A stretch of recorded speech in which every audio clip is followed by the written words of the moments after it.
Alrighty then. Good morning, anybody who might watch this.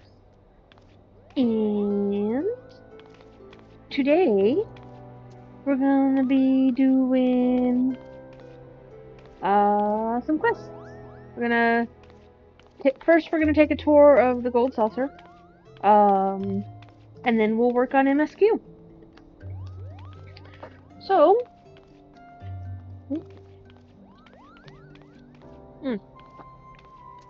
wrong minion. Let's talk to this guy. It could happen to you. Do be careful with those. Break anything and I shall be forced to deduct it from your salary. Beg pardon? What is my loyal manservant carrying? Why, a not-so-small fortune in prizes ably won by yours truly in the Gold Saucer. You have heard of the Gold Saucer, nay? Ye gads, woman, you might at least try to keep up with the times. It's only the Sultan's newest and finest place of entertainment. Thrill to the sights of majestic birds roaring down the straits at the chocobo races. Pit your wits against your peers at the triple triad tables. At the Gold Saucer one can do all this and more, and if you know what you're about, you'll walk out a wealthier woman than you entered. If there's a better place to shake off one's cares after a grueling day of promenading, I've never heard of it. Did I mention the prizes? But I dare say you'd rather discover them for yourself. Yes, I'll wager you're wondering just how in Thal's good name you can experience the wonders of the Gold Saucer firsthand. Am I right, or am I right? Ha, I thought as much. Well, since this has been my lucky day, I don't see why it shouldn't be yours, too. I just so happen to have a spare golden airship ticket, you see. Consider it a gift from me to you, my lady. Thank you. Free stuff is nice. I didn't even have to do anything for it. Just show that ticket to the fine lady over at the landing, and you'll have a seat on the next airship bound for revelry and riches. Be fairly warned, though. You may expect no mercy from me should our paths cross at the triple triad tables. Yeah, I'm not that into it. I'm more of a collector than a player. So, yeah. Nay, not so much as an aunt. Haha. Okay, so we're gonna go to the airship landing.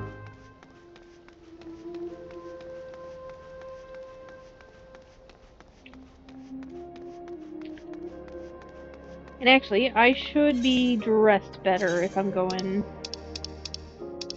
Yeah, we'll wear my fancy outfit. I'm going to the Gold Saucer.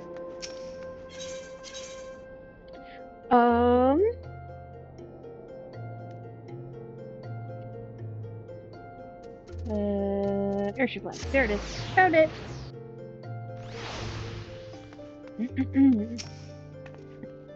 This is the reception desk for flights bound for the Manderville Gold Saucer.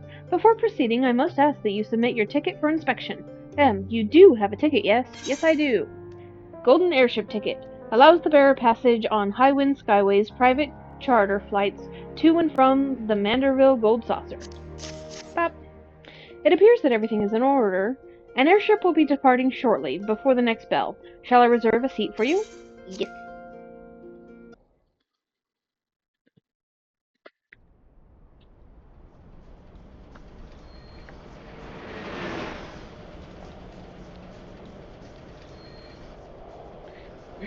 Look at it.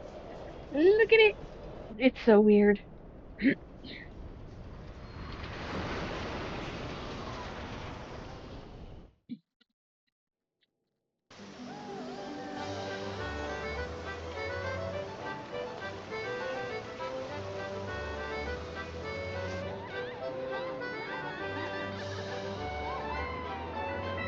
Yes, let's get the children addicted to gambling, too.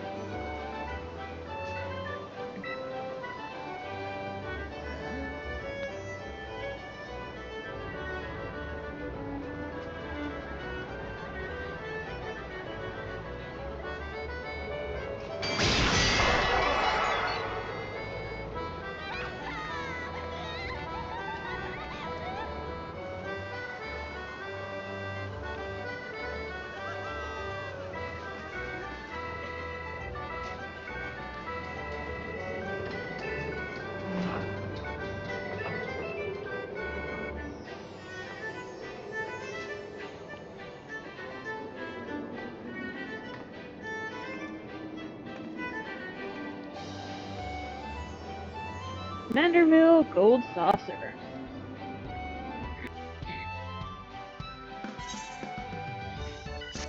Yay, quest complete.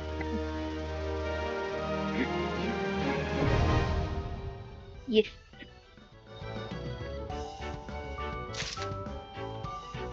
Okay. Talk to this guy, and he's gonna give me a tour. World of Wonders. Welcome, honored guest, to the Manderville Gold Saucer, where your wildest dreams are ever but a card or a chocobo's beak away from coming true. If this is your first visit, nothing would please us more than to give you a full tour of our establishment, that you might enjoy its wonders to the fullest. At the conclusion of the tour, it is our custom to offer our esteemed patrons a complimentary gift, straight from the vaults of our illustrious proprietor himself. Consider it Lord Manderville's way of personally thanking you for your patronage. Should you wish to take the tour, pray proceed to the main counter over there and speak with the receptionist. On behalf of the management, may I take this opportunity to thank you for choosing the Gold Saucer. Yeah, because I'm sure there are so many other places you can go to gamble. Rest assured, my colleagues and I will spare no effort in seeing that your visit is a pleasant and profitable one. May fortune smile upon you. Alright. Look at all the bunnies.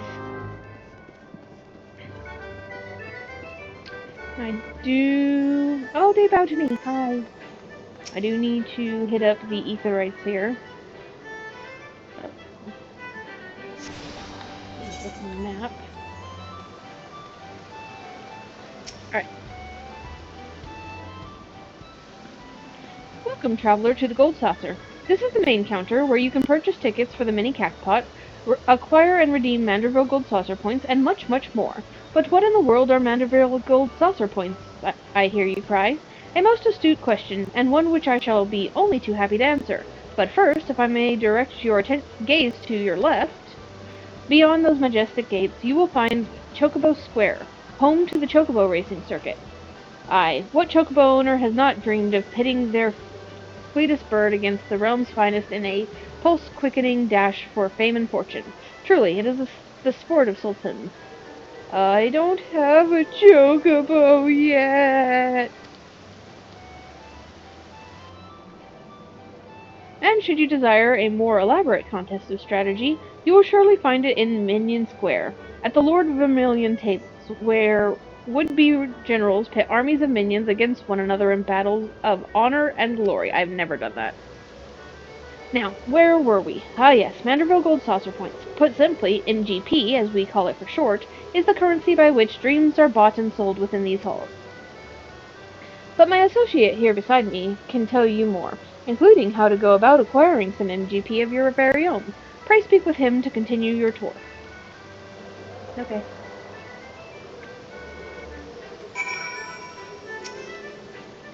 So, you're about to experience the wonders of the Gold Saucer for the first time. How I envy you.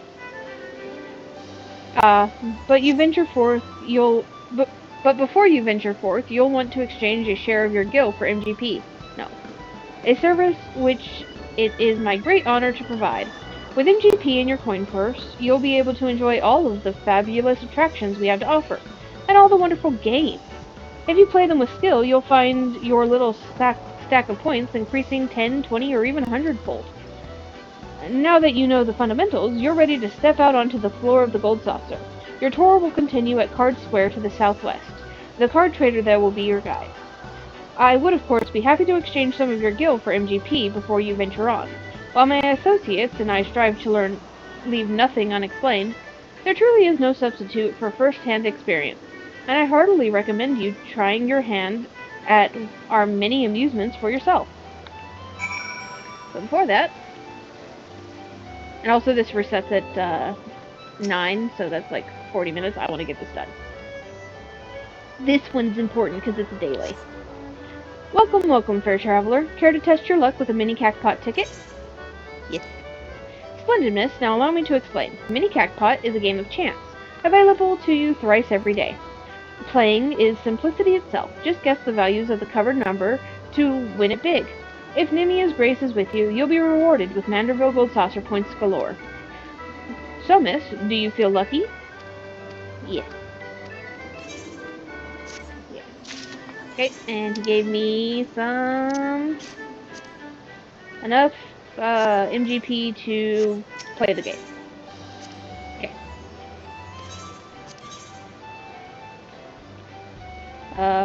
Mini Cactuck rules are simple. First, you select three numbers from the 8 hidden on your ticket. Next, you select one of the 8 lines, vertical, horizontal, or diagonal. Okay, so we got a 2.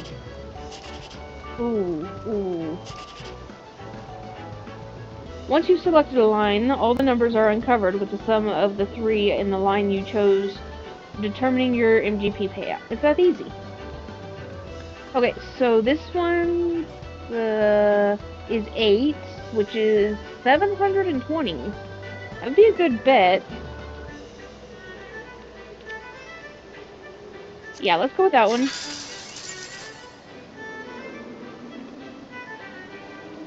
Yeah. Okay. Close. Yep, and play again. So, ooh, we got a 3. Oh, damn. So 12's not much.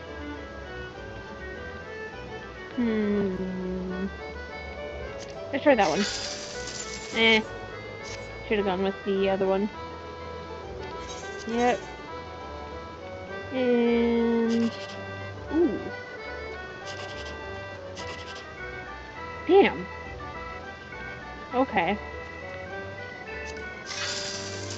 Yeah, that's not bad. Alright. So, let me see. I got a total of 970. That's not bad. That's not bad. Actually, 9... yeah. Okay. There's another quest in this one. And that's to the Chocobo races. Actually, I should do that too. But first, let's take these. Passion for fashion. I dare say I dressed precisely as I was told. To receive such a dreadful score, not to mention the humiliating criticism. You wish to know what's bothering me? That is well, for I wish to unburden myself. I have been having a frustrating time with the fashion report, the challenge they recently introduced. Yes, I, who can play any game here blindfolded and spun around, struggled with it. To be fair to myself, though, it has a subjective element. If you have a mind for fashion, perhaps you would like to try your hand at the challenge? Go to Wonder Square and seek out Masked Rose, but be warned, the barbs on that man's tongue have barbs on their tongues. Okay, and every little thing she does is mahjong. How dare they claim it wasn't a proper yaku? Do they know a winning hand when they see one? Yes, what do you want? I'm afraid you found me in a rather foul mood. I've had a run of poor luck with the new game, Mahjong. Okay, that's 2 games that you just suck at. Maybe you just suck. I hear it is all the rage in Doma, although it seems the Gold Saucer's clientele struggle to wrap their feeble minds around its intricacies. With the endless supply of shameless cheats and bumbling novices, I have yet to find a decent opponent. Perhaps you would provide me with more of a challenge? Yes, some fresh meat could be just what I need. Run along to the Manderville tables and get yourself acquainted with the basics, would you? I'll get right on that. Let's go down here. They never actually tell you to go down here, so... beyond this door lie Chocobo Square and Minion Square, homes to the heart-pounding, hair-raising spectacles that are Chocobo Racings and Lord of Vermilion. Yes.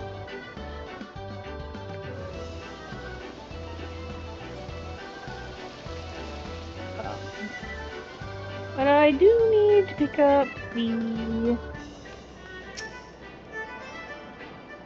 Aether Shards. So, fun fact, I don't know if you saw that. Not everybody knows this, but if you haven't clicked on them yet, the crystals are kind of dull, and then when you attune to it, they start sparkling. So you can tell at a glance whether you've already picked that Ethernet up yet or not. Kind of cool. I wish the big Aetherites did that, actually. Because the amount of times I've forgotten to attune to a Aetherite is a lot. So you want to be a jockey. Are you content to merely amble through life, shuffling forward step by step at a snail's pace? Imagine the wind in your hair as you cross the finish line atop a chocobo, the thrill of competition and the joy of triumph. Would that not be far, far greater? Ah, but that you are here to bespeaks desire already present, does it not? Aye, I think this morn a new jockey is born. Oh, hold on. Uh,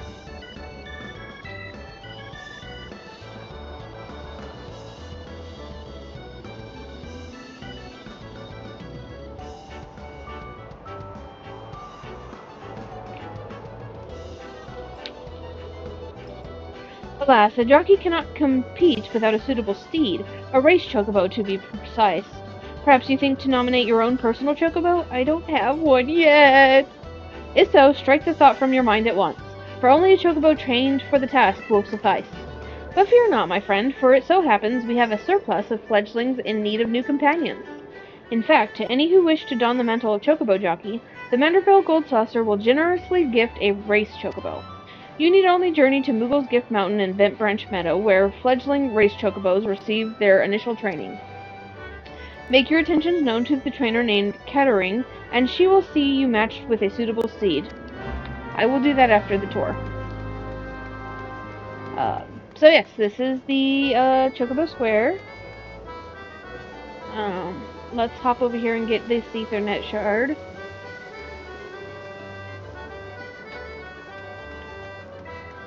There are a bunch of fun mini games over here. I've never done the Lord of Vermilion stuff, but yeah,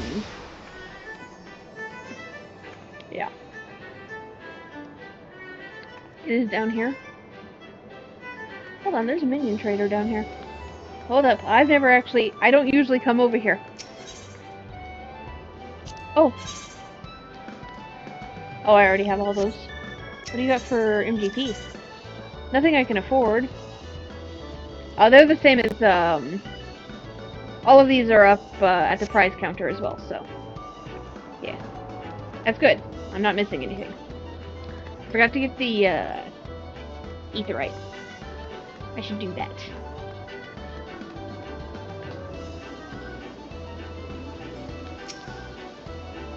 Should you be looking to... Yep. Return. Already got that one.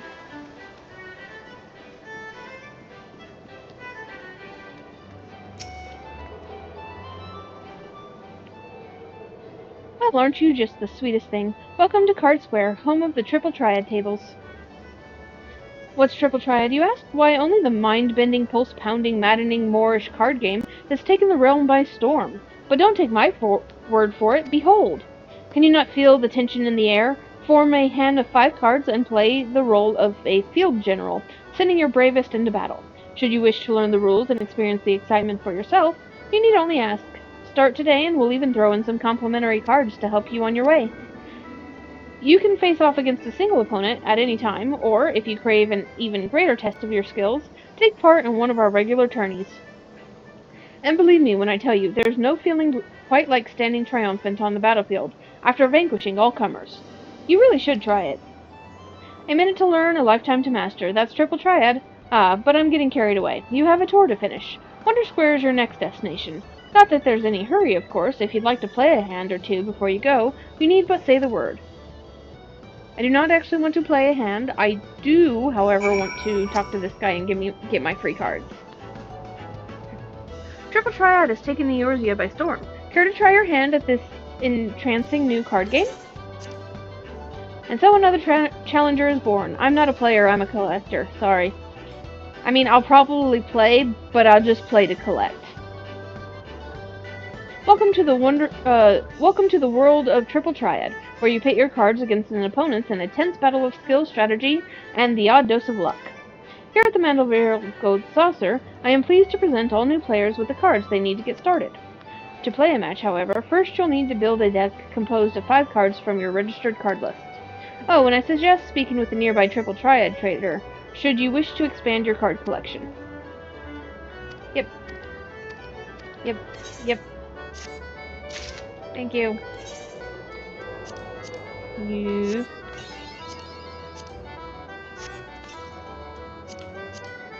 Yeah, the sooner you do this quest, the better, because then you can start collecting cards from dungeons and stuff.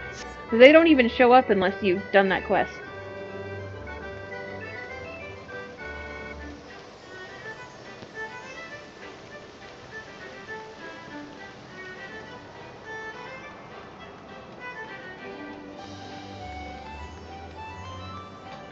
Let's get my etherite.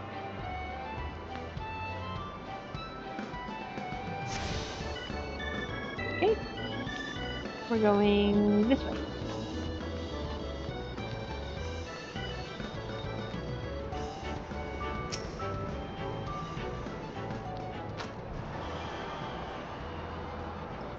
Look lost, honey. Why don't I show you around? It'll be nice to talk to a woman for a change. I'm sure you get plenty of male visitors, huh? Feast your eyes on Wonder Square, from gripping games and awe-inspiring attractions to the finest in fine dining and the freshest of refreshments. There is no end to the wonders housed within these halls. And let's not forget the most wondrous of them all, El Colosso, as we lovingly call our mammoth cactar mascot, is the star of some of our most popular events. Suffice it to say, you won't want to miss them. Now, I know what you're thinking. With everything going on at the Gold Saucer, how can I ever hope to keep up? But you needn't worry, my fellow gatekeeper. My fellow gatekeepers and I will always be on hand to see that you don't miss a thing. For the continuation of your tour, I've been instructed to direct you into the waiting arms of my colleague, Valida, at the Cactpot board. She's one of our most popular girls, and once you meet her, I'm sure you'll understand why. Well, ta-ta for now. Um, so I don't do a lot of the gates, but only because they're jumping puzzles.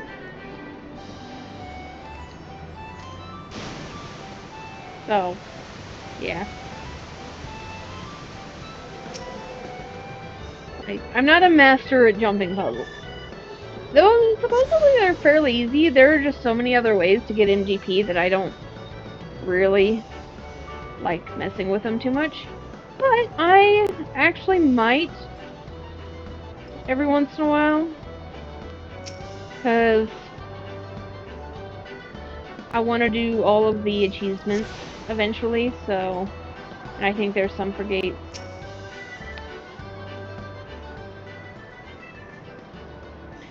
Listen, I'll have the money ready by next week, I swear. Excuse me?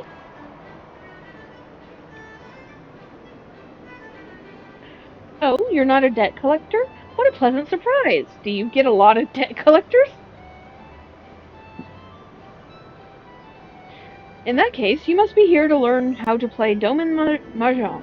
I am the resident tutor, at your service. There is a Elysian man in a blue bunny outfit back there, and it is extremely distracting. Like, I have a thing for Elysian men, and, look at his little tail. Okay. Are you by chance, familiar with the game? Uh, that's not the one where the loser drinks marble bile, is it?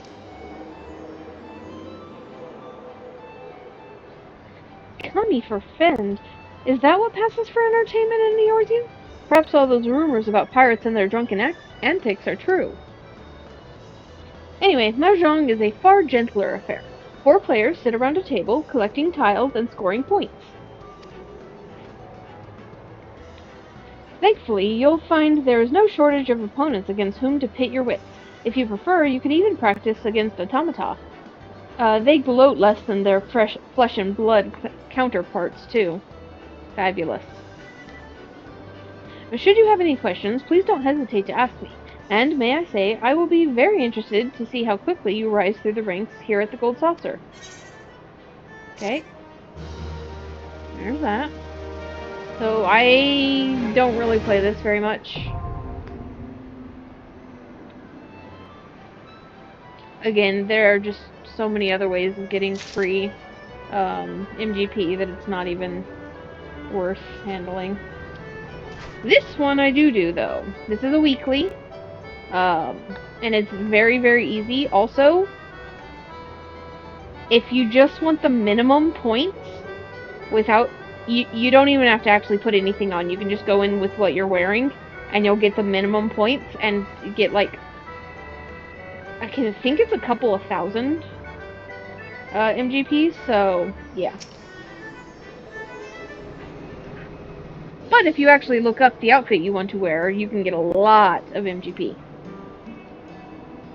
Oh, a new challenger has come to put their stylistic sensibilities to the test. Welcome to the fashion report, good madam. Also, this is the guy from the Weavers Guild. If you didn't recognize his outfit. Like, he put on a mask, but he didn't do anything else.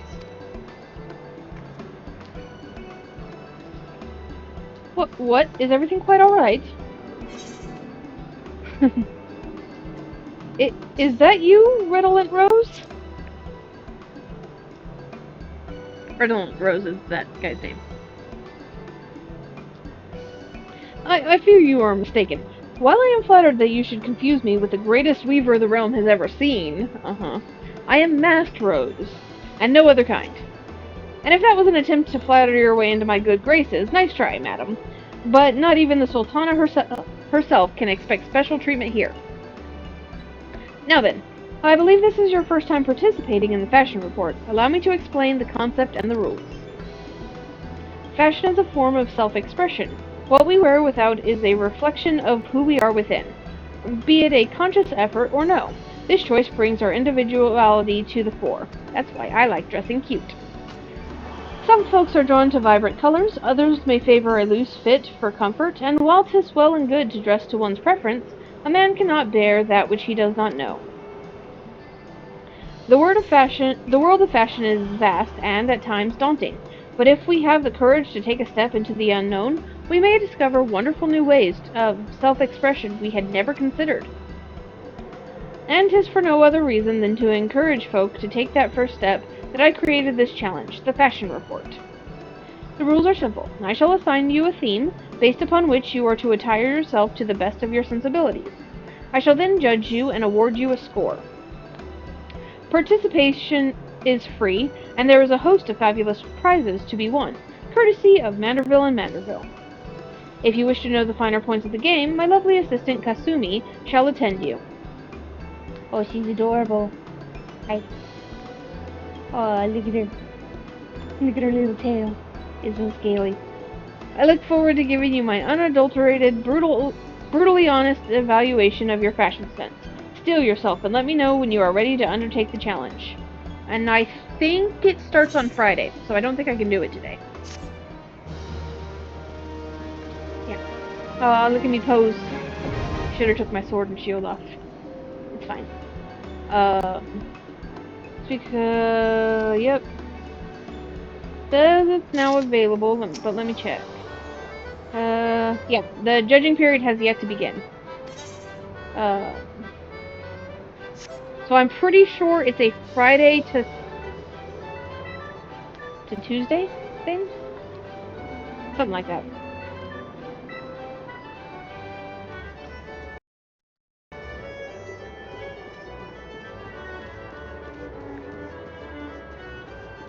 Yeah. Alright, then we're coming over here. And this one sucks. I hate this one. But anyways.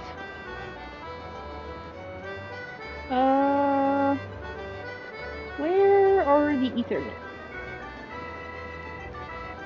Okay, I apparently need to be up. There's the Ethernet.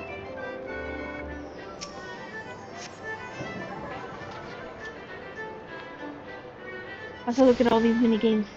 Mini games. Oh. Whoosh. Oh, I know where we're going. Jumbo Jackpot! Also, a very good way to make MGP. This is also weekly. So generally what I do for MGP is I do my daily mini cactpot, and my weekly jumbo cactpot and fashion report, and that's pretty much it.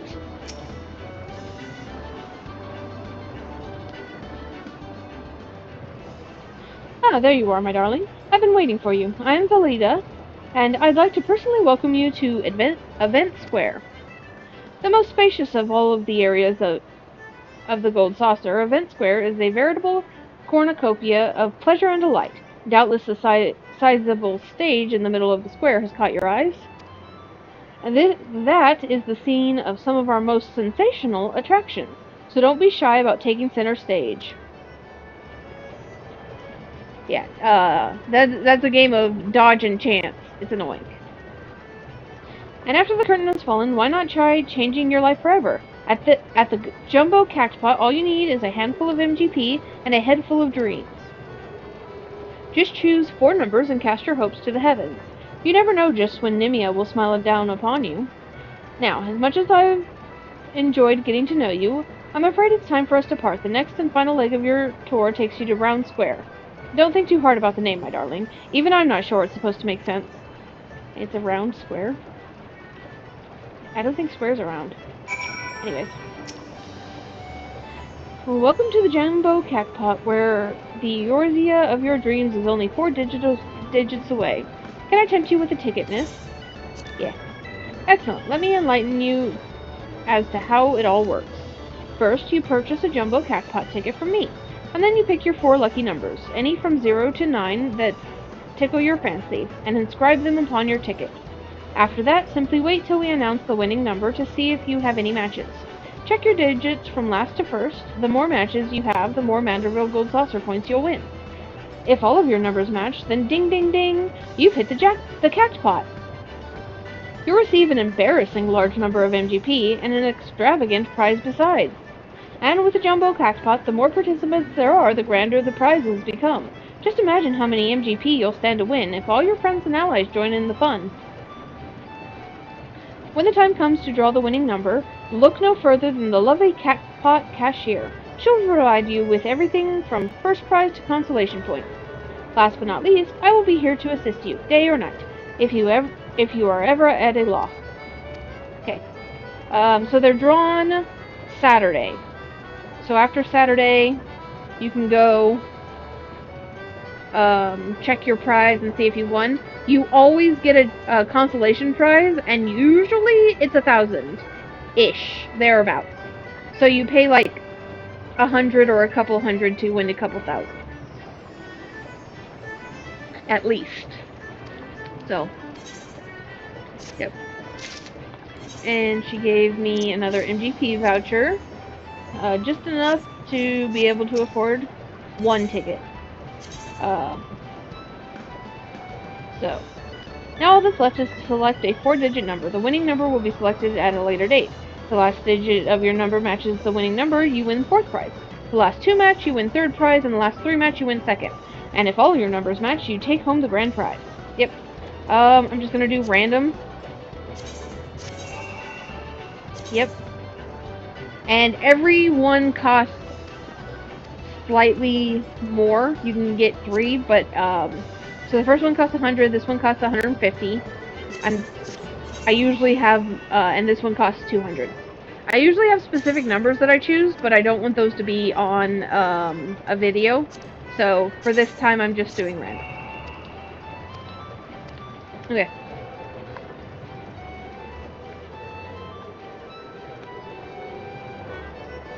Yeah. Okay. That was fun. Now we're going down here. Oop. I didn't need my ankles. You can't take fall damage in here, can you? That's nice.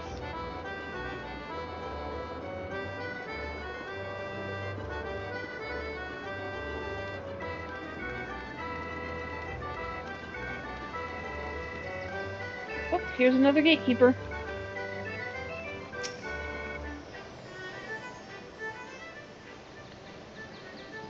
Are you the first-time visitor I was told to expect? 1,000 welcomes to the Gold Saucer, and 1,000 welcomes to Round Square. How can a square be round, you ask? I'm not sure I understand the question. Moving on to more important matters, Is that lofty peak not a sight to behold? That is Mount Coral, the main attraction here at Round Square. One of our most thrilling events pit our customers against each other in a challenge to see who can most swiftly scale its height. I tell you, the view from the summit is a sight to behold. And that concludes your tour of the Gold Saucer. While I'm sure you're eager to start enjoying yourself, pray do not forget to return to the main counter and claim your complimentary gift. Oh, look at her, she's so cute. Okay, so let's pop this. Is that the last one?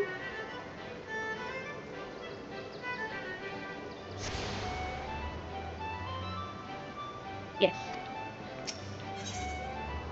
Alright, let's go here.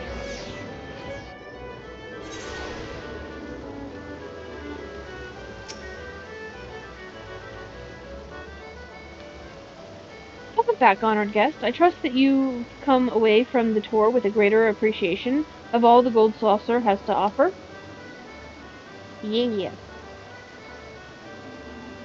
As a token of our appreciation for your patronage, it is my great pleasure to offer you a complimentary gift from the personal vaults of our esteemed proprietor. Well, knock me down with a chocobo's tail feather. Is that a new customer I see? Ha ha! I could hardly have picked a better time to drop in for an impromptu inspection. Hello? Oh my god. This guy and this guy's mustache. And his outfit. That's also glaring, but I kind of want to steal his outfit. Actually, you can buy it here. So, Master Roland, yes, this lady here has but this moment completed her introductory tour.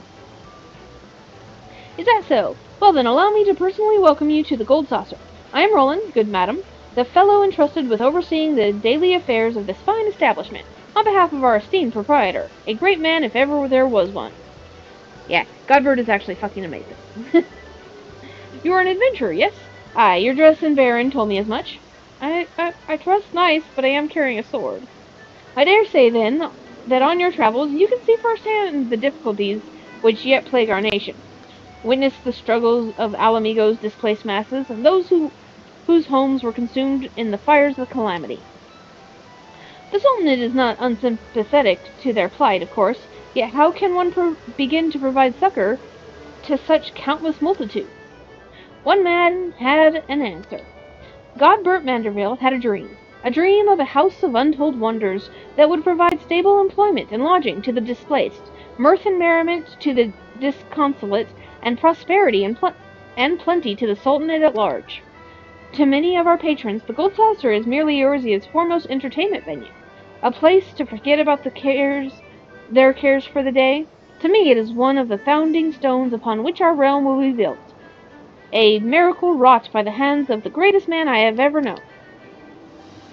Something tells me you understand that which I have told you, that you, perchance, share a similar dream. But I shall keep you no longer. The Gold Saucer and all its wonders await you, friend. Pray enjoy them to your heart's content. Till we meet again, may the spinner's pool be ever kind. Yay! Yeah, so Manderville, Godbert actually built this entire thing just so, with his own money. He's a member of the Syndicate of Vildal, so he's super filthy rich. But he built this place with his own money to provide work for refugees and basically anybody who needed it.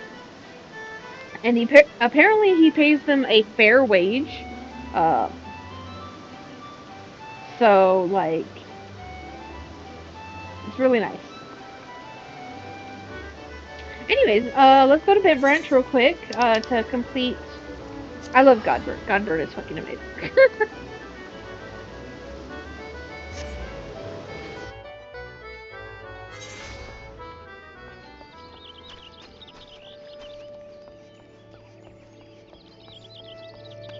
I want a chocobo.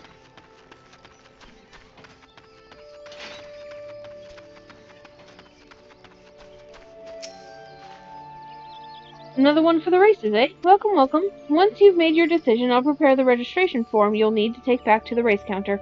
Lest you worry, our chocobos are all quality stock. They might not seem like much at first, but being young and inexperienced, but give them a chance and they'll win you a championship. Additional, blah, blah, blah, blah. Yes. I want a boy chocobo.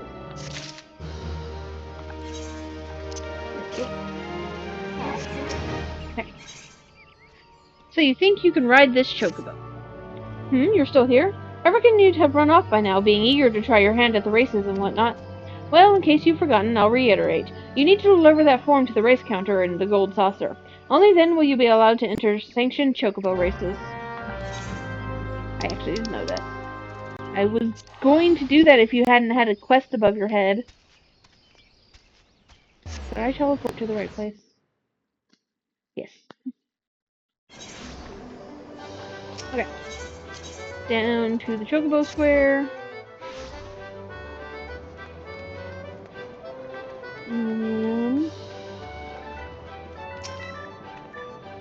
Our promising new jockey returns, bearing her fledgling chocobo's registration form, I trust.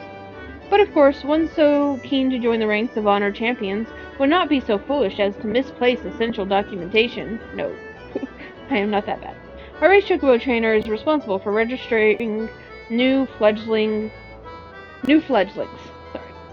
Present your form to her and she will guide you through the process. Okay.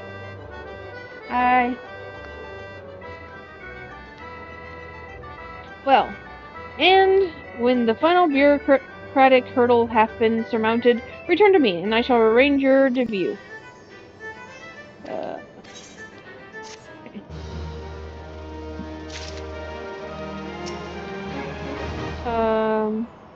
Yep, here's my registration form. Oh, I gotta choose names.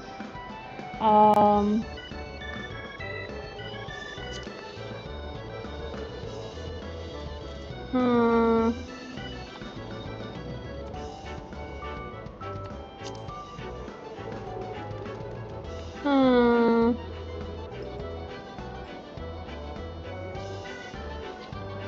Shoot. Let me see.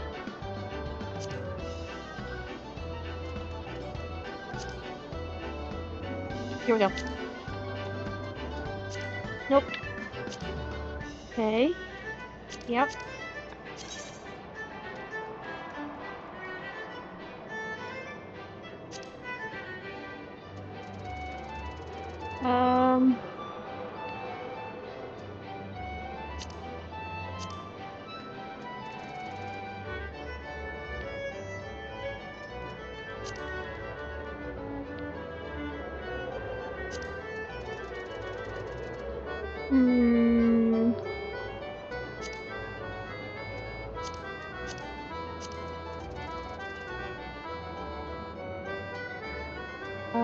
Here we go. Maybe this? Ah, there it is. Okay. My chocobo's name is Darkstar. And he's gonna miss it. I will be naming my, my riding chocobo Darkstar as well, but for now. Yep. Congratulations, Darkstar is now eligible to participate in sanctioned chocobo races. However, I feel you are not quite qualified to do so just yet. Pray speak with the registrar about our training course. No thanks. I will do that, maybe, eventually. Probably not. Actually, let's go. We are done here in the gold saucers, so we're going to pick up the main scenario quest.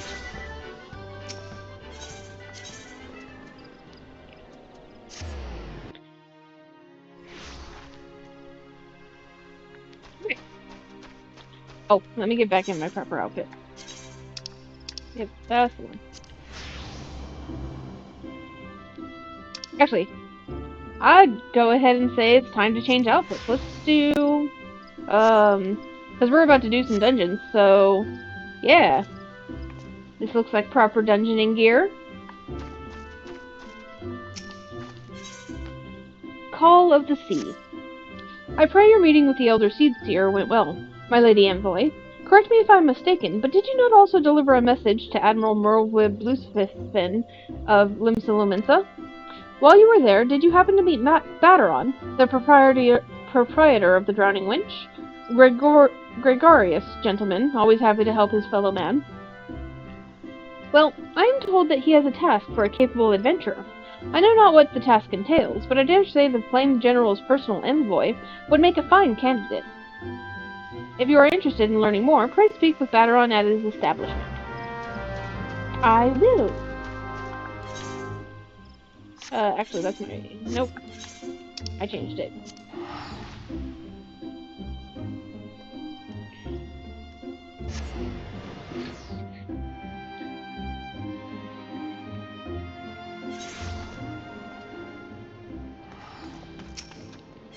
Okay.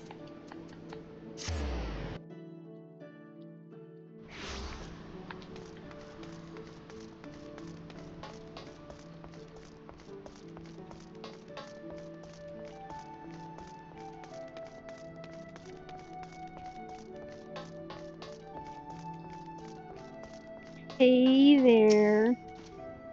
Welcome to the Drowning Winch. Sit wherever you like, lass. I'll be with you in a... I'm Bateron, all right. Who's asking? Oh, Urda's I've got a job for a capable adventurer, you say? Well, you're bloody right. Just so you're fairly warned, though, this ain't no job for the faint of heart. Things are liable to get downright bleedin' nary. But if you think you're still interested, let me know, and I'll fill you in on the details. I am interested. It's probably pirates.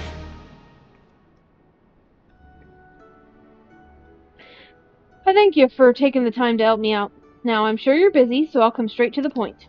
Word has it, some suspicious-looking buggers have been sneaking in and out of the Sastasha sea grot, and I need a trusty sort to head up north of Valeport and find out who they are and what they are up to. Don't sound like much, I know.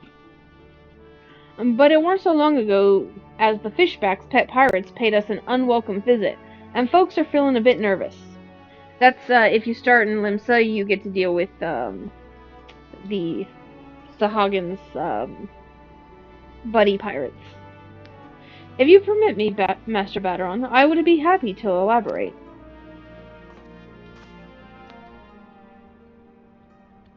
Well, well, if it ain't the Chief Yellow Jacket himself. To what do I owe this rare honor, Commodore Raynor? Come to make sure me patrons are behavin', or just thirsty? Neither, in fact. I was informed that you had requested an adventurer to assist in my investigation, and I came to offer what information I could sift from recent reports. Over the course of the past moon, there have been several sightings of an unfamiliar vessel off the coast of Aleport, in the vicinity of the Isles of Umbra. Fun. This information came to my attention no more than a few weeks after a squad of my own soldiers had completed a routine patrol of the region, the Sastasha sea grot included. Their search revealed little, save that a family of Kurls had taken up residence in the caves. Nothing to concern us, in short. In light of recent developments, however, it would seem wise to search Sastasha again. But with the Sahagin testing our defenses daily, I am loath to assign the task to the limited forces at my disposal. Our line is stretched as it is. Thus I sought the services of a competent adventurer to conduct an investigation in our stead. Any aid you can offer in this matter would be greatly appreciated. Okay. Then it is settled. Sastasha is located in western Lonosia. For more detailed instructions on how to reach the place, I suggest you consult Vimelpa. She can be found at the ferry docks on the lower decks. You heard the man. Good luck, lass.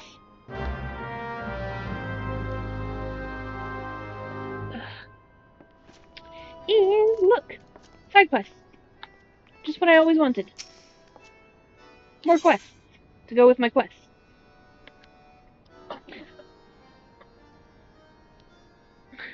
So, both of these are featured quests, which are also known as unlock quests. They unlock things. Oof. Hold on. I need to get comfortable. Alright. Rising to the challenge. We all know how it feels to have had one too many. That's why I'll not fault our patrons for much of what goes on at our tables. But is it too much to ask that they keep their belongings on their person when they leave? It wouldn't bother me so much if half of them didn't show up a week later, ranting and raving as if their drunken heedlessness were somehow my fault. Take this impressive-looking journal right here. As oft used as it seems to be, I've no doubt its owner is tearing up the town searching for his prized possession. A stranger he was, a swarthy Rogadin, who enjoyed his drink. Seemed to be getting on well with one of our regulars, Quintanane. Perhaps you could catch up with him and spare me the headache? I'd offer you a free drink, but last time I did that, Batteron docked my wages. And, I'll talk to her after I talk to this guy, because I won't want to take a break after that. Have I seen who? Look, just because I spend more nights at the winch than in me own home, doesn't mean I'm mates with every sod who comes stumbling through the doors. Wait a minute, that bloody book. Why didn't you say so sooner? That tight-arched bastard drained 20 flagons and promptly passed out, leaving yours truly to foot the bill. Said he was heading for Elport. Aye, where else, the scurvy sop. Nimia willin' he's still stranded at the ferry docks, though the gods know it won't help get me Gil back. Okay. So, ferry docks. And this guy. Beauty is only scalp deep. I love this guy. You're either a brave woman or a fool, friend, to be wandering the streets of Limsa tonight, what with the slasher of Fisherman's Bottom on the loose. You've not heard? There's a madman about. Why, it is said he brandishes blades so long and sharp that they could gut a whale. No one's seen any blood yet, but that hasn't stopped the rumors from sending shivers up spines in every alehouse in town. If no one's seen any blood yet, and nobody's been hurt, then how do they know it's actually... Okay. That you're still standing before me tells me you don't scare as easily as the rest. Perhaps you could assist with the investigation. To start with, you might want to look into that scream I just heard outside. Like, I carry a big blade. Am I the slasher? Okay. Is there anybody else in here I want to talk to? No. Okay.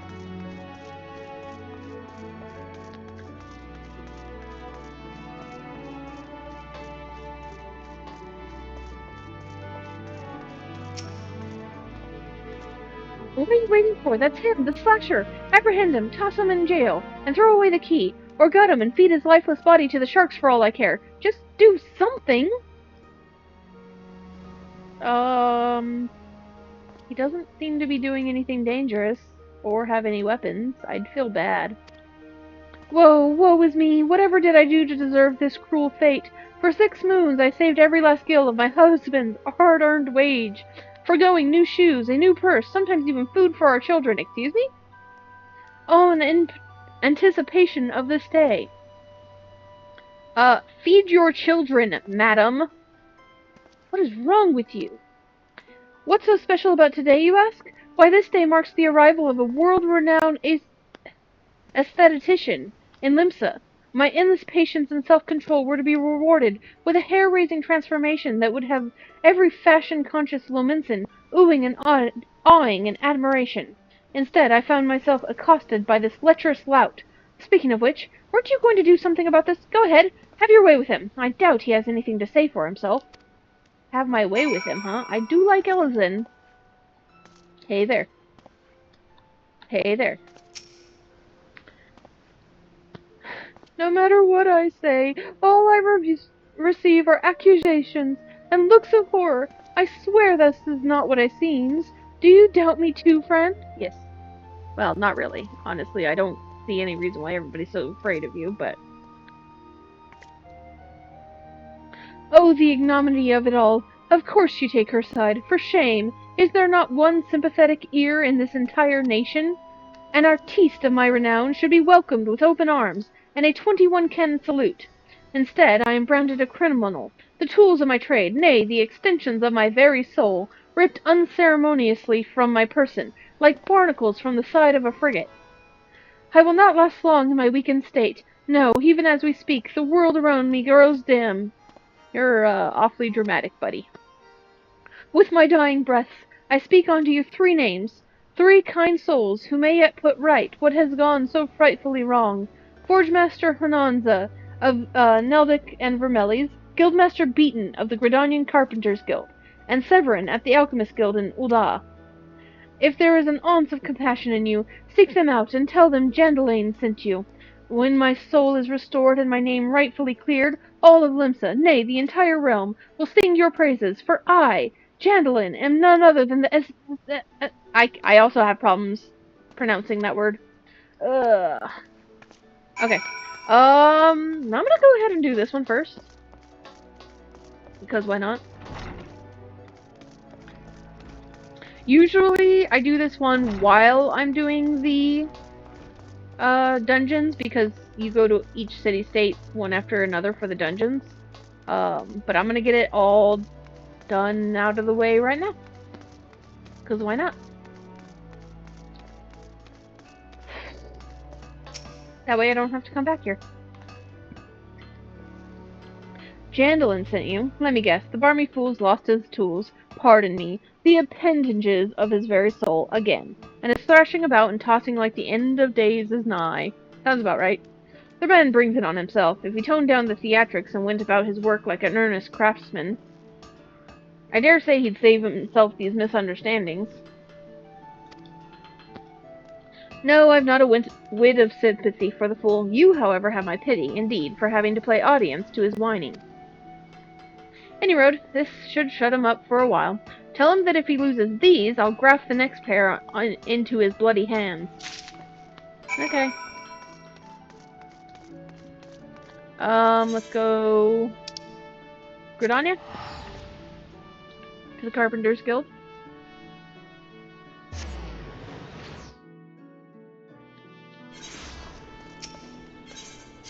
Oh wait, no. Carpenters Guild is right here.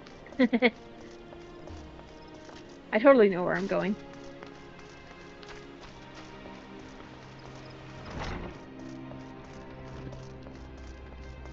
Beaten! A message from Jandalane, you say? So he's lost another one. And does that man not understand that wood doesn't simply grow on... actually it does, at least in a manner of speaking, but the fact remains that resources are in short supply. Yeah, wood actually does grow on trees, buddy. For all his flowery words, if his tools were truly an extension of his very being, one would think he'd find a way to hold on to them for more than a fortnight or two. Jandalane's skills are not to be doubted, but his temperament leaves much to be desired. Still, it is not my place to judge. Take this to him and let us both hope that he will right his ways. Okay. And then, this one is my return.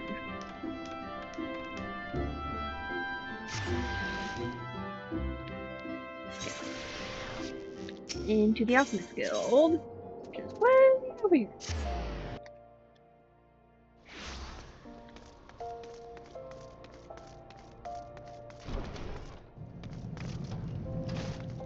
Also, this guy hired us as an apprentice only because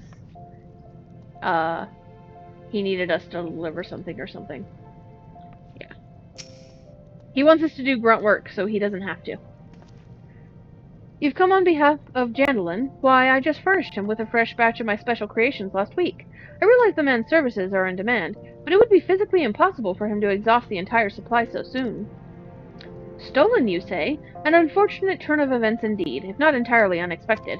You see, the man is something of a genius, and genius is often misunderstood by modest minds. Trust me as I speak from extensive personal experience. Modest much? Yes, great minds must band together in trying times, lest the realm be deprived of our talent. And so I command you, deliver this parcel to Jandalane with all speed. Oh.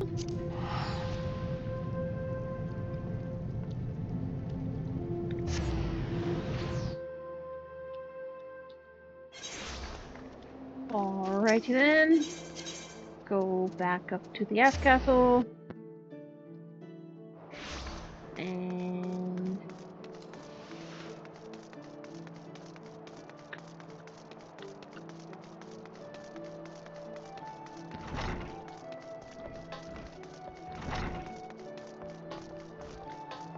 Alright, buddy. I got your goods.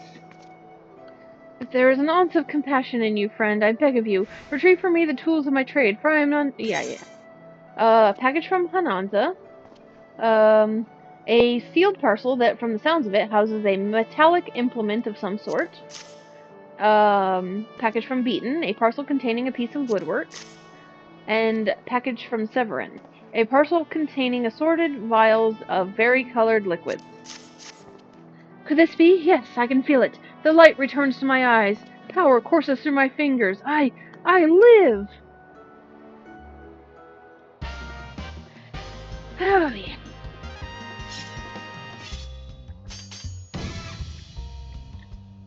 And as I live, this unspeakable embodiment of ugliness must die.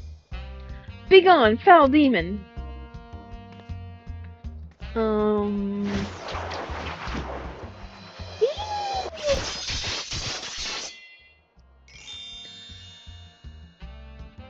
I actually think it looked better before, but, okay. And so I ask, how do you feel, madam? Why, it is as if, in but a single magnificent moment, I travelled beyond the void and returned to life as the embodiment of all that is beautiful in this world. Bit dramatic? Could it be? Yes, it must. How else to explain such power? You are the one whose coming was foretold. You, yes, you, are the aesthetician. In the flesh, madam, I am Jandalin, crafter of coiffures so divine that Menfina herself doth begrudge my clientele their beauty. But let us speak of you, madam, for where a moment ago stood a fashion-challenged frump, there stands a beauty reborn. I love this guy.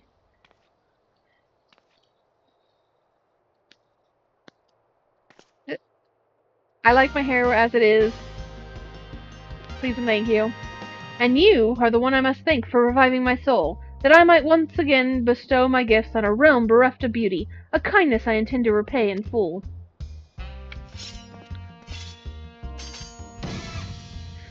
Do you fear that your own hairstyle is becoming passé? Fear the specter of ugliness threatening to consume you? Fear not, friend, for it shall not survive my wrath.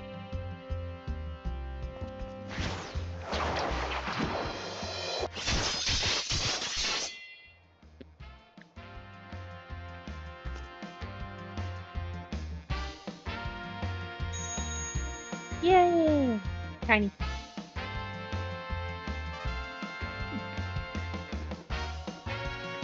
Excuse you, I look fucking adorable. As the madam before you, as this very realm we call home, from an abyss of unfathomable drabness, you shall rise anew. My clients have been known to make reservations moons, even years in advance, but you shall know no such trouble. No, for proving a staunch ally to good taste when all others turn a blind eye, I gladly place myself at your beck and call. Yes, the next time you find yourself plagued by aesthetic ennui, you need only to ring the crystal bell from the comfort of any inn room, at which you have taken up lodgings. Yay! Jandalin shall hasten to the scene, yes, in a flash. The dreary, uninspired life you have hitherto known shall end. You shall travel to the realm beyond, and return to us as a beauty reborn. I give you this as a token of the trust between us. Treasure it, for it is the key to a world of aesthetic wonder ordinary women shall never know. So dramatic. So he gave us a ticket to a free haircut. Oh, Master Jandalin, do come back. I've not made my next appointment.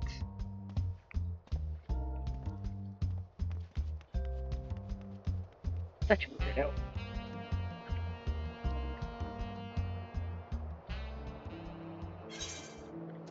Gimme. Jandalin's token. A note of promise received from Jandalin.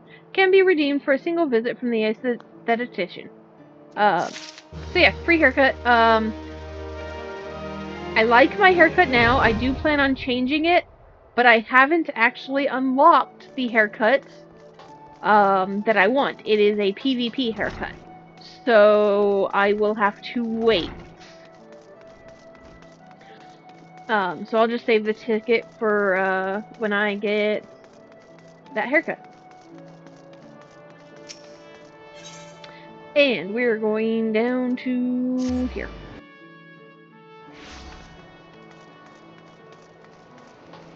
Alright, first this one. If you have business with me, be quick about it. My ferry and my next great adventure await. An impressively bound journal, unceremoniously forgotten under a table at the Drowning Wench. My journal! Why, I thought I had lost it forever. Pardon my rudeness, friend. Perhaps I should have stopped after 19 flagons. Ha. Uh-huh. Did you steal a glance at its pages, perchance? No? A shame that, for this book contains, how might I say it, a record of my numerous adventures. Quite the inspiring read, if I do say so myself, which I believe I just did. Ha ha. Uh-huh. You've the air of an adventurer about you, if one still untested. Yeah, that's true. I'm about to do some dungeons. But take heart. Even the most accomplished adventurer, and I speak from personal experience, was once a whelp with more dreams than sense.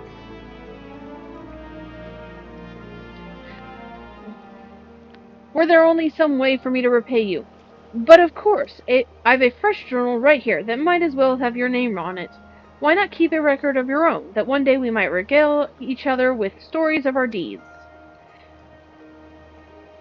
And with that, I shall be off, for adventure, and a flagon or 20 of the realm's finest ale calls me. Fare you well on your journey, and next time you find yourself at the Wench, do thank the elephant fellow for his generosity. Ha ha. Uh-huh. Uh-huh. Yeah. Monies. Yep, so that gave me the challenge log, which is extremely handy. Actually, I think I have... challenge log.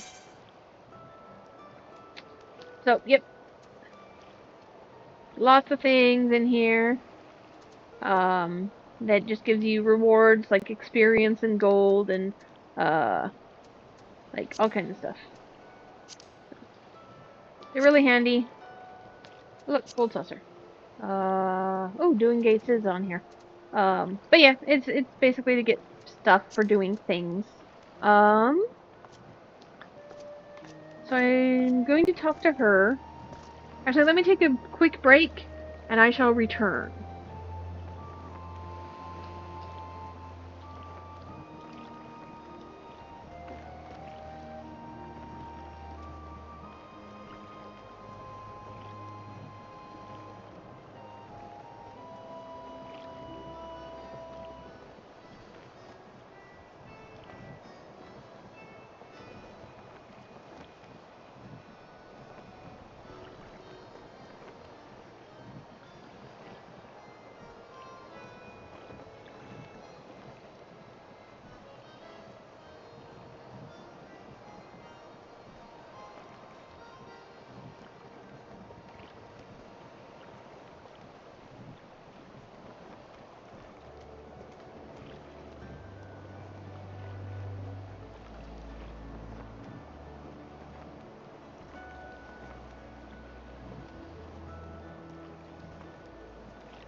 Okay, I return. Alrighty then. Where were we? Oh yes, we were talking to this lady.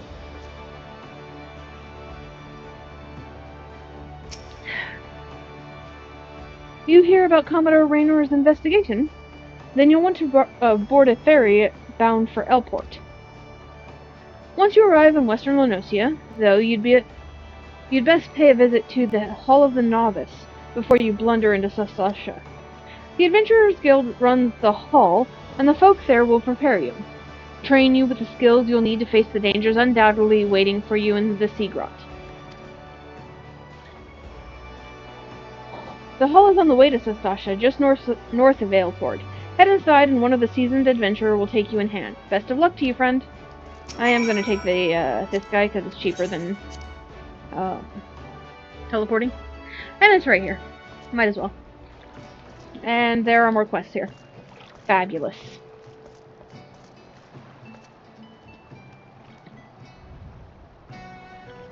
Alright. On a wing and a prayer. Ahoy, adventurer. My tub sails soon, and I have to have me a little something for the journey. The dusk bats are flying. Think yourself lightsome enough to bring me 5 wings? 4 won't do, and 6 is no good, mind you. Welcome you are to keep any surfeit. So long as you know what to do with them, you'll bring me the wings? What are you going to do with them?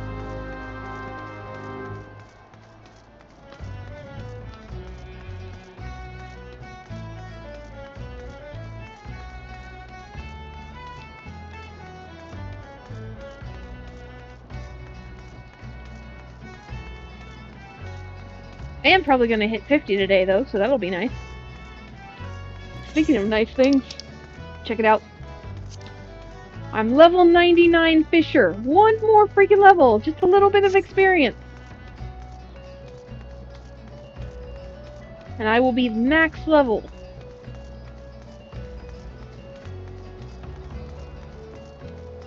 I don't know why I came all the way over here to talk to this person when I could have gone up that ramp over there. But, you know, I just always go up this one to talk to this lady.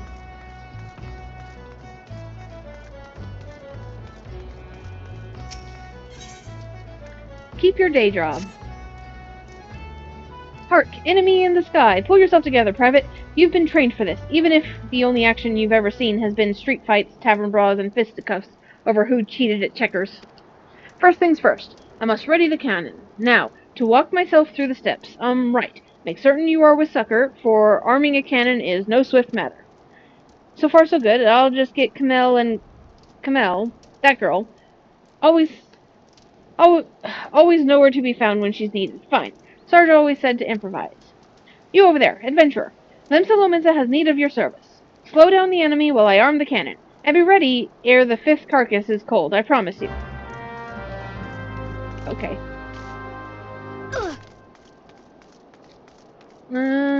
So murder. Fabulous. While I'm doing the murder, I am going to go ahead and hit up the smiths over here. Over yonder. Look, I took it.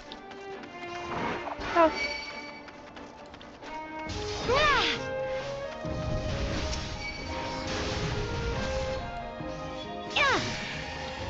That did.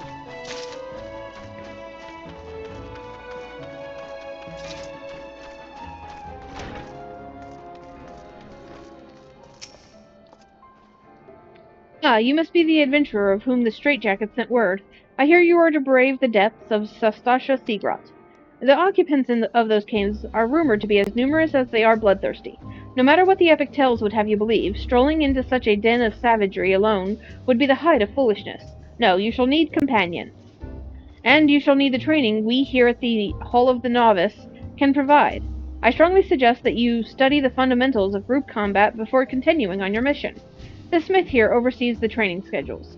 Speak with him, and you can register for exercises tailored to your particular field of expertise. I have already done those. That's how I got this armor. By the way, if anybody doesn't know, talk to the smith before you go into dungeons and get this armor. If you don't, people that you dungeon with will probably hate you. Oh.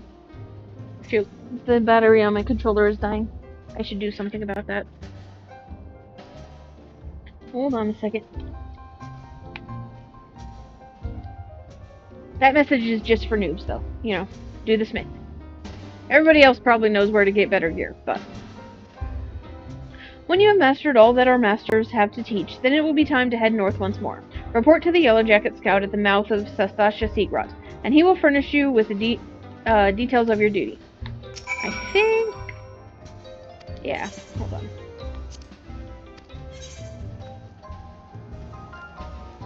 Yeah, there is more training, but I can't do it yet, so it is for later, I suppose. However, I have done all of the stuff that I can.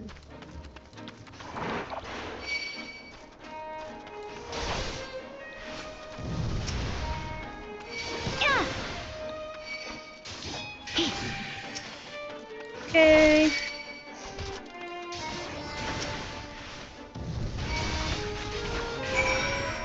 Right, let's kill some that.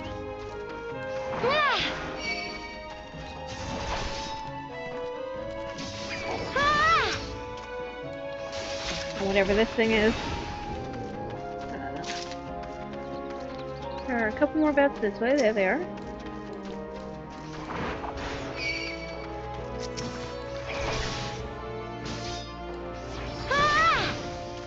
Neat. Me too.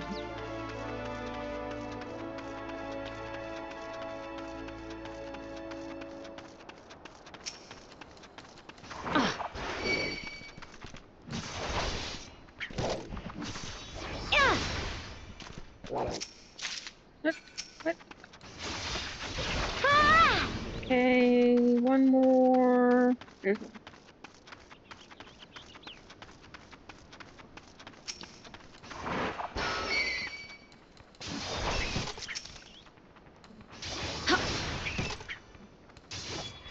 Okay.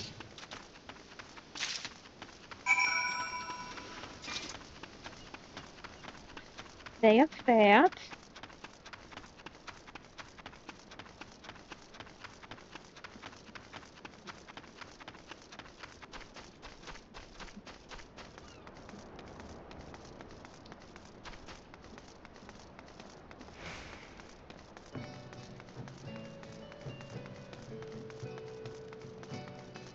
I think some of the quests over there are higher level. Yeah, those are both 48. I can do them. So, I might do them. Because I think I have to go over there anyways. But they take me to the high levels area in this zone, and it's kind of scary there. I mean, I'll do it. Ahoy there. Keep your voice down. Nobody's business but ours, isn't it? You got what I asked for? Yep. I got your wings. Them's the ones. And that's as pretty a job as I've seen. Know your way around a battle, eh? Well, that's just fine, thank you. Why? We sailors can be a superstitious lot, you know. Some of the crew might look at me odd-like for carrying bat parts. When the wind's done died and the water casks are dry, it's odd one day, overboard the next. What? No superstition about that? The Dusker's been my luck since I was a boy. Survived more in 2 weeks once on 3 bats I caught, trapped at the top of the abandoned watchtower. Even ate a wing off one afore I made up my mind to climb down the wall. Okay. This journey we'll be sailing past the Isles of Umbra, and I can feel the sea honing those reefs. The lights at Pharaoh Sirius burned dim since the calamity, and I've always found it a mite too much like that old watchtower for comfort. I ain't been that a frightened boy for a long time, ill-used, starved, and more'n half mad, inching down that sandstone wall on handholds no bigger than a fingertip. But I'll have me 5 bat wings on every journey, just the same as that boy had. Okay then. He has another quest for me. Mummy Dearest. Alright. Ahoy, Corey. It clean slipped my mind the last time, but I've another thing to ask of you. My bearings are lively on the water, but on land, well, I'm what you landlubbers call at sea. Got a letter that needs delivering, and you're the maid for it. I went ashore on some rocks on the voyage in, and a faded petticoat comes up to me, says she's got a daughter in Camp Skull Valley, what she hadn't seen in years. Had tears in her eyes, pretty eyes too, for a woman past her child in years. She must have been a real beauty in her day. Okay then. Always had a soft spot for tawny eyes. Mayhap because the sea is green-eyed Virago and the skies, her sisters, have eyes blue and red, grey and black. Well, this daughter of hers goes by Wiltzvir. Uh, Wiltz... this. Wiltzvis? You'll take the letter to her. Yeah, I'll take the fucking letter to her. Do I have a choice? Will I not get paid if I don't? I like getting paid. Okay, can I get out over here? Only one way to find out, I suppose. I can indeed.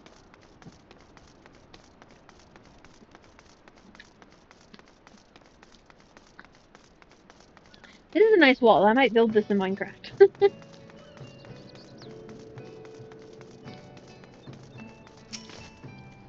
Ready to fire. I kept my promise, adventurer, and you keep your skills well honed, I see. A moment, I just received a dispatch. What? They weren't attacking Elport? Well, that's... What? We're not important enough? They were just babies.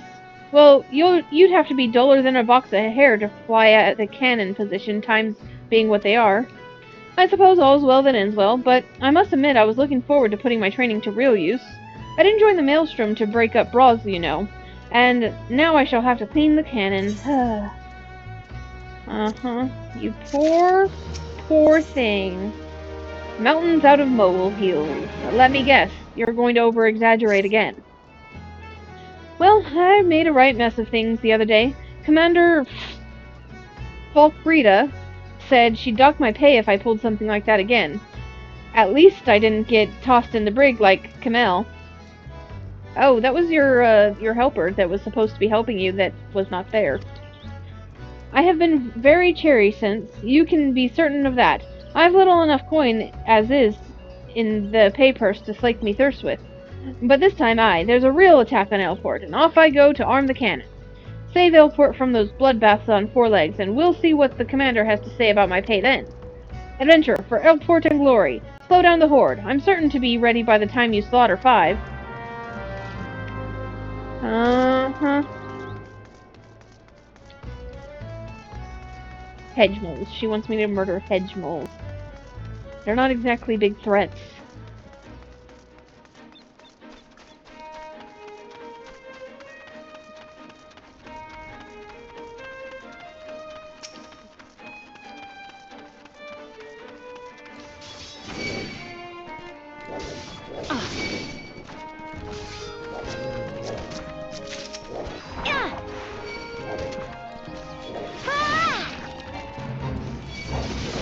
Alright, suddenly fate.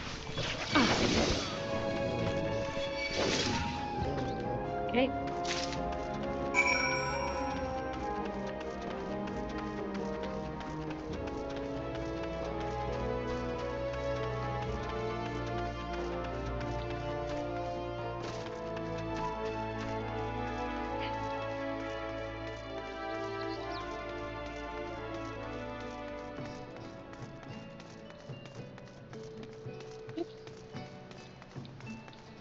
My autopilot mode doesn't work very well.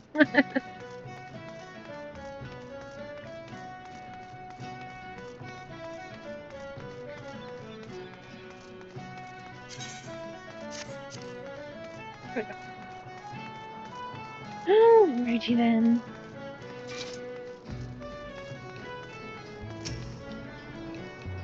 Well played. Or do I mean slain? I shall need to know these things if I'm to be an officer. I've got the powder and balls loaded and primed. Now for the slow match. Hark, a dispatch. Stand down forthwith? Not again. But surely these adamantoises are a clear and present... Hedge bowls? You're certain? Well, but that's like an adamantoise, except, weak and not at all dangerous. She thought they were adamantoses. Oh, little girl, you need help. Why, oh why? Perhaps I've been cursed by some enemy. Not very likely for a mere storm private, second class or no. And now the commander will dock my pay and leave my whistle dry as dust. Well, my lady most gallant, it is called Aleport. I've spent a deal of time admiring the underside of many a tavern table, I can tell you that. Maybe that's why you are having so much problems right now. What? It could be that my humors are out of balance from a surfeit of ale? I mean, that's close to what I said. And thus, I see it now. There is an excess blood, which has overfed my martial zeal. Corey, your learned ways have shown me the light. Much thanks. I go now to receive a leeching. That's not what I meant, but okay. Maybe just quit drinking. Walk of shame. Greetings, Corey. Will you deliver this in my stead to Camp Skull Valley? It's my report to Commander Folkbreda. I was as plain spoken as I could be, and I was going to report in person, but for some reason I've barely the strength to visit the barber for leechings, let alone make the trip to Skull Valley. Okay, maybe it's the leechings, because, you know, they're drawing blood? I don't suppose I'd be spared a dock and pay. You don't think they'd clap me in the brig, do you? I mean, it also could just be nerves and fear.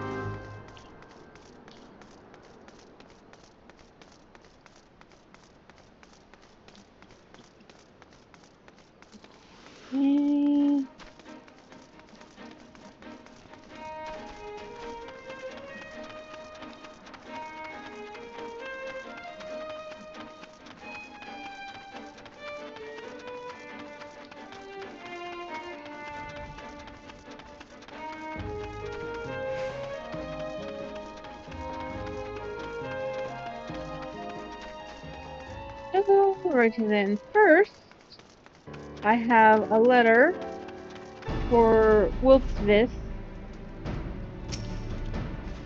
Greetings, adventurer. They said you were looking for me? A sealed missive addressed to Maelstrom Sergeant Wiltsvis.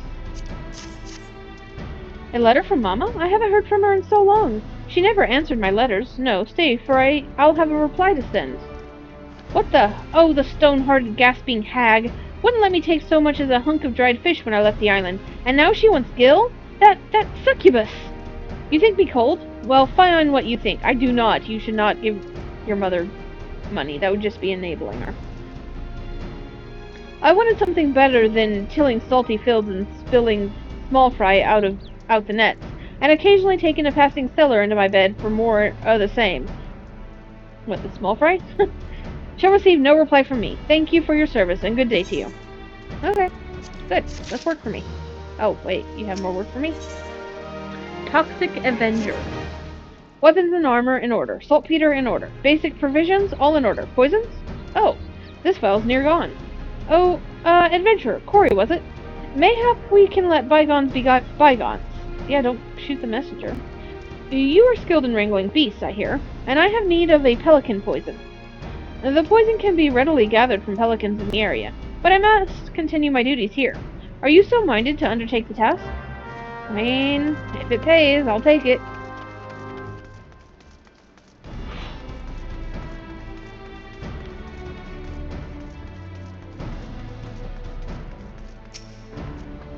Ah, an adventurer, and one whose name rings a bell. You have been of service to the Maelstrom, I hear. What brings you to Skull Valley? Have I been in service? I mean, I was doing bitch quests. A periodic account of happenings in and around the hamlet of Aleport. After recent events, one might assume that this particular report will read more akin to a letter of apology. A report from Private Sonaro? It does her little credit that she did not make the trip herself. Stay while I peruse this. She does not prevaricate, at least, that one. Unfortunately, how she has gone to rack and ruin since she was posted to Aleport. She was among the first in her shoal to be promoted to second class, yet now. Do you know what a soldier's greatest enemy is, Corey? Boredom. I suspect Sonaro has played the craven in fighting this foe. I shall order the paymaster to dock her pay, but I'll not sign a censure. If she can stay out of the taverns and learn to keep herself busy, she may yet earn her salt. Good. More work. Nest we forget. Tarry a while, Corey. 'Twill not be said that an adventurer came to Camp Skull Valley and left without honest pay for honest work. I do like pay! We have a problem with other encampments, that other encampments may well find enviable. The dodos are so plentiful that they even nest within the barracks. The nest must be removed forthwith, before it draws beasts dangerous to men, as well as birds. Okay. That's right behind here.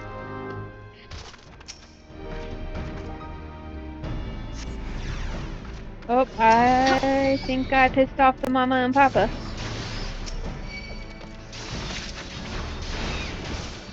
There we go. Sorry about your nest. If you weren't dead, you could probably have moved it.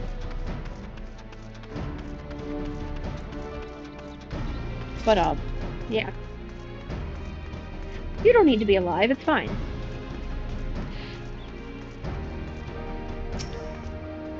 Swiftly done. They do say that where a soldier dallies, an adventurer hurries. Peaceful as it may seem now, this encampment was built to ward against the kobolds of Ogomoro, to the north. We do not forget our purpose. You only need to look to our name. The valley floor was once lined with the skulls of kobolds we slew, so that no invader might reach its southern mouth and the settlements beyond without treading on death with every step. Except they weren't invaders, were they? They were the original fucking occupants of this land. Them and the Sahagin were here first. Nowadays, it seems we are in danger of treading on dodo eggs at every turn, or on the adders that feast on them. The dodos brought by settlers now run feral, and keep us in meat, eggs, and headaches. I mean, part of that is good, right?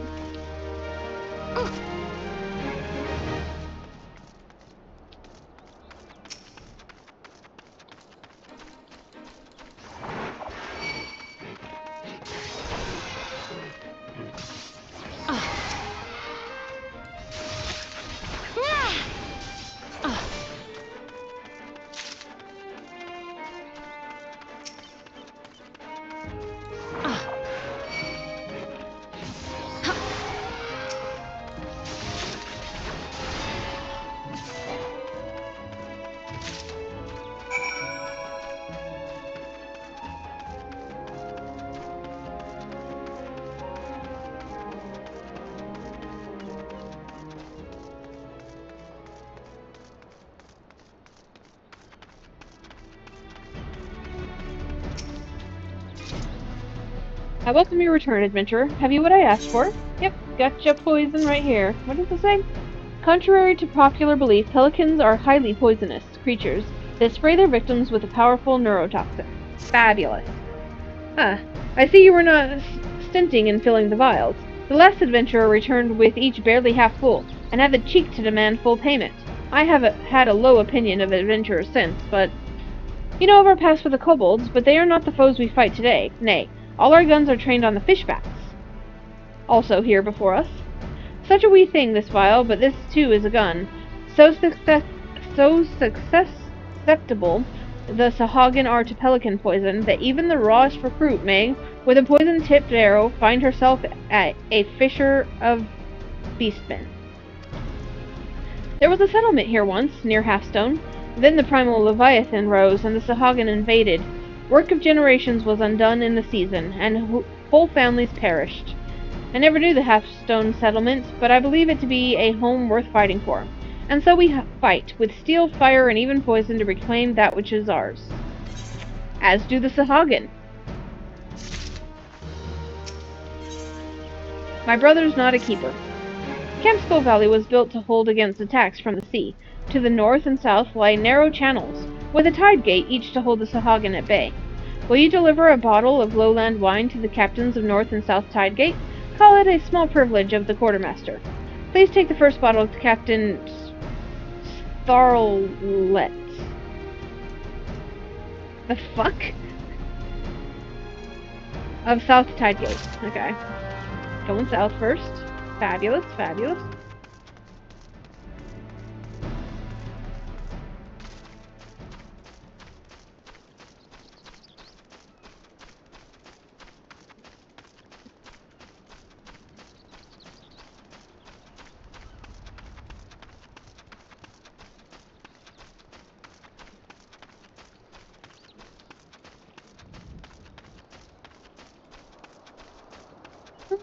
Righty then.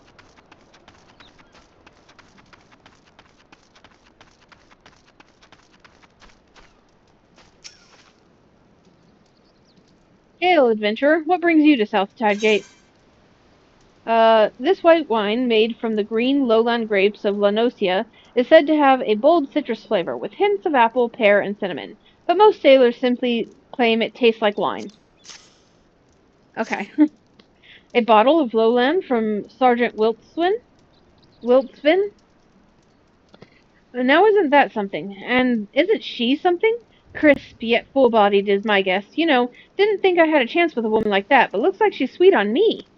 Uh, you and your brother, apparently. Always the popular with the fairer sex, if I say so myself. I have a brother. You heard about that? He's the captain of North Tidegate. Like as peas in a pod, they say, but they never popped those peas out of the pod, if you take my meaning. Wiltsvin, got a way about her, she does. Cool as spray, but there's fire there, and welcome she is to show me the light and scorch off every stitch between the two of us. You're weird.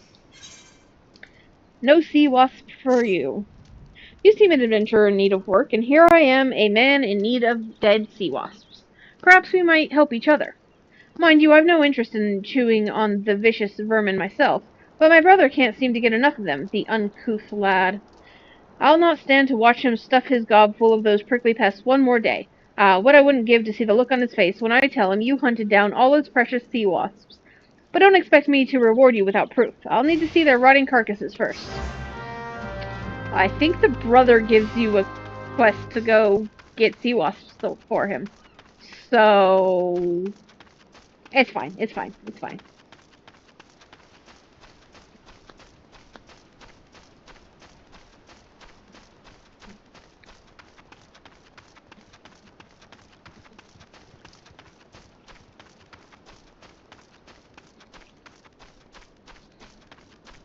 A little double dipping never hurt anyone.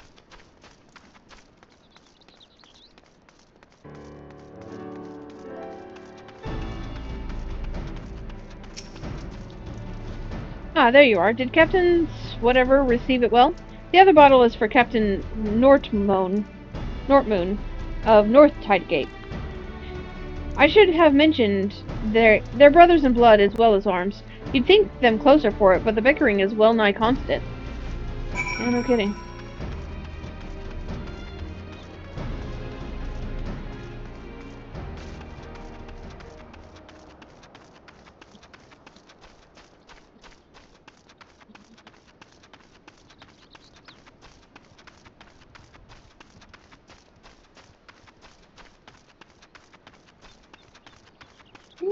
Righty then.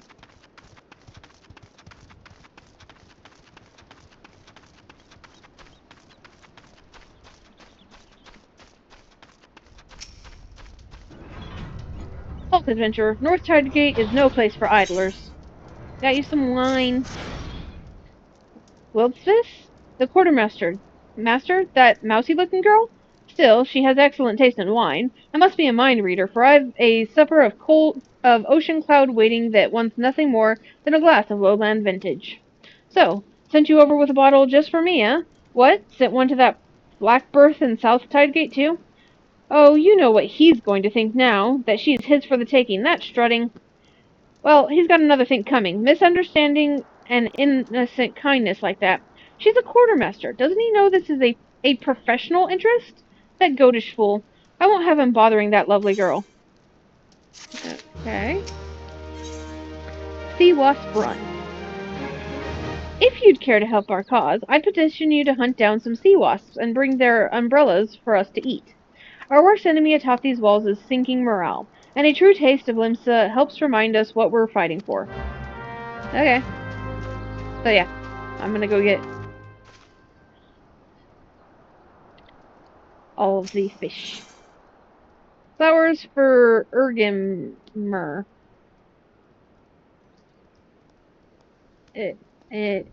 Ergamer? I'm gonna call him Ergamer. Ergamer? Where is Rohath? I told that barnacle the engineers were letting us take the new cannon out for a test. The 12 know when the mood will take those hugger-muggers. Probably over at the crypt again. Morbid, I call it. I like a good wallow now and then, but he broods on dead folk he didn't even know. You go fetch Rohath, and I'd be liable to profane the Lich Yard by beating him about his thick head with that big stone hourglass. There I go again, blaspheming the Keeper. Not that I much care for that Poncy, and that's probably another bit of abominating. Here, take these flowers. Rohath's at the Founder's Crypt. Give them the pretties for the dead. That'll clear my slate with the gods. That's not how gods work.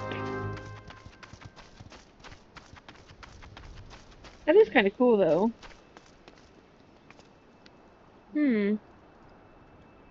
Oh, it has Lim Solomensa signal. I wonder what those words say. Is he gonna tell me? Rest in peace, the 12. Rest in the peace of the 12, ear gamer. Yep, here, have some flowers. Oh, you bring flowers? Come, no need to be shy. There's plenty of space. Small in life, he who sleeps here is large in death. Okay. Place the flowers. Okay. You'd never know now there was a hamlet here, would ye? Halfstone 'twas called, built on the sweats of near 10 score brows, and put to the Sahagins' torch. The settlers fought, aye, and how, with not a trained soldier among them. Eargamer was one of those, a farmer by trade. He stayed behind to cover the final retreat, asking for as many arrows as could be spared. Then he took off his boots and gave 'em to another, saying it wasn't far where he was going, and here he lies now. Okay, that guy's kind of a badass. Like, give me arrows, here's some boots so you guys can get away. I won't need them. I'm going to die. Time was, I'd be hard-pressed to imagine doing what he did. You don't hold fast too much in a privateer's life. No pirate captain's going down with her ship, and any captain who looks to loyalty more than gold is liable to have his throat slit. But now, I got to be better than that, don't I? I gotta be more like Eargamer. Okay.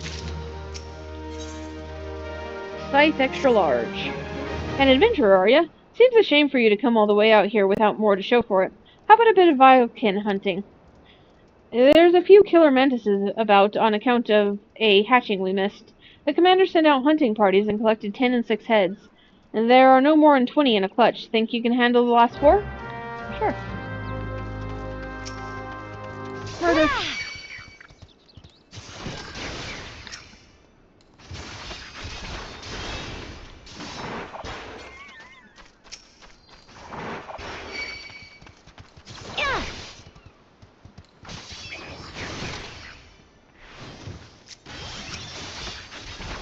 Alright.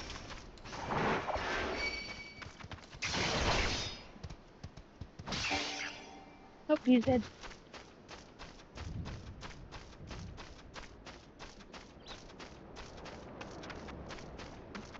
Alright, let's go.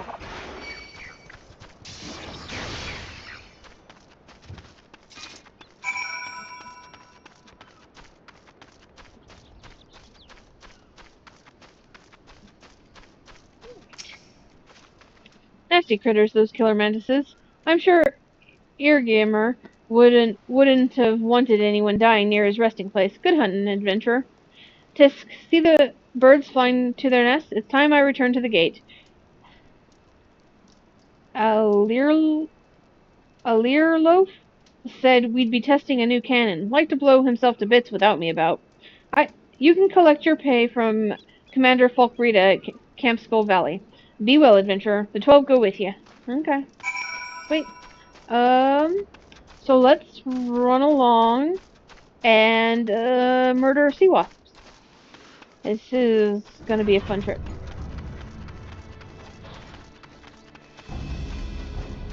What's a crab doing here? Oh, bad crab. That is a crab not to be fucked with. Don't mind me. Fuck. Nope. I don't want to fight any of it. I especially don't want to fight that guy.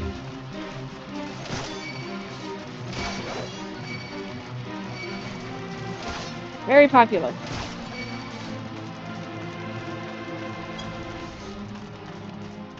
Okay, this is fine. Alright. Woo! Safe.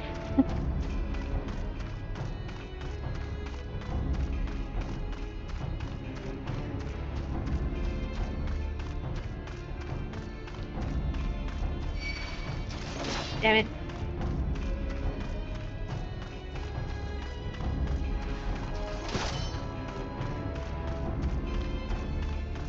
Leave me alone. Alright, let's murder some sea wasps. I need to kill 8 of them. And these are actually higher level, so it's going to take me a while. More than a couple of snacks, at least.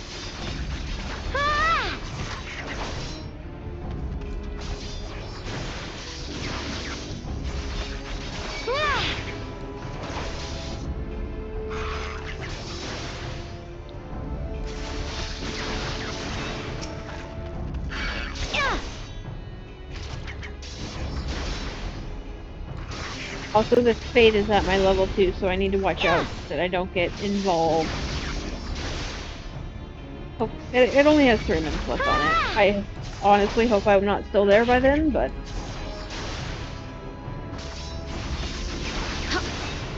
Okay. Next. Oops, I draw more than one. This is fine. Good thing I'm a tank.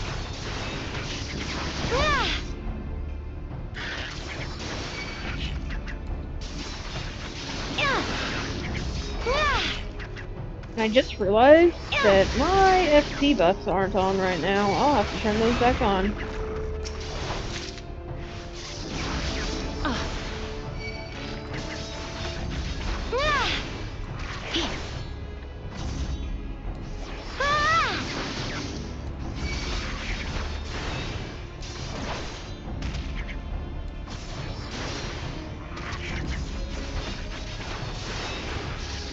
Alright. Next. Also, I just noticed only 7 sea wasps exist right here. And we're required to kill 8, so I'm going to have to wait for a respawn. Luckily, because I'm killing them so slowly, by the time I finish killing the ones that are here, one of them will have respawned.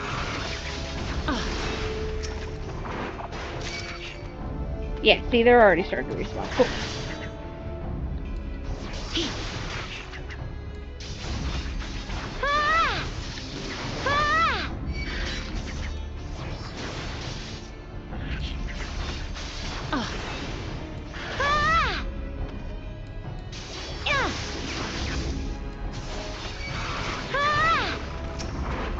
You. And that is level 70. And I got Circle of Scorn. Woo! I love Circle. Level 50. Woo-hoot!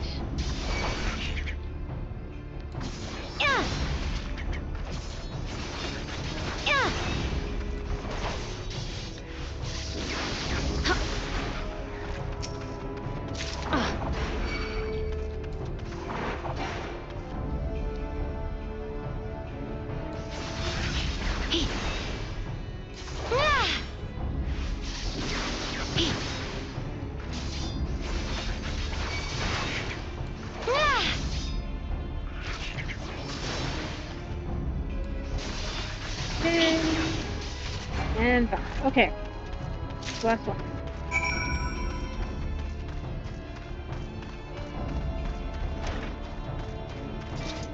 Now, which one do I want to deliver to first?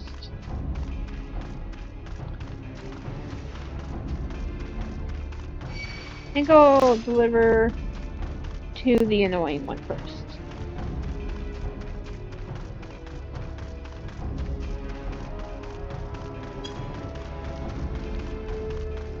Mainly because it has a shorter path. So, I'm less likely to run into cannons.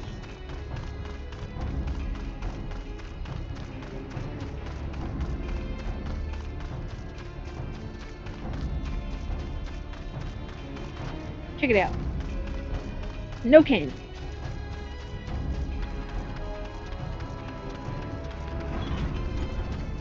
Alright, there you are. I trust you're busy delivering those sea wasps to the deep. Just make sure you don't give their corpses to my brother. Now that's what I deem a proper slaughter. Excellent. All that remains is to determine how to dispose of the wretched things. I suppose there must be somebody in my brigade that can stomach them. Or I can just take them over to your brother.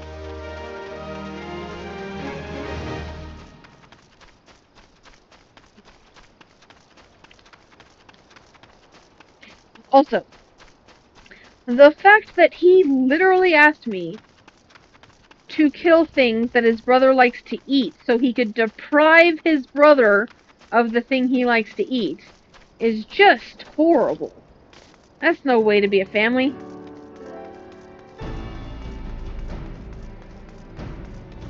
Alright.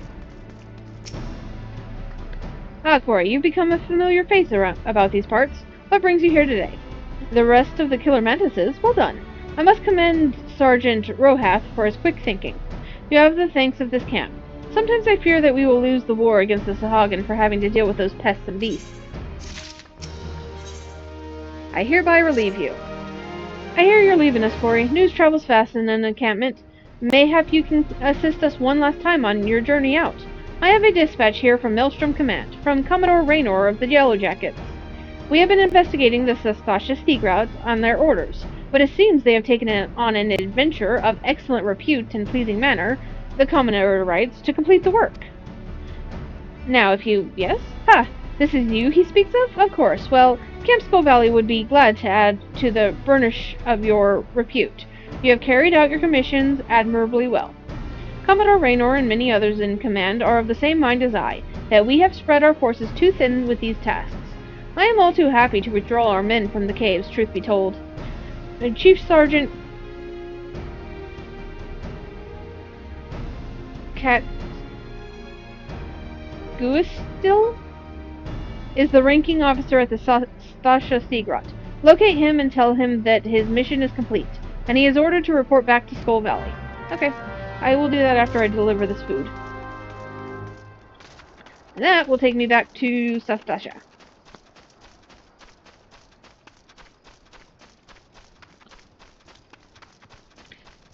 Looks like there are some quests over on the Isle of Umbra, but I can't get there legitimately.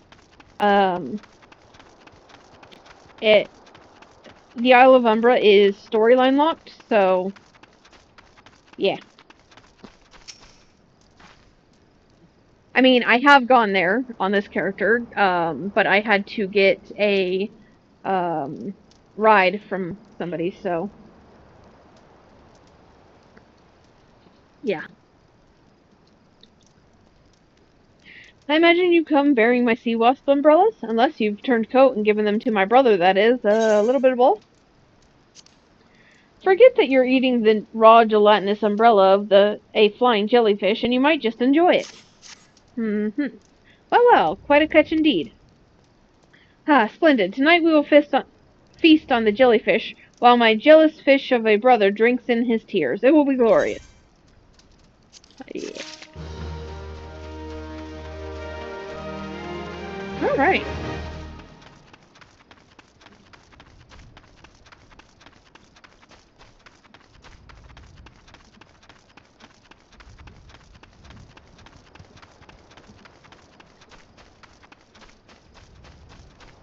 To Sastasha.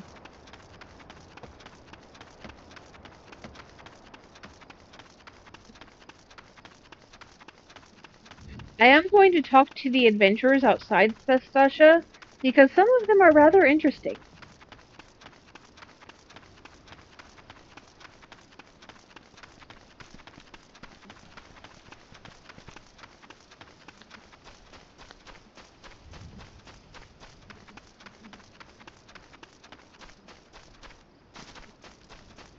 But first, let's relieve this guy of duty. Halt, adventurer. Do you mean to enter the Sastasha Seagrot? I would advise against it. You'll likely perish in its labyrinthine depths. Trust me, were it not for sheer strength of year, Of will, I'd not be here. What am I doing out here, you ask? This is a comely spot for stargazing, I find, far better than the labyrinthine depths of the cave, friend. In there, none shall hear you scream, particularly since everybody else has been reassigned. Me as well, you say? Back to Camp Skull Valley, and far away from the labyrinthine depths of that hellhole? Most excellent. I have my principles, and would willingly have sacrificed my life for the mission. But I am not grieved to cede that prospect to you, and bid this grot good day. My place is at a fort or on the battlefield, not crawling around a dank cave with coils of rope and sheaves of paper, fearing I shall never see daylight again. I warn you, friend, there is much danger in those depths. It is, what is the word? Labyrinthine, I tell you. You've said that word like several times, and it sounds like less of a word each time it's mentioned. Okay, so we've got, it looks like 2 adventuring parties here, and possibly a solo adventure. Okay. So, Isildur, a fellow adventurer. You two are here to unravel the mysteries of Sastasha. He's an old man. I have adventured across the wide realm for more seasons than I dare to count, yet still Eorzea manages to surprise me with her beauty and splendor. Our journeys are not ended by the attainment of riches or fame. It is an unquenchable thirst for the unknown that drives us into the wilds time and again. Even if I explored the world for 1,000 years, I would never grow weary of this life. I'm right there with you, buddy. You and I are friends. We have the same ideas. I like adventure. Adventure is fun. What about you, Elaine? Grandfather and I are companions on the road. We travel where the wind takes us and drink in all the wonders this world has to offer. Only an adventurer can understand the joy of such freedom, of discovering hidden places and experiencing sights and sounds that few may ever know. The passing years have begun to take their toll on the old man, but no force save death itself will sate his appetite for adventure. So, I will see these guys again later. And I will also see these guys again later. Now, so at a glance, it looks like these guys are either heckling or chastising their healer. This is obviously a conjurer of some description. So, let's talk to Pea Rail. This is perfect for our inaugural outing as a party. Wandering around in the caves, turning over a few rocks, how difficult could it possibly be? I never expected our first visit to the Adventurers Guild would yield such a straightforward way to win fame and fortune. Okay. Leovine? Leovine. Okay. She's an archer. Edda, you're so slow, you'd lose a foot race to a sea slug. Why are you picking on her? Rude. Avir. What took you so bloody long, Edda? If me purse was too light, you might have considered using some of your own bleeding coin to get us what we need. You've only ever been as useful as the contents of your pockets, but God knows that you can barely heal a scratch. Don't insult your healer, man. It's a good way to get dead. We took up the venture in life to take on the big jobs and claim the big rewards. How are we meant to do that if you can't even get our supplies in order? Oh, it's her, the one Baderon was talking to. Well, we'll see who gets the glory. This job should have been ours in the first place. Yeah, well, it's mine. Edda? How you do? I'm sorry, Avir. I came as fast as I could. I tried haggling with the merchant, but 2 potions was the best I could get with the money you gave me. I had no idea how expensive they were. I have some potions. I give you... Oh, I only have 2 potions. Man, okay. First of all, don't mess with your healer. What about you? Do you have anything important to say? Just look at this beauty. See how she glows? You can almost feel the power running through her. What's glowing? What exactly is it you have there? What is it? Well, what does it look like? It's a short sword. But now I suppose you're wondering why all the fuss over a short sword. That's easy, you see. This isn't your ordinary run-of-the-mill mass-forged, store-bought, bottom-of-the-bargain bin short sword. This here is a genuine ethereal short sword. One of a kind, in fact. Can you see its glow? No? Well, trust me, it's there. And that glow means this short sword is special. It means it's powerful, or at least a little more powerful than what you'd normally expect from a mere short sword. So this is just explaining pink-tiered weapons and armor, which you can find in dungeons. I think I'll leave you alone with your sword. Yeah. Okay. So, they also have the smith here, and the lady. What, do you have anything important to say? You don't have the look of a pirate, but one can never be too careful on this island. Unless you have the proper authorization, I can't yet let you enter the Sastasha Sea Grot. Oh, yeah. Okay. Please tell me you're here on Yellow Jacket duty and not some daft sod out for a stroll. I can't take any more of this blasted waiting. You are? Thank the gods. I assume you already know about the ship seen slipping around the Isles of Umbra? We've been on the lookout for pirate activity ever since that vessel was sighted, thinking a crew of cutthroats might have a den nearby. So when we received word that men of questionable quality had been seen passing in and out of Sastasha here, we weren't entirely surprised. I have yet to see them for myself, but if this lot belongs to those fishback-fancying serpent reavers, well, you can imagine the panic it'll cause. The kidnappings are still fresh in people's minds. Yeah, if you start in Limsa, you actually solve the problem of the kidnappings and figure out what's going on, so. Anyway, your task is to poke around in the caves and find out exactly who we're dealing with. While you do that, I'll be keeping watch out here, praying you don't spot any blue-face tattoos. Duty support unlocked! We are going to be going in with duty support, because I don't feel like dealing with randos. Yeah, I don't need this. I actually do know what I'm doing. I am not a scrub. Alright, enter within a group, so we get a eager conjurer, an eager thaumaturge, and an eager lancer. Also, I really like the lancer's green hair. It's adorable. Into Sastasha we go. Actually, I should read the text for the dungeon.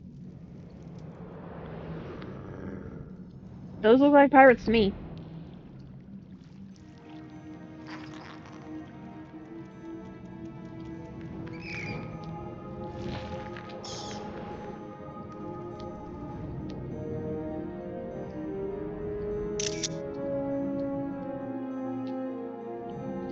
Okay.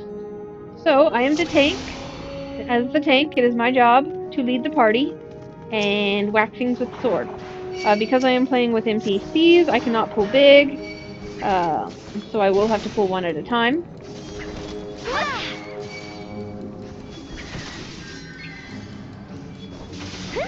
Well, one group at a time, I mean.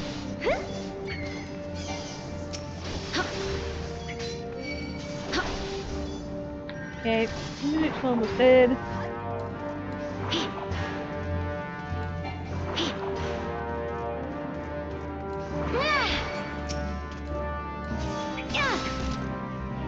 Let it be known that NPCs do not like to move and cast.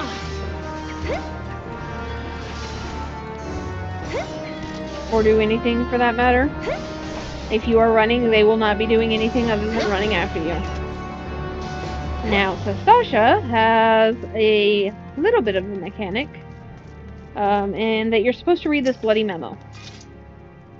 You find a bloodstained scrap of parchment with a message scrawled upon it in faded ink. The captain likes his cabbage green. That is very misspelled, but the important word is green. There are 3 messages you can get from this memo, but each one mentions a different color, and that's the important part. Remember that for later. Green.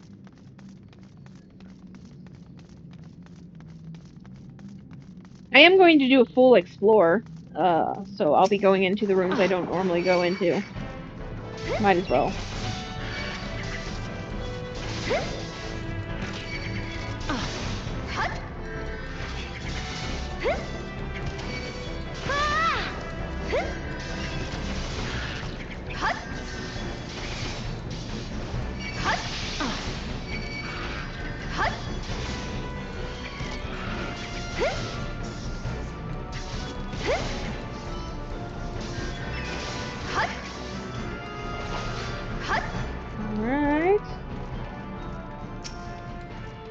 Oh, our conjurer says, this cavern is strangely beautiful. I will be attempting to read the dialogue that our NPCs say. Right now it's not that important because they're just randos. Sort of. But I think, at least for the first 3 dungeons, they're the same group, so might as well get to know them a little bit.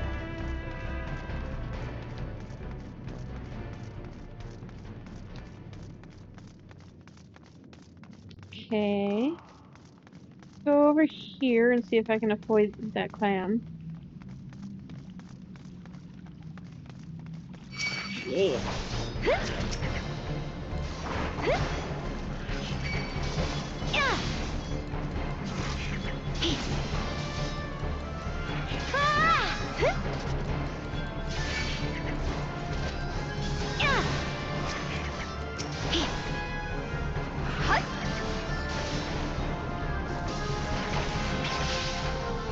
Okay.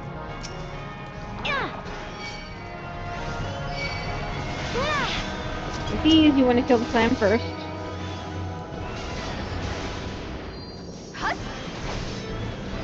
Because otherwise it'll go invulnerable, and then when it opens back up, it will spawn more fucktards.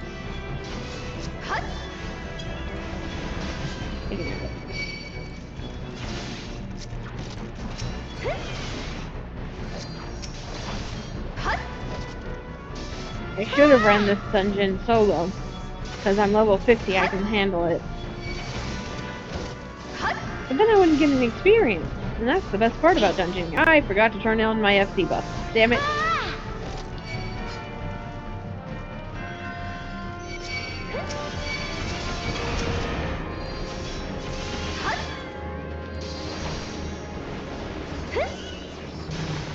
Bitch. The NPCs apparently do not know to kill the clam first, and that's insulting.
And here's where I needed to know what color to press. So, the colors are red, blue, and green, and we obviously got a note that said green. So, we will press the green switch. If you click the wrong switch, it just summons an enemy and gives you a minute-long poison. Not a big deal. Summons a chopper, the first boss.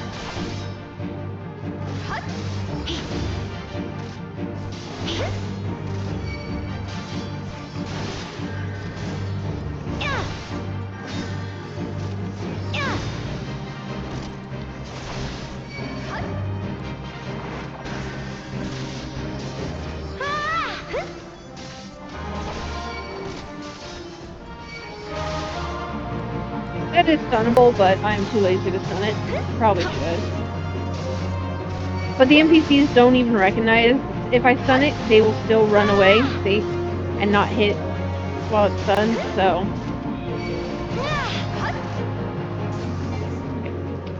And my first treasure coffer, which I don't need anything out of here, but I'm going to take it anyways.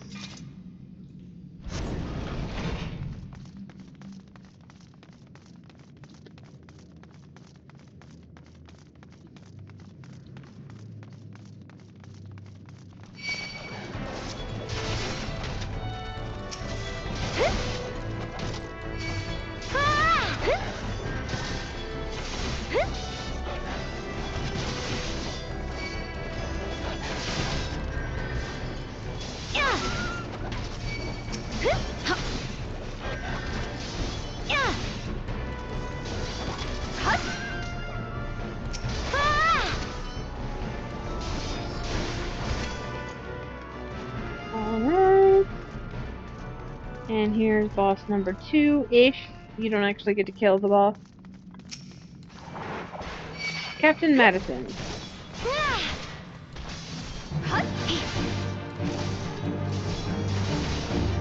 Gotta kill his NPCs first.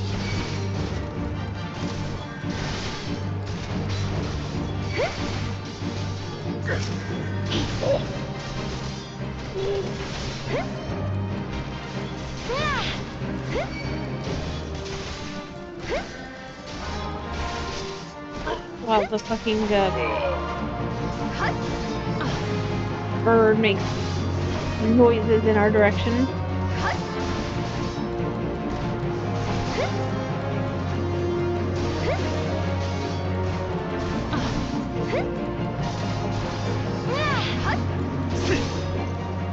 And he runs away halfway through because he's a coward.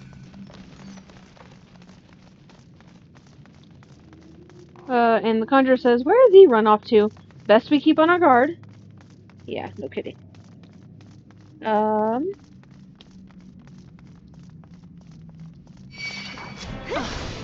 Like these guys.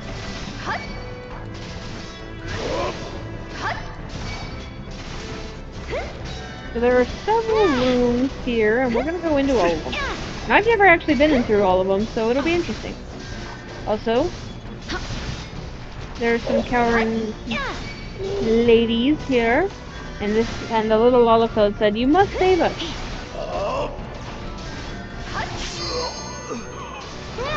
I'll get right on that. What does the Miqo'te have to say? Nothing? Okay. Scooby-Doo. Nope.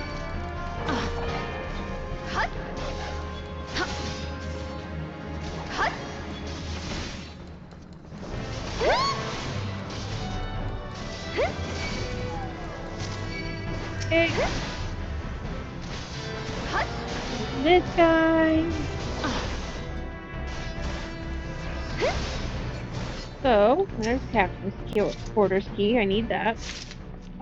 But before we go over there, let's poke around a bit. We're gonna go into this room.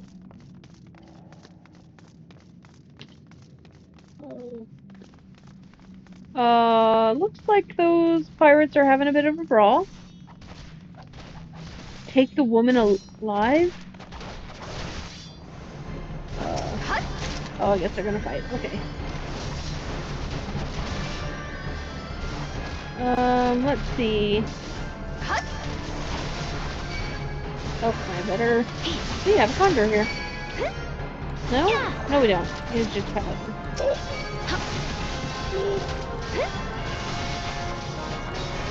Oh, there he is. There's the conjurer. I see him. No? There are no conjurers. They can just switch to conjure in combat, because fuck you, I guess.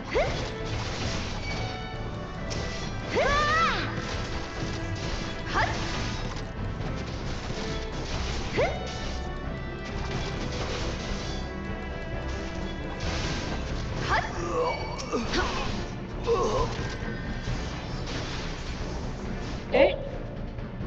There's all those guys dead. Now let's visit the next room. Okay.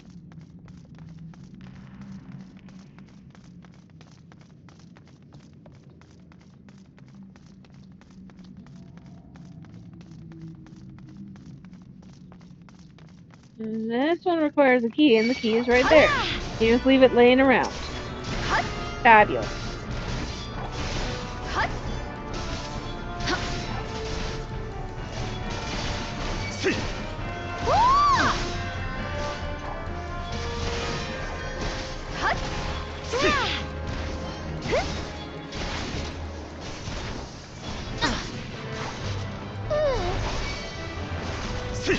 Okay.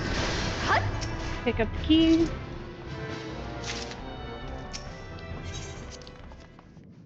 And this is where they keep all of their slaves. Forgive me, my lord, I did not mean to offend. Please, my lady, I'm ever so sore. Oh, don't worry, I'm not going to hurt you. Mother, father, what did I do to deserve this? Oh.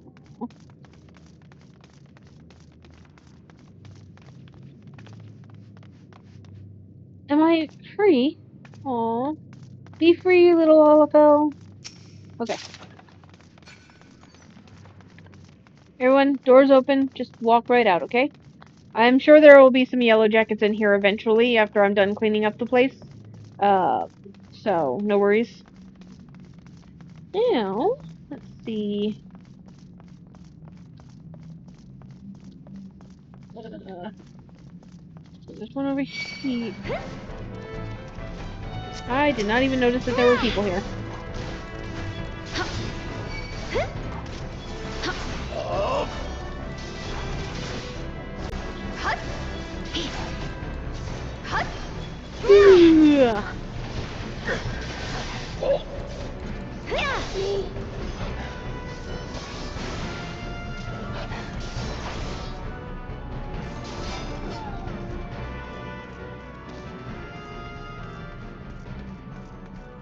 Alright, so we got some random people. I don't see any treasure though.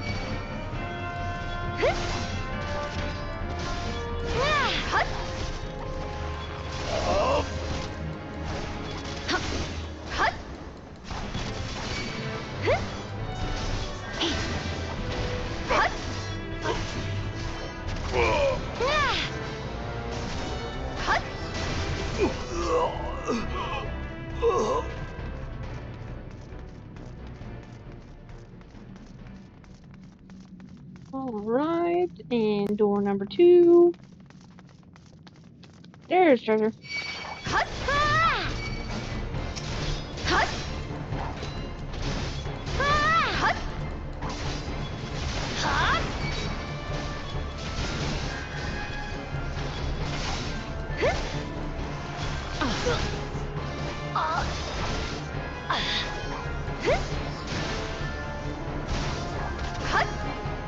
Alrighty then. That one. But.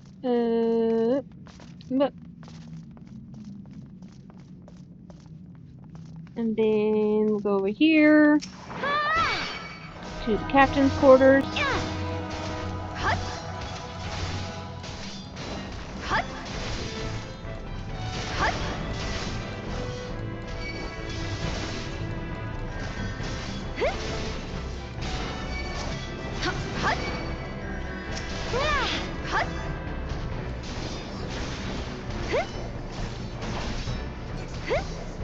Right. We already picked up the key to here, so. And this is a mini boss. Or maybe an actual boss, I don't know.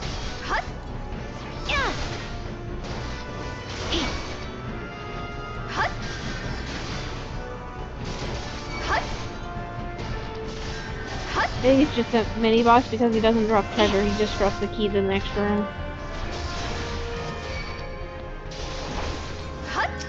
There it is. Yeah.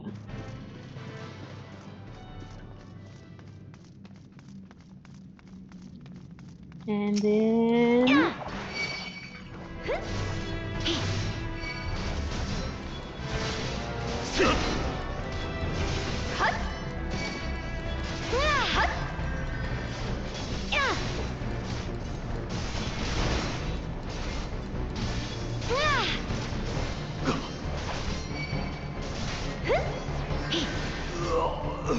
Righty then. Come through here.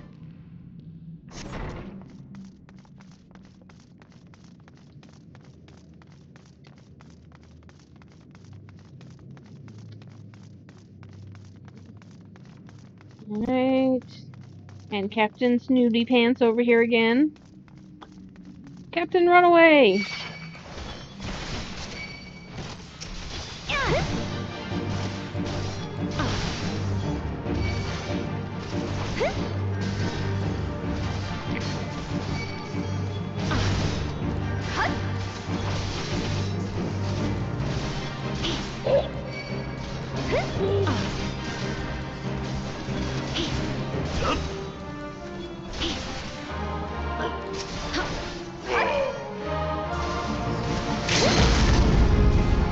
limit braking. Needle thaumaturge limit brake.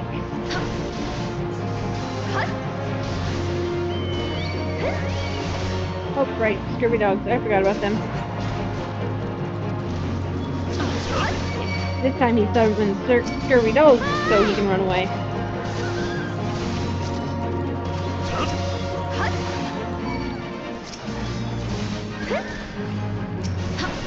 Continue beating on his ass.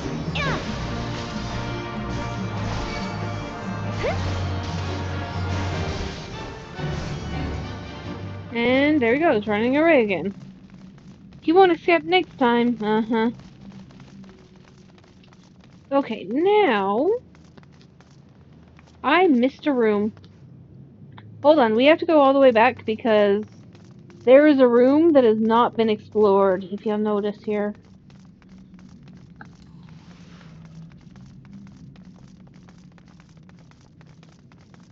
We can't leave a room unexplored.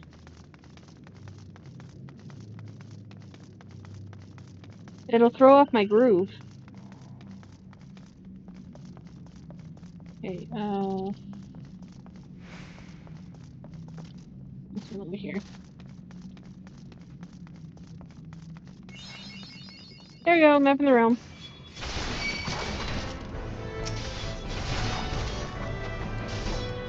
Don't see any treasure in here. There's an empty room. Look, I think having a ton of extra rooms is fine, but at least put something in them other than just more guys, because we don't get experience for killing extra dudes. So, like, there's no reason to go into the rooms now. I am glad that they've pretty much changed dungeon design. So that's something at least. Okay. Back to sprinting.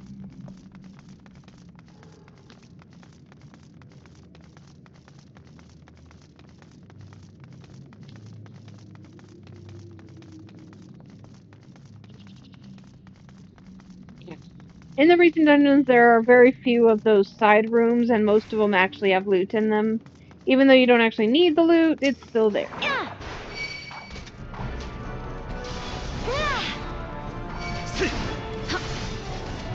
And if you like the appearance of the stuff, then, I mean, it's a good reason to go into those rooms.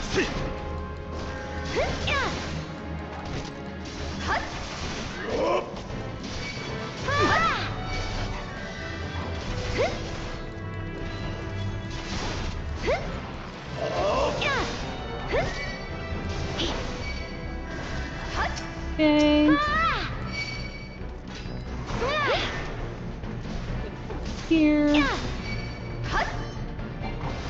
I am not going to kill everybody in this room because that would take forever and I've already been in this dungeon for too long.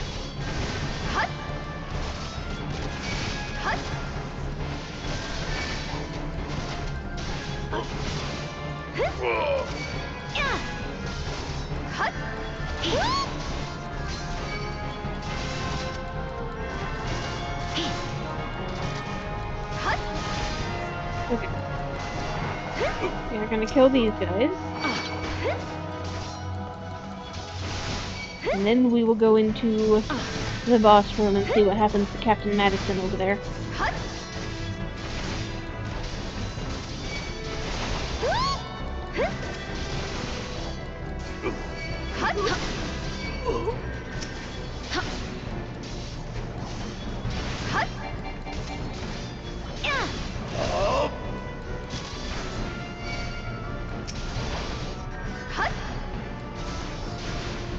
Wait.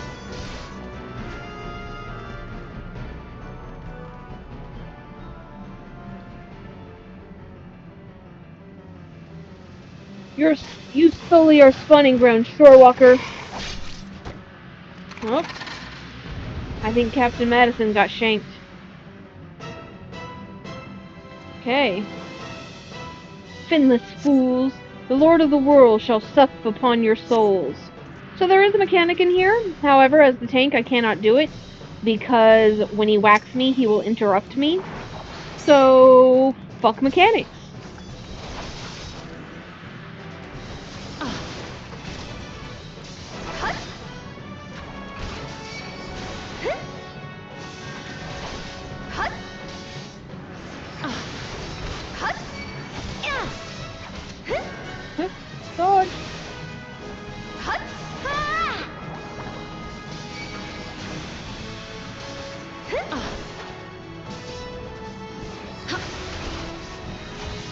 Okay, so bubbles begin to form. So those things are going to spawn more enemies. And because we're not killing them fast enough, I'm going to have to fool all the extra enemies. Maybe not.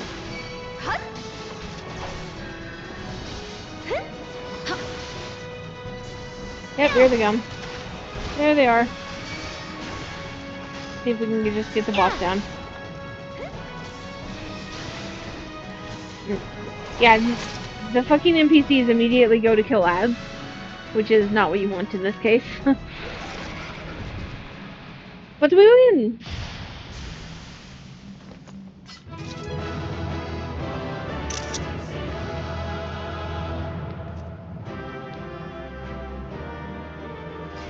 Woohoo! Alright.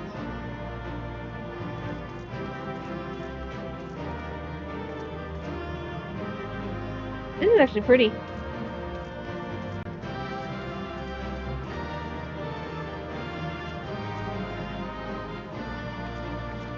Let's see.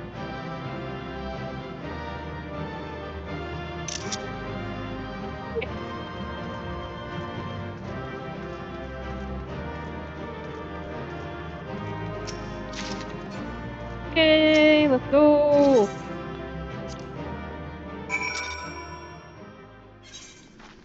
Alright. And back to the drowning witch.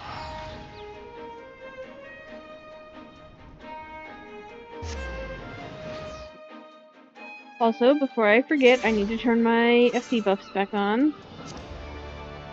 Heat of the battle. I need to get more FC buffs, apparently. I'm running low.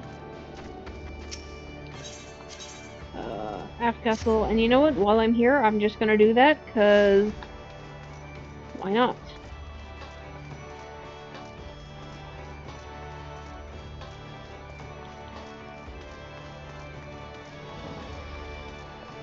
And yeah, my FC is with these guys.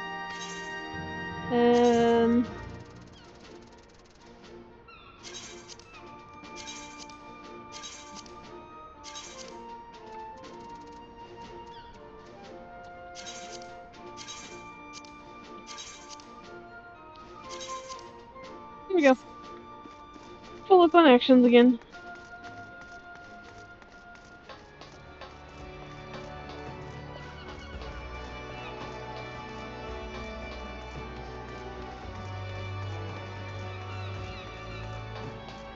Now let's go tell Batteron, or yeah, Batteron that I am amazing.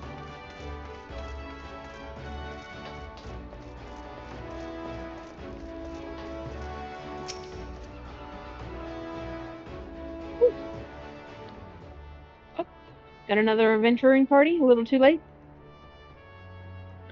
Aye, such a task was on the books. Was, mind. I'm afraid that ship has already sailed, friends. Ah, might you be the adventurer who accepted the job of investigating in Sastasha? This is Dolores Bear. He looks like a bear. It would seem that ship has not only sailed, but now returns to harbor, none the worse for its voyage. A pity. We dragged our boots too long on this one. No matter, the wheel will turn, and our chance will come. You're right, of course, but there shall be no rest till we have attained our goal, lofty though it may be. Not a wink of sleep. Great leader. Kakina. Okay. Our aim, lest you wonder, is to perform such feats of heroism as will earn us a place in the songs of every alehouse in Eorzea. We mean to write a legend which will inspire adventurers as yet unborn to follow our shining example. Do you have such a goal? Large or small, it matters not. Only have a star to reach for, and you will reach higher. Purpose can sustain you through times of hardship. Keep your eye on the prize, and all obstacles will be overcome in time. You would not think to stride into battle unclad, would you? Well, goals are as arms and armor for the spirit. I wish you fortune in your endeavors, my lady. Peace out. I don't think I see those guys again. Back then, are you? With all your limbs and a tale to tell, I wager. It was one hell of a tale. Also pirates. Fishbacks, and there I was thinking you'd only have to crack a pirate skull or three. 7 Ls, you turn your back for 5 bloody minutes, and the scaly bastards have set up shop on your bleeding doorstep. Still, sounds like you left 'em in pieces, so I don't suppose they'll be carrying out whatever mischiefs they was planning, unless they was planning on feeding themselves to the fauna of Sastasha, of course. Any road, all's well that ends well. On behalf of Limsa, I thank you for shedding some light on this mystery. You have lived up to your reputation, and I couldn't ask for no more'n that. Now, I'll bet you're dying for a rest, but just in case you're not, I was wondering if you might be interested in taking on another job. It just so happens as I've had a request from our sister guild in Gridania, see. Seems the folk are in need of a venturer what can get things done. For them to ask for help like this, you can bet the task won't be no skip through a sunny glade. But after the way you dealt with our fishback infestation, I doubt it's anything you can't handle. Give us a shout when you're ready, and I'll lay it out for you. Okay, I just remembered I forgot to read the dungeon text for Sastasha, so I'm going to read that right now. Yes, party finder unlocked. I am amazing. Not good. Sastasha. After a period of relative silence following the calamity, the Serpent Reavers have once again taken to terrorizing the inland hamlets of Lenosia, killing the men, kidnapping the women and children, plundering the storehouses, and burning what little they leave behind. For years it was not known how the pirates were able to raid areas so far from the coast, until a local shepherd sighted a band of painted ruffians entering the Sastasha sea grot, carrying large quantities of sacks and crates. Could it be that there is more to this cave than meets the eye? Yeah. Okay. Readjust.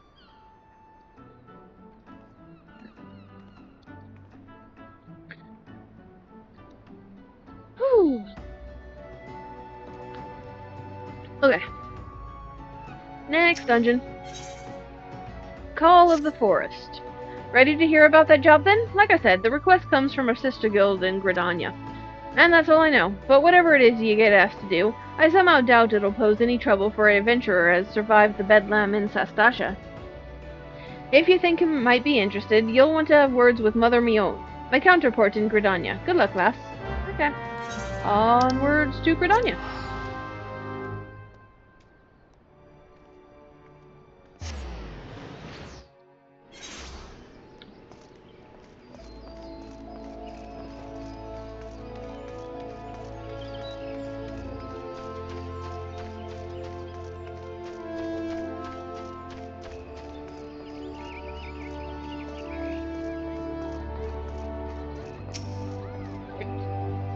Take a seat wherever you like, friend. Our waitress will come take your...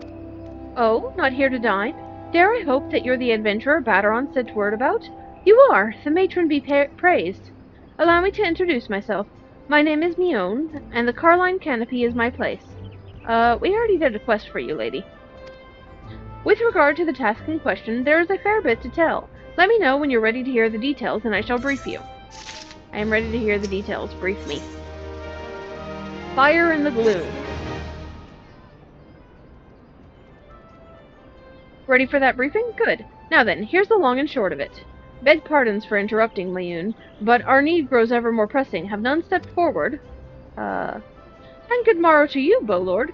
Your need must be pressing indeed for you to honor us with a visit. The good news is, your journey hasn't been wasted. I'm pleased to report that we have a volunteer at last, and one who comes highly recommended at that. Hello. My thanks for answering the call, friend. My name is Lewin, and I lead the men and women of the God's Quiver. Now, time is of the essence, so I shall proceed directly to the heart of the matter. We wish for you to nip a potential threat to Gridania in the bud. Beneath the central shroud, there lies an underground burial site called the Tam-Tara Deepcraft. The place was once a Gilmoran settlement, but we Gridanians have long interred our dead there. Of late, however, shadowy figures have been seen skulking about the Deepcraft, and with ever-increasing regularity. Based on the accounts of various witnesses, we suspect that these individuals belong to the Lambs of Dalamut, a doomsday cult which sprung up prior to the calamity. These zealots have proven themselves dangerous in the past, and we leave them to their own devices at our peril. Ordinarily, I would have dispatched my best men to scour the Deepcraft with orders to flush the cultists out. Alas, the calamity decimated our ranks, and the limited forces at my disposal are constantly required to keep the Ixal at bay. The birdmen have grown restless of late, and I fear a storm may be brewing. In anticipation of this, I have been compelled to spread our forces throughout the Twelveswood, lest we be taken unawares. The situation so being, we must turn to others to deal with the lands of Dalamud. Can we rely on you to undertake this task, friend? Yeah. You have my gratitude. Once you've seen to your preparations, pray make your way to the Deepcraft, and identify yourself to the guard posted at the entrance. He will apprise you of the latest developments. That is all. Be careful out there, you hear? May the crystal guide you and keep you.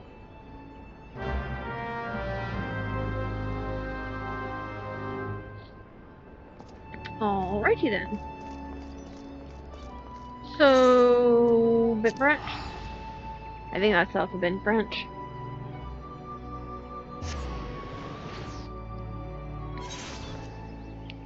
No new quests. Huh. I did all the quests here. Alright. Run!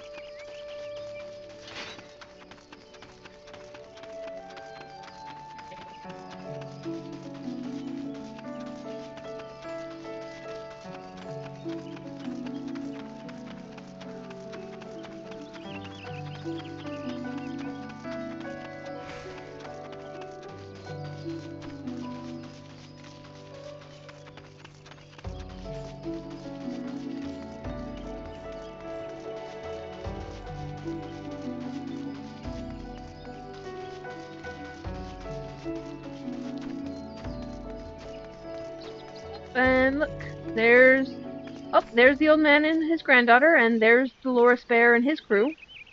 So let's talk to old man over here. They look exhausted. You guys okay? Childish curiosity prompted me to commit the most elementary of blunders. Were it not for the fruit that Elaine found, my adventures may well have ended in this forbidding place. Always look before you leap. In my haste, this most fundamental rule of adventuring slipped my mind. I do believe I shall rest here a while. I shudder to think what might have happened to Isildur, had I not thought to pick the fruit I stumbled across on the way here. Sometimes he has too much vigor for his own good. Age is supposed to mellow us, but if anything it has made him more impetuous. I understand his desire to make use of the time left to him, but one misstep and there won't be any. Yeah, no kidding. Okay. Dolores Bear? What you got to say? So we meet again. I cannot say I'm surprised to see you here. You took the prize back in Limsa, but this time we will give you better sport, or I am no true adventurer. Want to bet? Think of our goals, sister. One day, our adventures will be the stuff of song, and it will all be worth it. Gods, I hate mausoleums. It's not right to disturb the dead in their slumber. Yeah. Anyway... By order of the Elder Seedseer, the Tam-Tara Deepcraft has been placed under control of the Wood-Dwellers, and entry restricted to only those who meet certain strict conditions instilled by Stillglade fame. Yep, okay. You're Cory Foxy, I take it? Thanks for helping us out, friend. No doubt the Bowlord has already informed you, but your task is to enter the Deepcraft and purge it of the lands of Dalamud. In case you're unfamiliar with him, the cult emerged shortly before the Calamity put an end to the Sixth Astral Era. The cultists took the lesser mood Dalamud for their god, believing that it would deliver them from the devastation. And so they were rather disappointed when Dalamud exploded into 1,000 flaming pieces before it could complete its descent. Now, having seen their god turn to ash, one would think that the cultists might feel moved to question their faith. On the contrary, it served only to stoke the flames of their fanaticism. The Lambs of Dalamud are convinced that heretics, that is to say, everyone but them, interfered in the coming of their Lord and Savior, and that it's now their sacred duty to avenge him. Whatever it is they're doing in the Deepcraft, you may be sure that no good will come of it. For the sake of Gridania and Eorzea at large, put an end to their madness. Okay. Not the madness!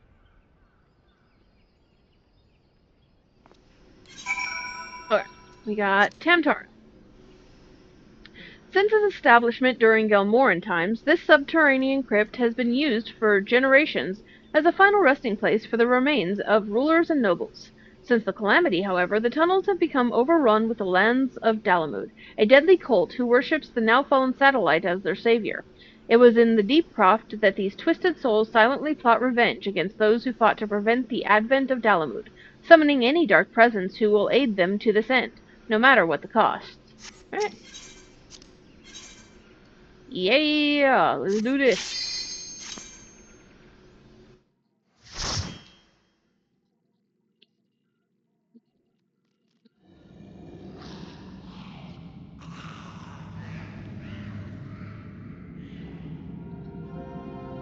Imps and orbs, imps and orbs.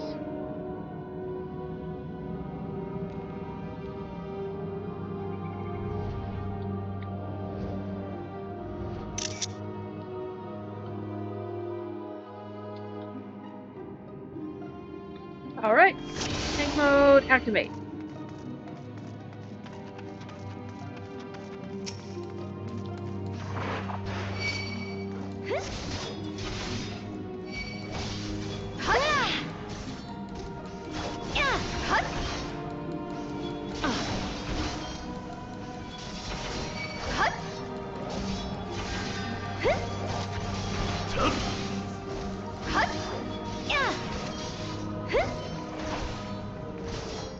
Alright. That guy down.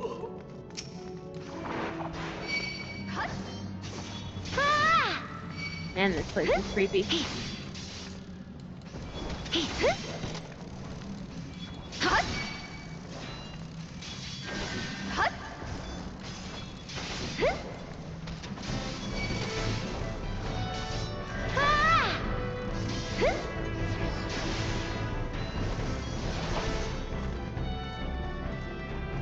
Alright. Oh, damn. Some of the stuff is all caged off and shit.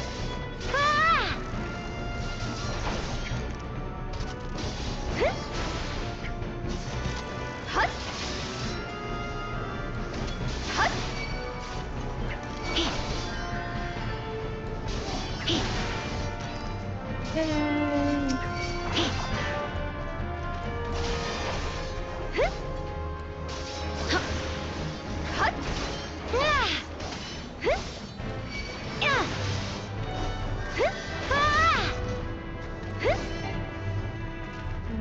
That guy's down.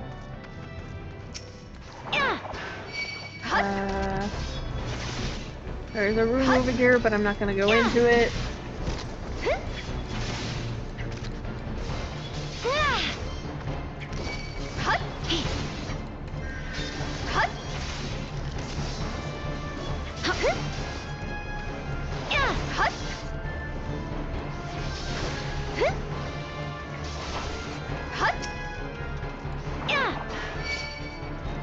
Right.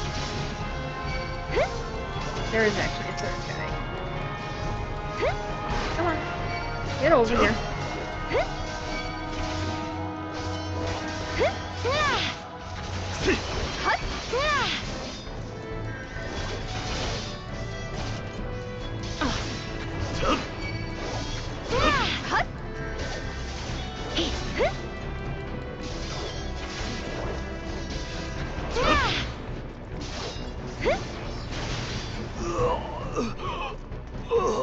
Okay, and looks like this is a boss room.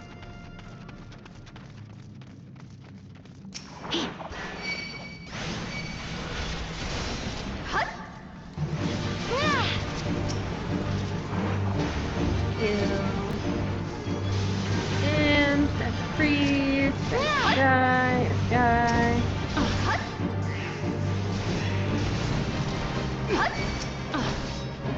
and this guy.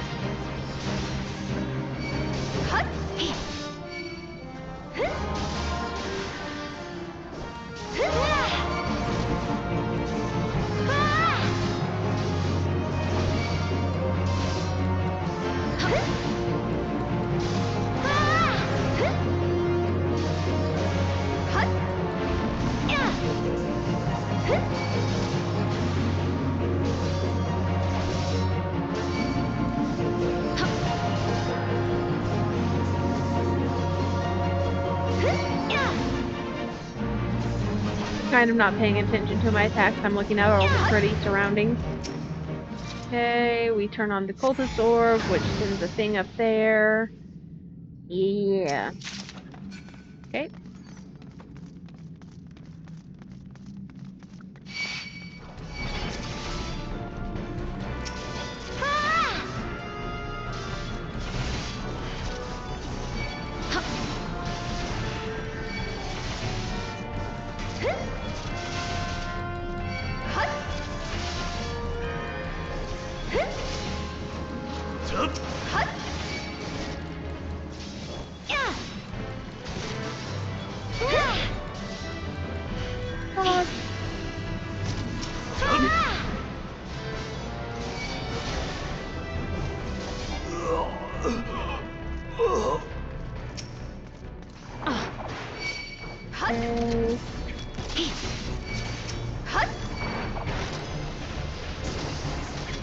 That's a mage.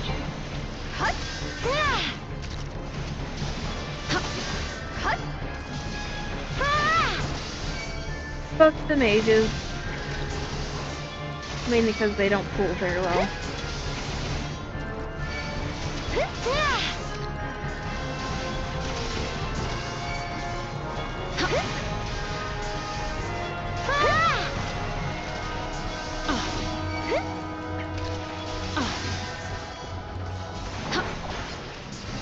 Okay. And then through here, you. Oh, you. And look, I treasure it. Let's go poke it with my stick. Oh, I already have it.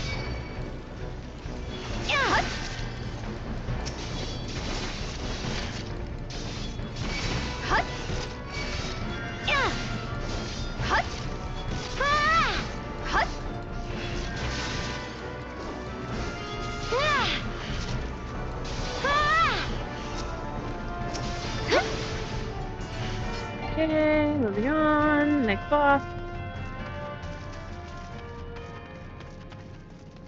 This time we got 3 imps instead of 2.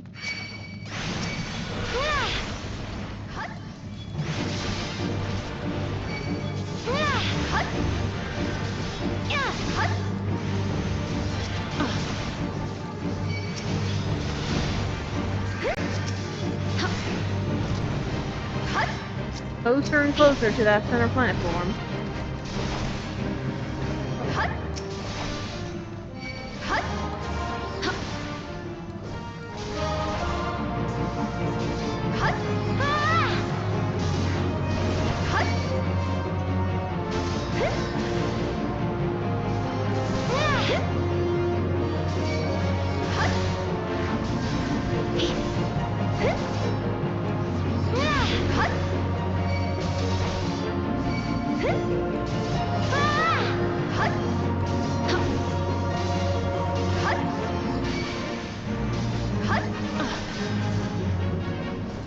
Great. That one's down. And orb to disable that. And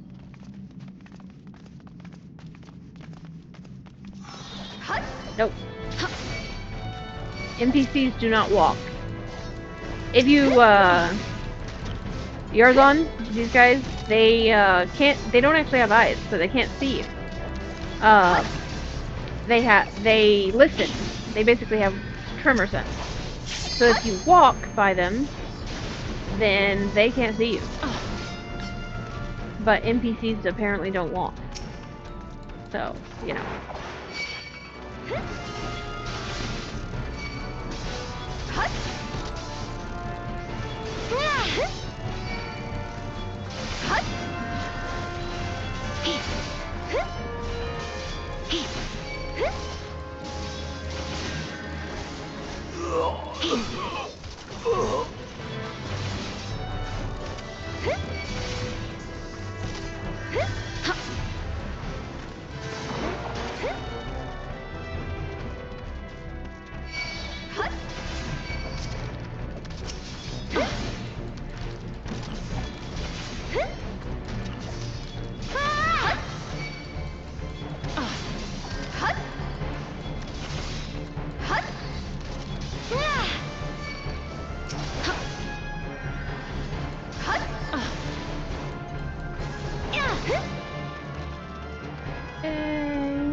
And over here.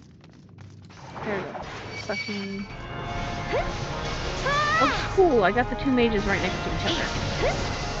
Sweet. You know how hard it is to get those two mages close to each other? Pain in the ass is what it is.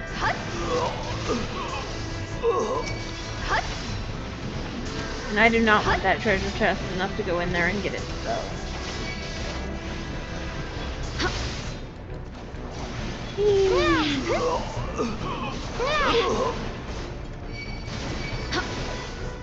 Alright. Yours on.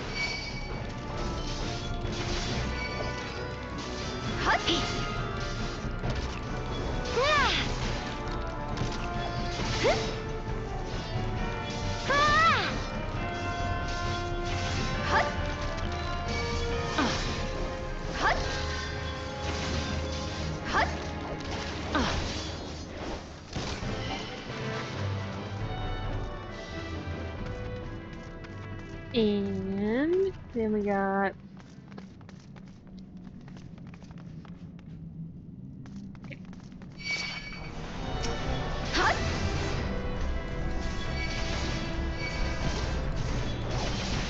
And we can't go in here, we have to go get another orb.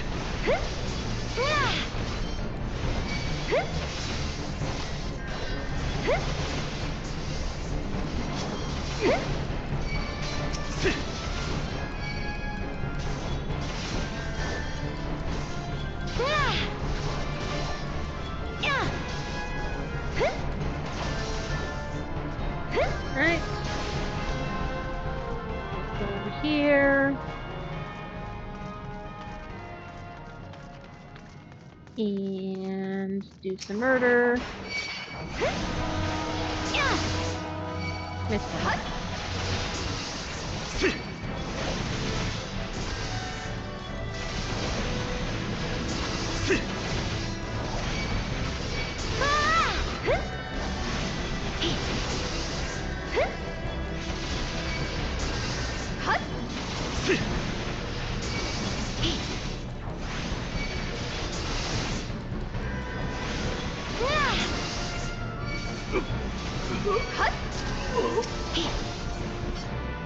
Alright, and grab this orb.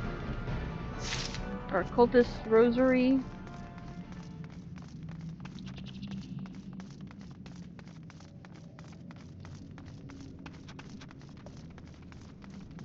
Right.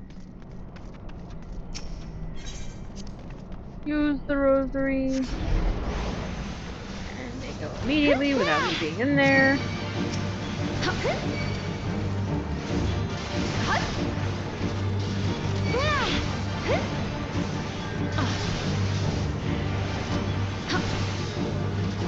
Look at those guys go.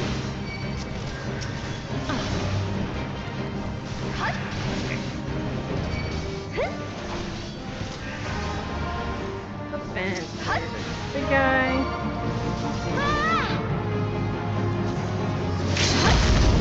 Yeah, let it break the fuck out of him.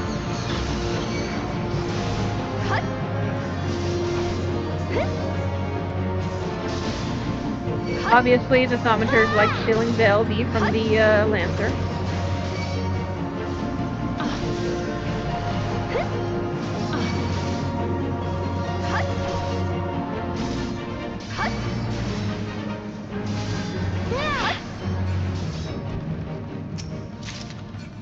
Okay.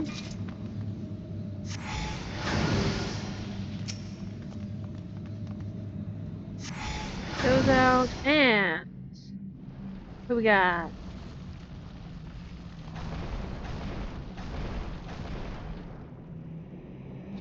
Orb comes down. Who summons me from the void to reside within this crude vessel? Cthulhu. We have Cthulhu. You seem surprised. Did you not cross our gates in search of, blood? Come hither, children of the dawn. The undying master will drink deep tonight. That a body could be so defiled, it's unforgivable.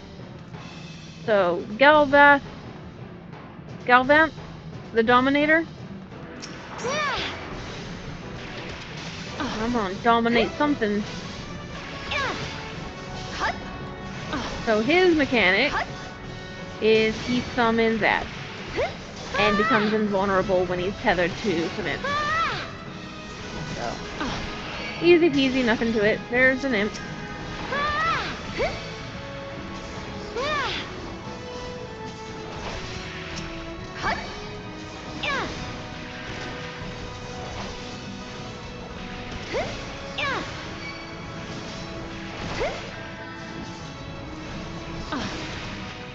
More imps, and as I'll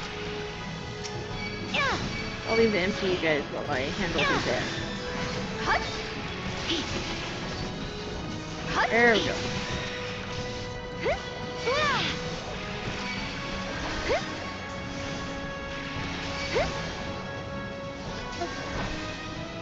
I don't remember if that's stunnable or not.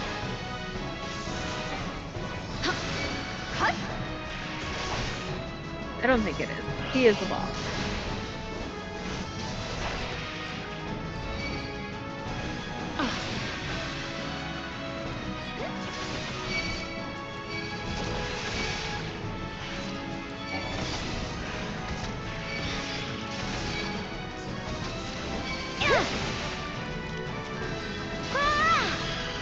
And there we go. Okay.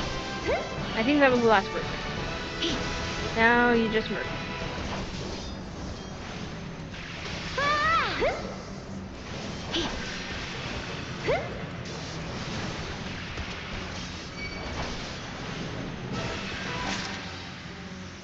Alright.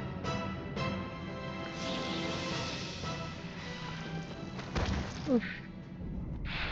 And he poops.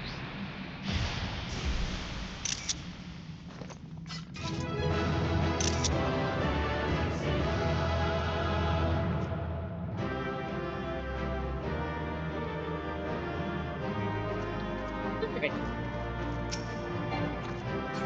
Yeah, already got one of those. Let's get the hell out of here. Okay, let's go turn this in.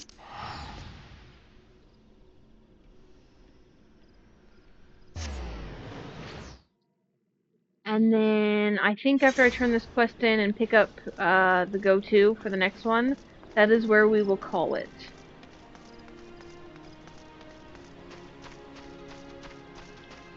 I'm getting a little bit sleepy. Okay, I did the thing. Welcome back, Cory. I'm reliably informed that your foray into the Deepcraft was a success. Nor did I expect anything less. Vadaron's ringing endorsement left me in little doubts as to your capabilities. Even so, you are to be commended. Bowlord Lewin asked me to pass on his thanks. I must say, it's something of a relief to be able to call upon such a capable adventurer. Sadly, death has become an ever more common occurrence within our fraternity of late. Times being what they are, the guild is constantly inundated with petitions, and we are hard-pressed to find enough hands to deal with them all. While this means no shortage of work for able souls such as yourself, it also provides ample opportunity for the inexperienced to overreach themselves, with predictable consequences. As if to illustrate the point. Oh, that's the, group where everybody was picking on the healer. Avir's gone, and it's all your fault. If it hadn't taken you an age to heal him, he would still be alive. Ah, yes, it's all the healer's fault. But I tried. He bolted out of range before I could finish the spell. I hate tanks like that. That's one of the reasons why I play a tank, so I cannot be a tank like that.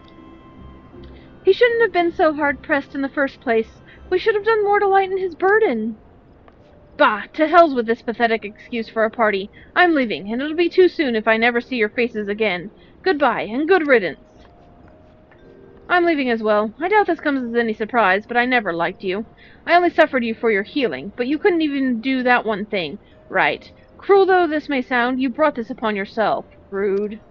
Oh, and by way of some parting advice, get rid of Avir's head.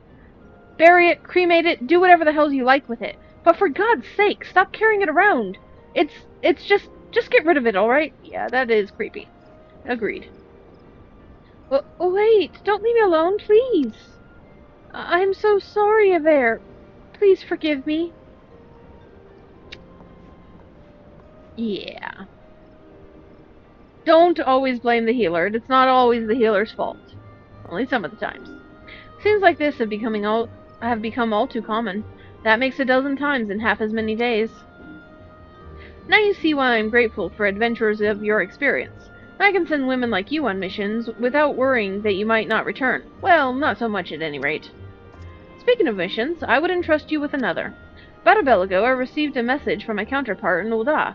She seeks the services of a reliable adventurer, and you are nothing if not reliable. Yay, back to Ul'dah. If you think you might be interested in this task, say the word, and I will be glad to share the details with you.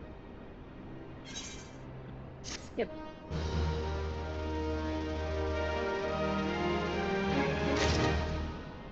Alright. Call of the Desert. So, you're not adverse to taking a little trip? Wonderful. As I mentioned earlier, the request comes to us from the Adventurers Guild in Ul'dah. Once you arrive, seek out Miqo'te. I love Miqo'te! The proprietress of the quicksand. Think of her as the Sultan's version of myself. Chances are she'll send you into the midst of danger, but I have every confidence that you will pull through unscathed. Now off you go, Corey, and good luck. I really don't want to stop here. I am tired, but...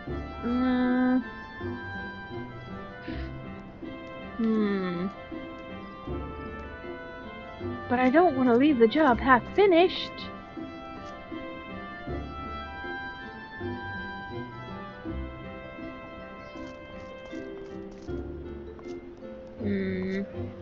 To continue or not to continue? That is the question.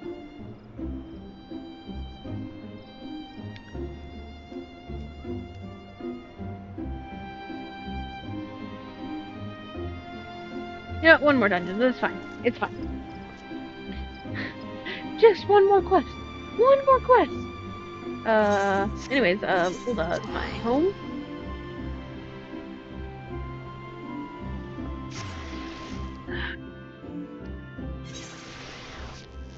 Ooh, I can pick up Samurai and Red Mage now that I'm 50. We're not going to do that today, but I might do it next time I stream. But for now, let's go home. Miqo'te, I miss you. It has been so long since I've seen you, Mistress Miqo'te. Miqo'te.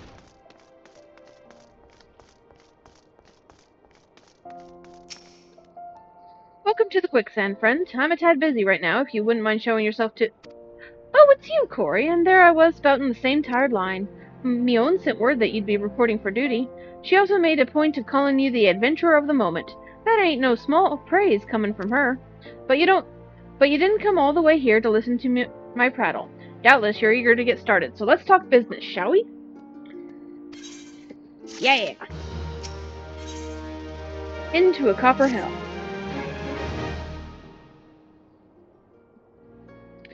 The petitioner ought to be arriving any moment now.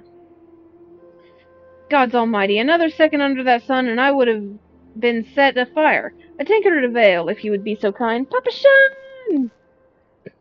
Papa Shan! Excellent timing, Papa Shan.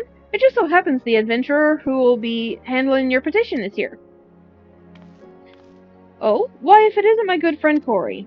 It does my spirit well to know that you are the one who will be helping us. I do like that they changed the dialogue up, depending on, where you started. That's nice. Maybe you'd like to apprise Corey of her mission?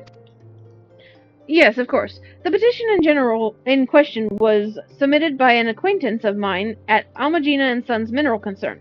It relates to an unfortunate development at Copperbell Mines. To be plain, giants have seized control of the place. These giants are one of the clan known as Hecaton Chairs. fearsome creatures who were sealed within the deepest depths of the mines during the bygone Thorn dynasty. Alas, it seems they have managed to break through the layer of rock which served to imprison them, and now prowl the tunnels where the miners ply their trade. The creatures are justifiably angry about their treatment at the hands of our ancestors, and their presence has forced the suspension of all mining activities on the site. It's no wonder they're angry. Didn't the Thorn dynasty come to an end over 300 years ago? You know our history well, my lady. The people of that age used the hecaton chairs to work their mines. By way of enchanted helms, they were able to bind the ferocious creatures to their will. But as often the way in such tales, these enchantments eventually failed, and the slaves rose up against their masters. In a desperate bid to contain the unbridled fury of the hecaton chairs, our ancestors induced the collapse of the mine's lowermost levels. So it was that the great giant revolt was ended, buried beneath 100,000 tons of rock. Well now, that got me thinking. I seem to recall there being an article about the Copperbell in the Mithril Eye a fortnight or so ago. It said the mines were being reopened so as to meet the rising demand for building materials. Like as not, our boys dug a bit too deep and freed the giants. Gods, to think the poor creatures are still alive and kicking after 3 centuries. That's a long time to nurse a grudge. They must be seething. Indeed, and that makes them a danger to us all. And there will be no mining at Copperbell so long as they remain. For the sake of both peace and prosperity, they must be subdued. This is the task which we would have you undertake. I'll not deny that the mission will be rife with danger, but our need is great, and so I beg you, put an end to this sorry business. God bless you. I feared you might have reservations, but I assure you it is for the best. In case you don't know, Copperbell Mines is in the western Thanalan. Do take care, you hear? Will do. Ah, and one last thing before you depart. An employee of Amagina and Sons is presently at the quicksand. The fellow's name is Painted Mesa, and he knows Copperbell well. It may behoove you to seek his counsel. Okay. This one I feel kind of bad about. Like, we're just going in and killing these giants who have been imprisoned for 300 years. They have every right to be angry. Like, I feel kind of bad. I mean, it must be done because we can't let our citizens die, but we disturbed their slumbers, so. Are we the baddies? Looking for Painted Mesa? You found him. So you're the adventurers who's volunteered to deal with the mess down in Copperbell, are you? You've got guts, miss. I just hope you've got skills to go with them, 'cause things ain't pretty down there. The hecaton chairs have left the place in a right state, an era a week after mining resumed. I don't know if you know this, but Copperbell was old when the second old dynasty was still young. It was abandoned centuries ago. If it hadn't been for the shortage of materials needed for the rebuilding effort, the concern would never have thought to reopen it. We knew full well about the giants beforehand, but the project went ahead anyway. I mean, nothing could possibly survive being buried under a mountain's worth of rock for 3 centuries, right? 3 centuries, right? Wrong. Our miners dug up more than they bargained for. One swing of the pickaxe too many, and they found themselves in the company of giants. Unless we can subdue them, the nation's glorious recovery will grind to a halt for want of aught to build with. I'm sure there are other places to dig up shit. The stone torches are keeping a watch over the entrance in case the giants fancy some sunlight and fresh air. One of them will be able to show you the way in. The hope of the nation's resting on you, friend. Best of luck. Okay, so that's over at Horizon.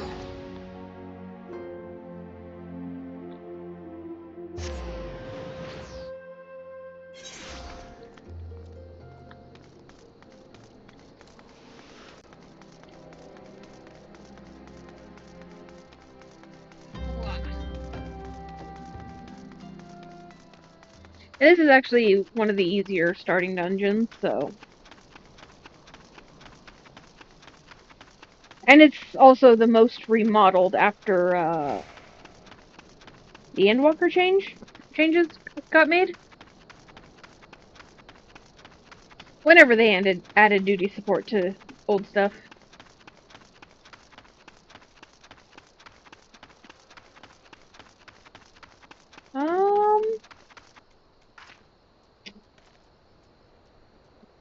Are you guys the only ones who made it to this one? I know one party was knocked out of the running, but what about Dolores Bear and his party? They're not here? Okay. Hey, Lane. We found Dolores Bear and his entire party dead. Oh, shit!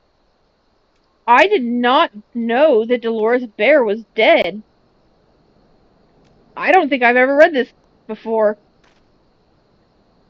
Holy shit. Oh man. I like Dolores Bear. No wonder I don't see him again after this. The giants were thorough in their work. Judging by their tracks, it would seem they tried to rush a horde of the creatures. I cannot say for sure what drove an experienced crew like theirs to throw caution to the wind, but I do have my suspicions.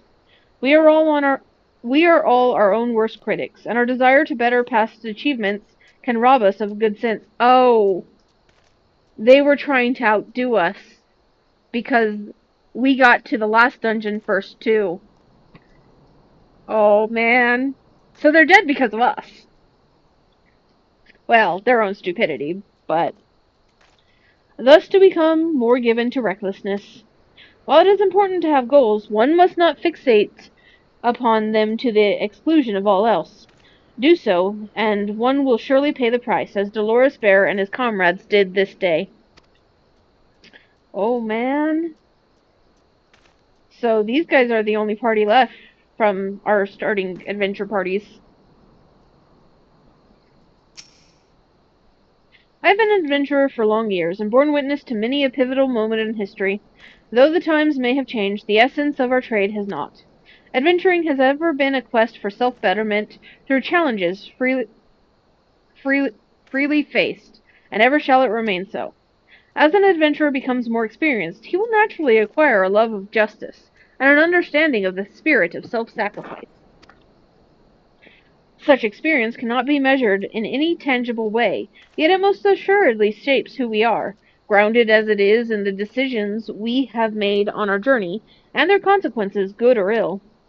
I sense a light within you, young one, and it tells me that you are destined for greatness. Well, look guys, look guys.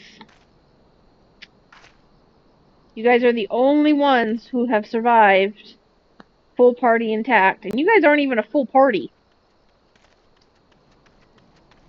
Man, poor Dolores Bear. It's kind of disappointing that he died. There's been an incident inside Copperbell Mines. We are here to ensure that its effects are contained, but for your own safety I suggest you stay well away from here. What? You're the adventurer who's volunteered to quell the Hecaton chairs? I didn't think that Papachon would be able to find someone so quickly, if at all. The giants are content to wreak havoc inside the mines for now, but it's only a matter of time before they think to come outside. The sooner you see to them, the better. Make ready as best you can and enter at will. Okay.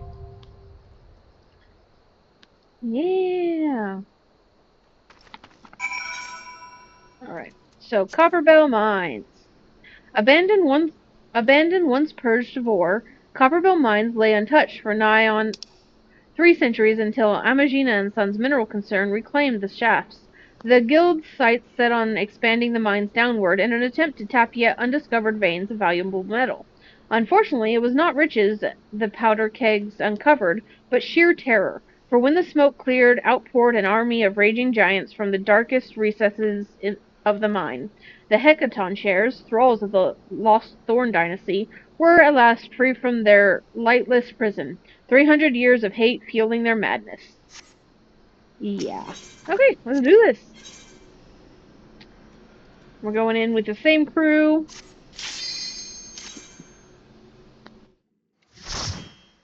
You know, I kind of wish Elaine and Isildar joined us.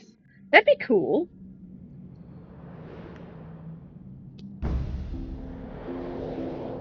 Then again, I think the grandpa is actually a tank, so...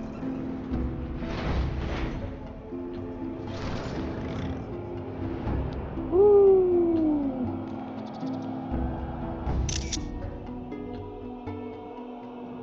Okay. Tanks back on. And come in.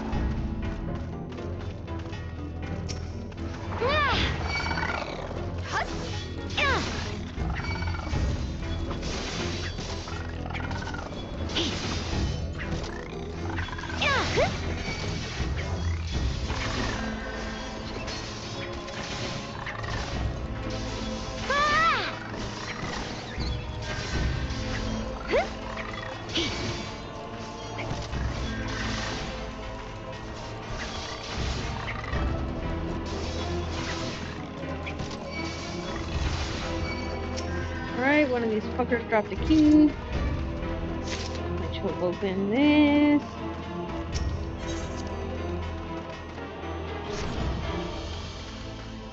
And we can come down here and take this elevator. No, my crew will not get on the fucking elevator with me.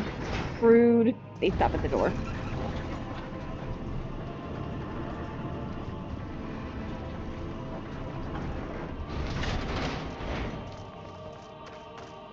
Okay.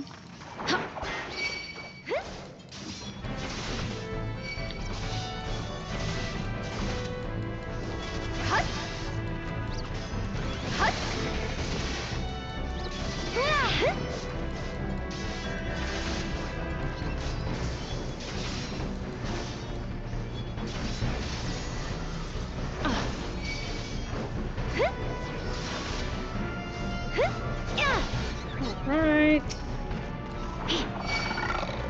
I do need to poke my head inside here, just enough to open it up on the map. There we go.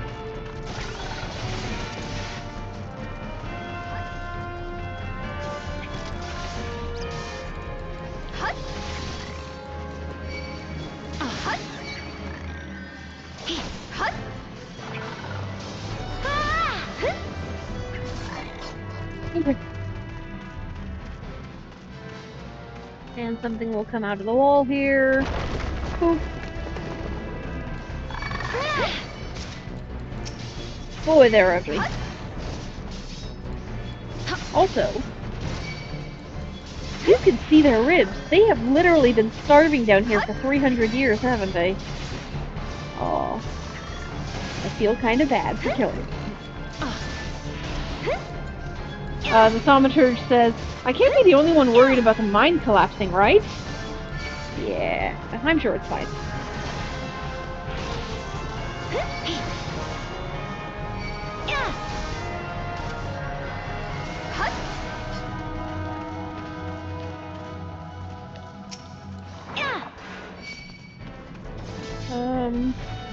This one?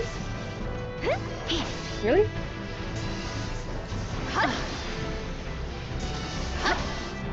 Where then?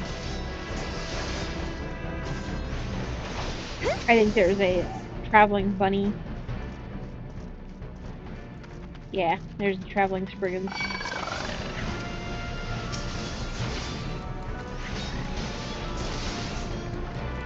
Bunny! Grab you.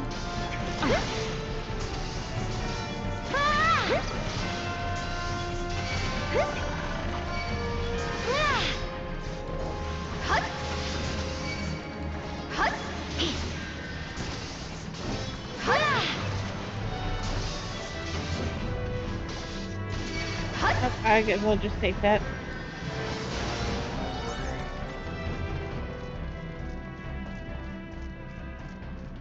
Okay. Ooh.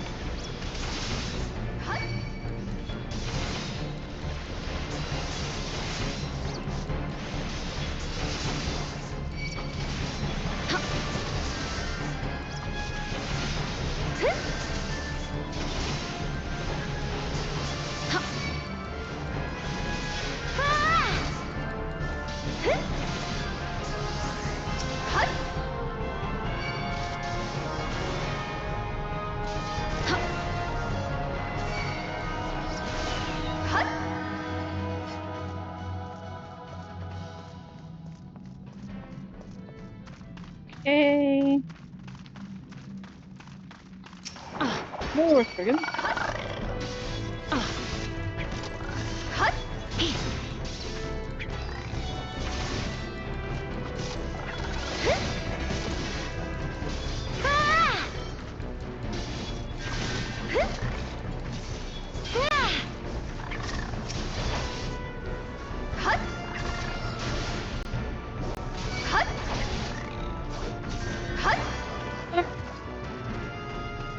And in this room, so you know what the thaumaturge was saying about a mine collapse? Well, let's get some fire sand here.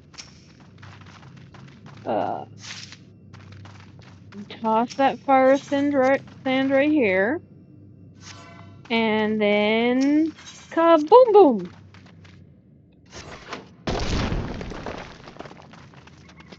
I mean, the mineshaft must be pretty sturdy if it can withstand that. Dude, the amount of detail that goes into showing these poor fuckers' ribs. Oh my god. Okay. Anyways. I feel so bad for killing these. I mean, it's probably better.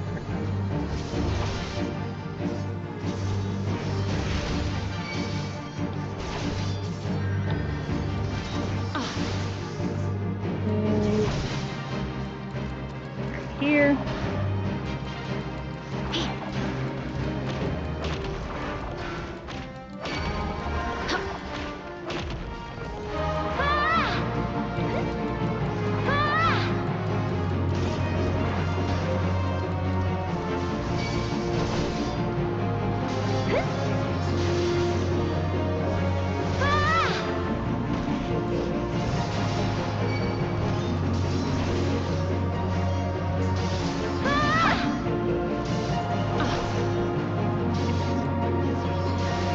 Here again. Also, these guys straight up refuse to cast when running for their lives. Like, seriously? Get a few hits on them. Me, I just keep on throwing my shield. What does Joe Cat like to say? Always be casting?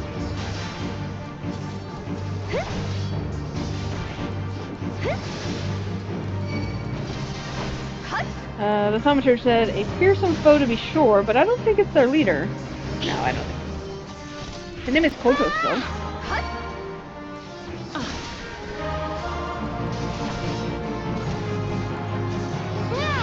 Okay, here this time.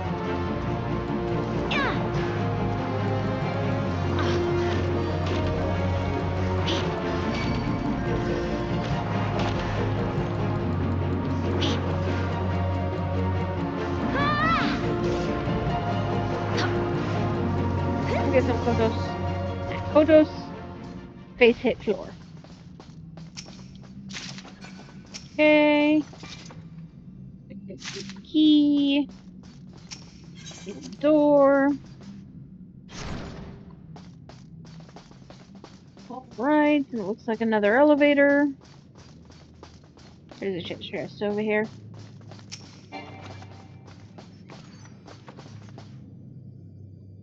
Oh.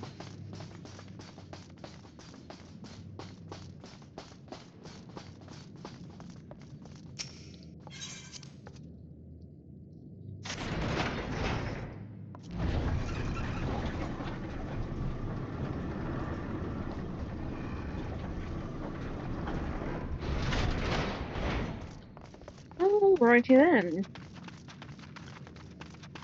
Looks like we'll need more fire sand. Yep. Get fire sand by murdering blasting cat.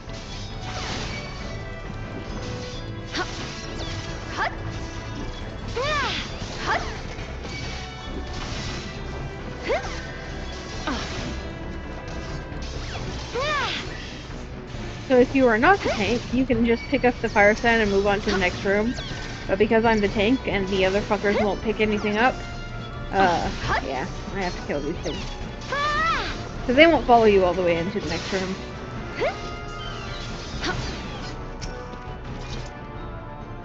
I am the tank.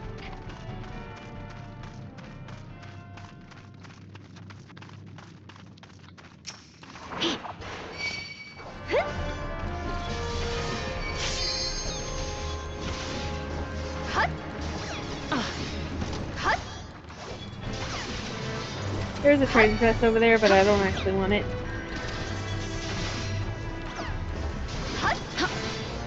At this point, I'm too tired to care.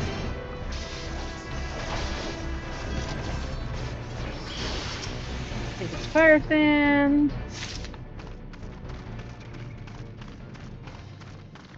Place fire sand.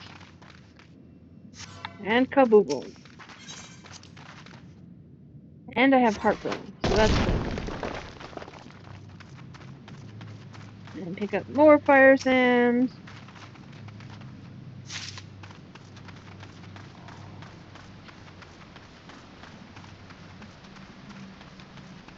By the 12, what is that? It's an Icarus Ire. I'm breaking right out the gate, huh? Nice.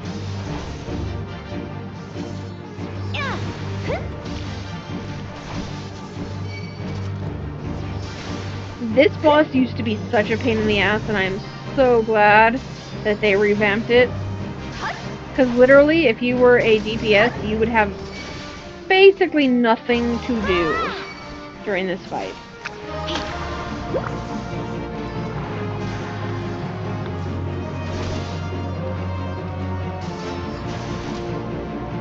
And now it's so much better.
Go! Control laser twist. And fire sand. And place. And boom. Let's see if I can not pull everything in this room. You guys coming? Good job!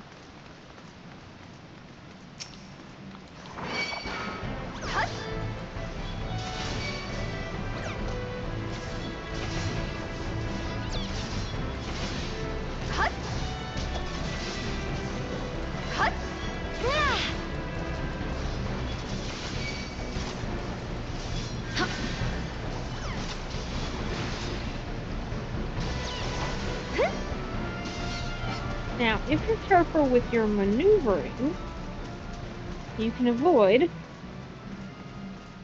several groups.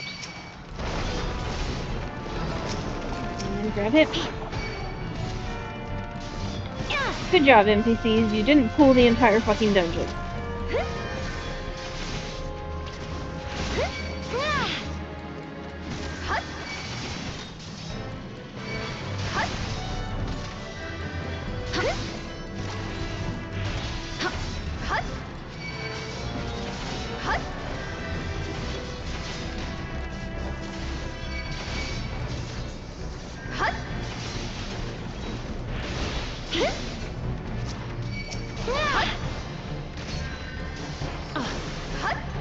Okay.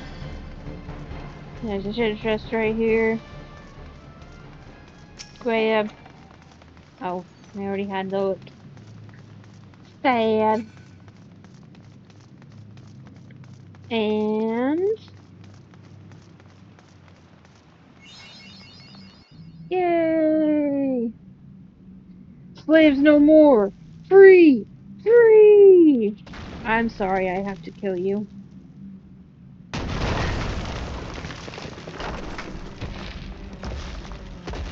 You look so hungry.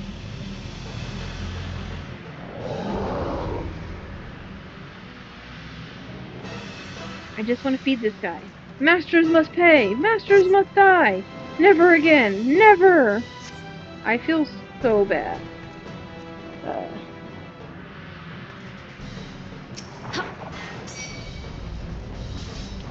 Relatively simple fight, though.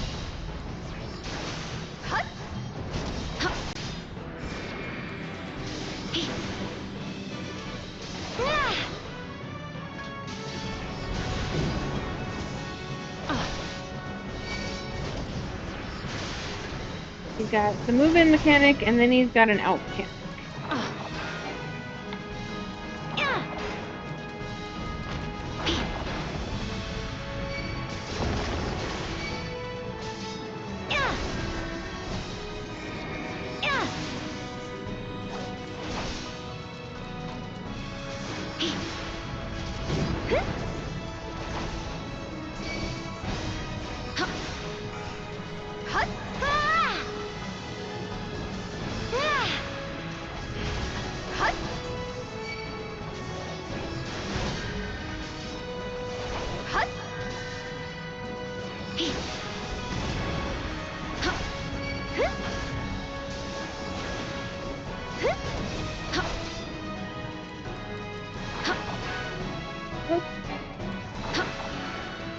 This way.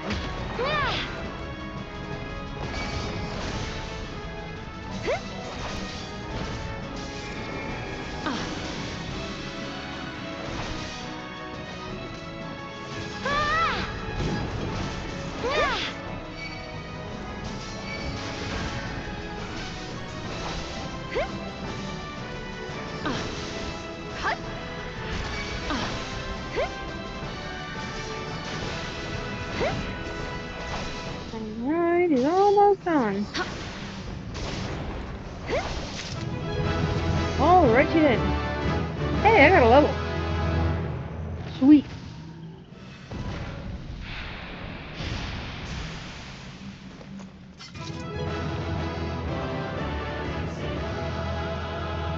Yeah.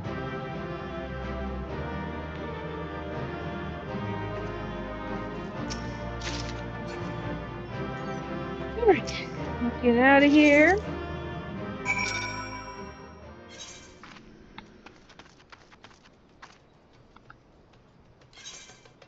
And head back to Old Dock.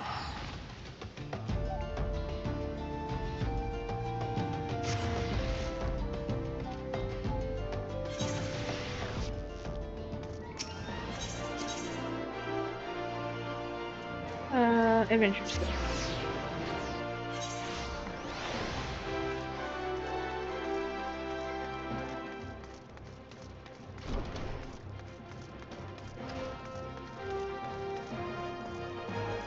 It's a duty.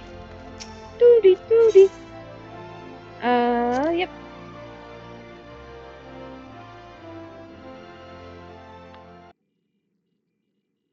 The Conqueror of Copperbell returns. Thanks to you, our mining operations can resume, and Ulda will have the materials she needs to rebuild. The entire nation's in your debt, friend. I'll share the good tidings with Papashan the next I see him. As for you, you'll want to report to Miqo'te. It'll do the woman well to see you alive and in one piece. She's right behind me.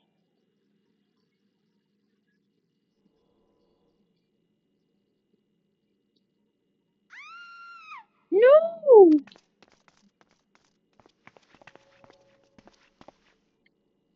Look, it's Creeper.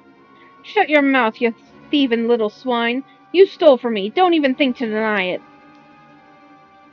Please, sir, I didn't steal nothing. I bought this, paid for it with my own coin.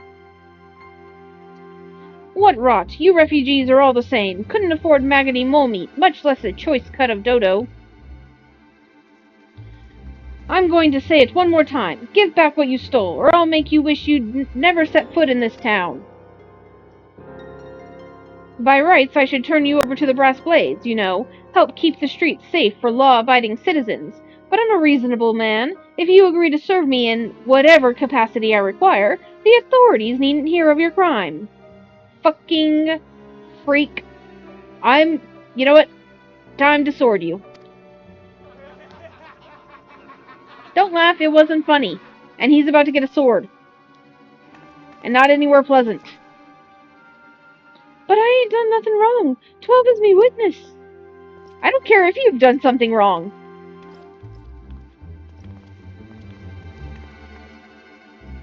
Please, adventurer, help me, I beg of ye. I swear on me mother's grave I didn't steal nothing. I bought this with the coin I'd saved. I only wanted to treat my children to a decent meal. Okay, I'll help. I want to stab this guy anyways. I don't care if you stole the meat. Him threatening to fucking essentially turn you into a sex slave means that he gets a sword. And who the hell are you when you're at home? This dog's master? I'm the guy with the sword. I've had enough of this mummer's farce. You lot, teach them a lesson. Oh, can't fight your own battles? What a pussy.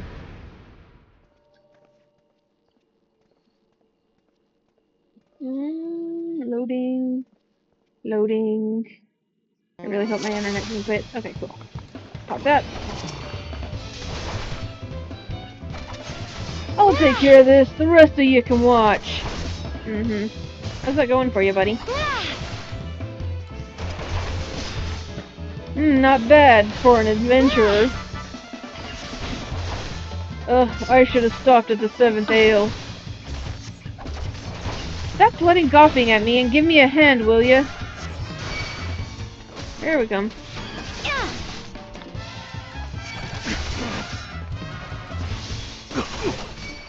How's that going for you? Another one bites the dust? And let the bodies hit the floor.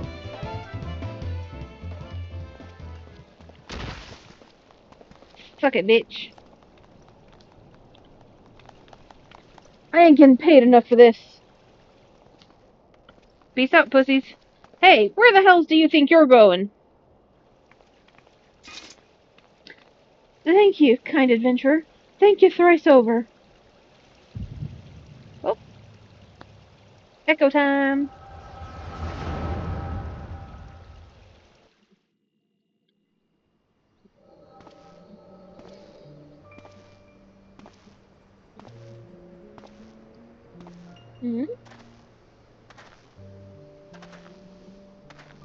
I swear there were more refugees than when I last looked. And you wouldn't be mistaken. But it's been 5 years since the calamity. Why are they only coming here now? It's simple, really. While a number of hamlets survived the immediate aftermath of the calamity, many were no longer able to support their communities. The residents found their lands had either been rendered barren or cut off from trade routes, and problems like those aren't easily solved. And though they tried to make the best of it, it was only a matter of time before they were forced to abandon their homes and seek a new life in the city. I see. But the calamity affected the whole realm, didn't it? Is the same thing happening in other cities? If the talk is true, yes. Though perhaps our situation is more pronounced. Ul'dah has a reputation for being prosperous, so it's natural that the refugees would try their luck here first. My heart goes out to them, it truly does, but I would be lying if I said that it wasn't apprehensive. I hope their presence doesn't foment lawlessness in the city. And thinking like that is what makes it foment lawlessness.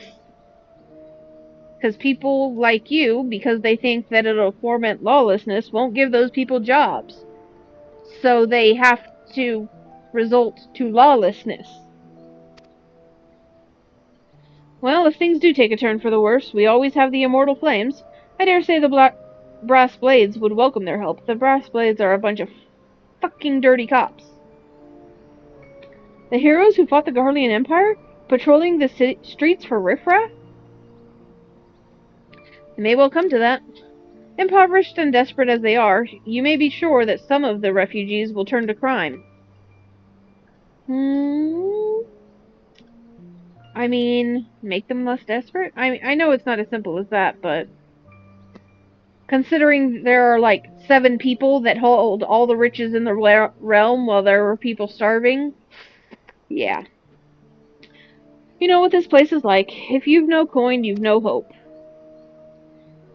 What will become of our city? Not all refugees are bad, mind you. Some are able to find employment and lead honest lives. Dodo tenderloins, get your dodo tenderloins, guaranteed cheapest in Thanalan. Wait, it's the girl. She's buying. Thank you for your custom, madam. Please come again. So she did buy it. Looking around, you'd think that Ul'dah was well on its way to recovery. But peer through the veil of prosperity, and you'll see no end to the misery and suffering.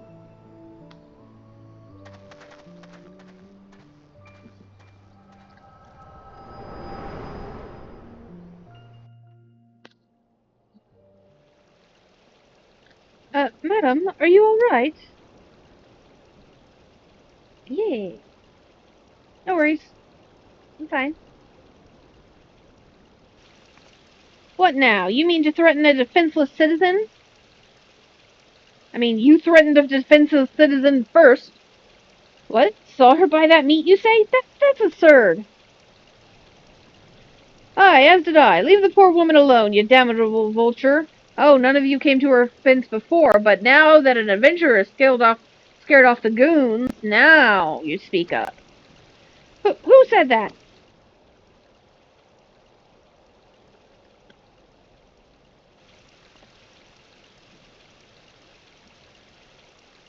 Grr, I will overlook this, but just this once. Fucking pussy. God's bless you, adventurer. If you hadn't come along when you did, who knows what that monster might have done? It don't bear thinking about. No kidding.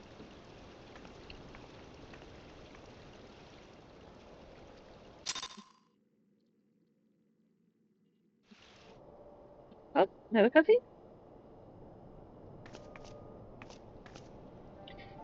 All's well that ends well. My boy, Sacred! We meet again. Pray do not mistake my intent, for it is always honorable. But I have been watching you ever since you departed Ul'dah. You played the part of envoy to perfection, confident as a woman on a diplomatic mission should be, yet unfailingly courteous to your betters. And when your travels led you into the midst of danger, you faced it without so much as a flinch. You, my lady, are quite a marvel, and I confess to being quite taken with you. Oh, you! Stop flirting! But my lavish praise continues. Most of all, I was struck by your readiness to aid those in need, even when words were all the reward you could expect to receive. Such selflessness is a rare thing in this day and age, and especially in Ul'dah. All of which leads me to conclude that you are indeed the one whom I have been looking for, an adventurer possessed of a very rare set of qualities. To be sure, your rescue of the damsel in distress was more of a happy accident, but rescue her you did, and that is what matters in the end.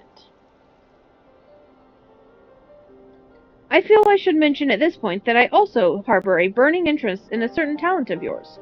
I speak of your visions. You have been experiencing visions, have you not? Yeah. Well, it just so happens that I know a woman who shares your talent, and can help you to understand it. She and I belong to the same organization, and we should both be delighted beyond words if you would agree to join our cause. Naturally, there are benefits to being part of such a collective. For one, we should be glad to assist you in realizing your potential as an adventurer. You need not give me your answer now. Think upon it, and if you feel moved to help us, as I pray you shall, speak with Miqo'te, the ever-lovely and youthful mistress of the quicksand.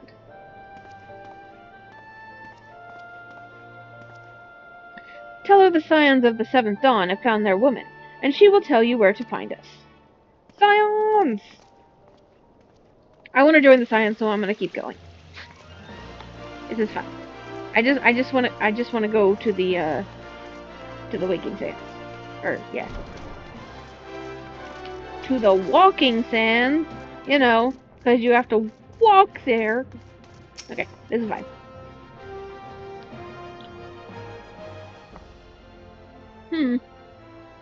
Scenes like that are becoming ever more common, I'm afraid. Don't worry, though. If you work hard, you'll probably be alright. Saying that, if you ever find yourself in a spot of bother, come and see me. Just don't go pestering me every time you graze your knee, eh? Of course, I do hear and tell of a gentleman's woes with the woman folk from time to time. That is the same speech she gave us. Well, except for the gendered stuff, but yes. Ah, Corey, sorry to keep you waiting. I was just providing guidance to a fresh off-the-carriage adventurer. The gods, it's good to see you safe and well. To look at you, no one would ever guess you'd been hard at it with giants in the dark. I never doubted for a moment that you'd succeed, of course, and neither did Papa Shan, which ain't to say he won't be overjoyed. Oh, before I forget, there's a lass here who wants a word with you. Didn't actually know your name, but hearing her description, I knew who she meant right away. Oh, hey! Thank you for sparing the time. I realize you don't know me, but I've been longing to speak with you for a while now. My name is Etta. I'm an adventurer like you, though I'm not very good at being one, if truth be told. Anyway, I was adventuring with my friends in Gridania I'm sorry, we were in Gridania when the leader of our party was killed. His name was Avir, and he and I were to be wed in the spring. Girl, you better off without him. He was a dick to you. You may not remember him, but to say that he remembered you would be an understatement. He would sing your praises from dawn to dusk. He saw you for what you are, you see, an adventurer's adventurer, and swore that he would be like you one day. I believe that he would have succeeded. No, he wouldn't. He was an ass. Had a fiend not robbed him of the chance. Since that day I have thought long and hard about giving up adventuring. But when I think of the woman you are, of all that you've achieved, I find that I am inspired, just as Avir once was. And so I've decided to start again as an adventurer. I will go back to the village of my birth and begin my training anew. But I wanted to meet you first, to ask you your name. I'm Corey. Hi. Corey Foxy. I shan't forget it. Thank you, Corey Foxy. I pray that we will meet again. Fare you well. I don't want to meet you again. No offense. Adventuring can be a cruel, bleeding business. Time was I didn't know why anyone would bother. When they first asked me to take charge of the guild here, I didn't want aught to do with you lot. Thought it'd be a right pain in the arse looking after you all. But against my better judgment, I decided to accept the post, and I'm full glad I did. I felt privileged to be a part of your lives. And that goes double for yours, Corey. Yay! What did you say? You want to know about the Scions of the Seventh Dawn? They're beginning to move in earnest, then. Listen, Corey, the Scions ain't no ordinary folk, and the work they do ain't no ordinary work. I know full well how capable you are, but even you would think twice about attempting some of the stuff they do. Knowing that, if you're still certain you want to get involved, I'll tell you what I can. Yes, I do want to get involved. I want to involve myself all over their business. And not just because I'm nosy, either. I mean, maybe mostly because I'm nosy. The Scions of the Seventh Dawn. Ooh, and they upped the amount of Aetherite tickets they give you. This didn't give you as much, before. Then again, you do need them. So, you want to know more then, do you? Well, ain't that a surprise. I swear, if I painted certain death on one door and limitless wealth on another, 9 out of 10 adventurers would go through the first, and the other bloke wouldn't be able to choose, on account of being old on. Yeah, that sounds right. I'm in this for the adventure! Anyway, don't say I didn't warn you. First of all, if you're wondering whether you can trust these Scions of the Seventh Dawn, you can. They're good people who've made it their mission to solve some of Eorzea's most pressing problems. Of course, that ain't no small task, and so they're always looking for dependable individuals to join them. Individuals like you, Corey. Now, I've been given leave to tell you where to find the Scions, but you must promise to keep this information to yourself. As you can probably imagine, it's something Eorzea's enemies would very much like to know. The Scions are headquartered in Vesper Bay, out in western Thanalan, and the place you're looking for is called the Waken Sands. Give your name to whoever's at the entrance, and you'll be let in. You're a woman in demand, Corey, and the days ahead promise to be busy. But I hope you won't forget your old friend Miqo'te. Drop in and tell me how you're faring from time to time, you hear? Right, well, I said my piece. Off you go. Woo! Okay. And thus, I begin my run. And by that I mean I'm gonna hop on a chocobo. Because I have been to Vesper Bay, and I believe, I really hope, I picked up... I did! Chocobo! I don't remember, it's been so long.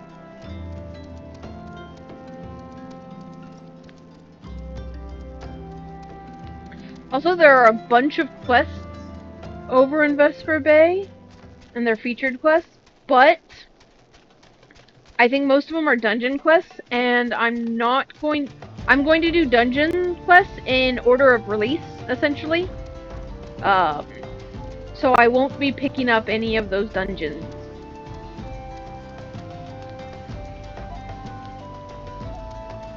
I don't think so. I'll have to check them. Because the only one I want to pick up is Halatali. But I think that one I think that one's main story locked. And it doesn't appear until after you, until right before you beat Ifrit. But I will double check, just to be sure. So, we've got this guy, who has a couple. Yeah, Braving New Depths, and going for gold. Yeah, that one's Sunken Temple of Corn, and this one's the Piss Dungeon. If you've played before, you know which one. That one I think is Wanderer's Palace? Trauma Queen. Yeah, whatever it is. But yeah, none of those are the ones I want to do. Hello, little lady. Deep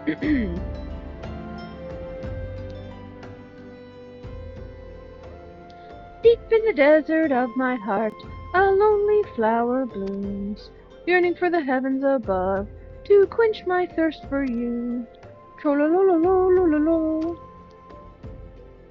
Hi. Ah!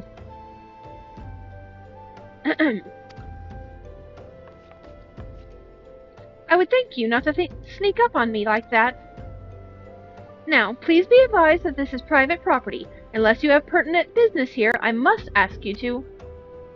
Sup, Thancred sent me? Here at the behest of Thancred? My sincerest apologies. May I please have your name? I'm Corey. Hi. Corey Foxy, Corey Foxy. Ah, here you are. I bid you welcome to the Waking Sands, headquarters of the Scions of the Seventh Dawn. My name is Tataru, and I look forward to assisting you during your time with us. The antecedent is within the solar. I shall let her know to expect you. Woo! Woo! I have finally arrived!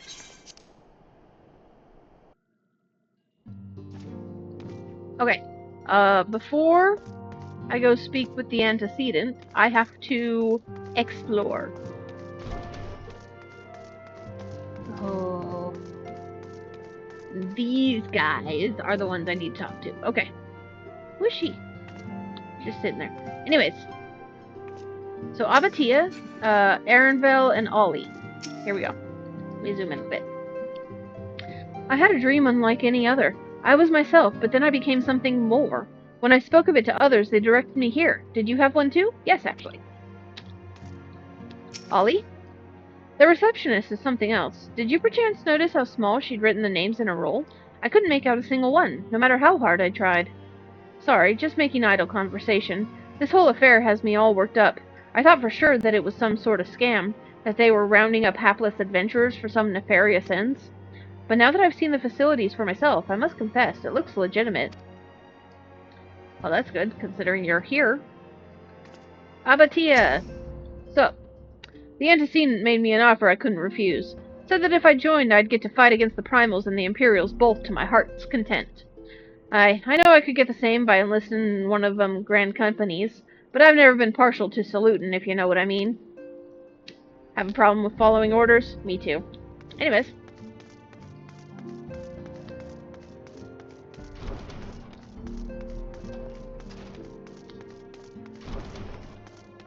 Alrighty then. I take it you are crazy, Corey Foxy. Tataru sent word that you had arrived. Lady Manfilia has eagerly awaited your coming. This way, if you please. Yes. Monies.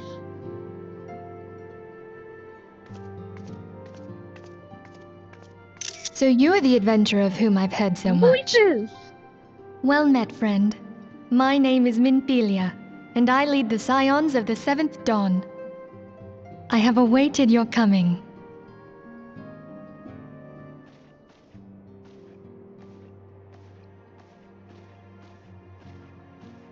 Please, be at ease. You are among friends here.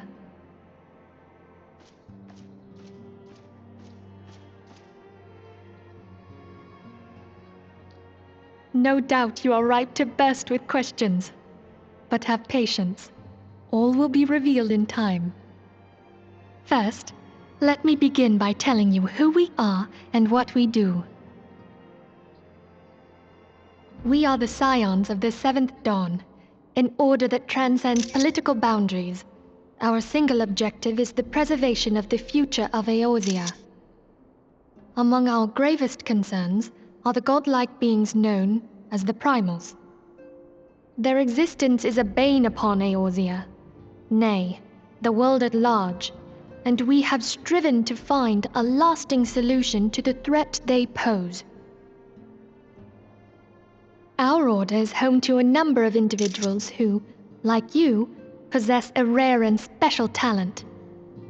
This talent takes various forms, but one holds particular interest for us.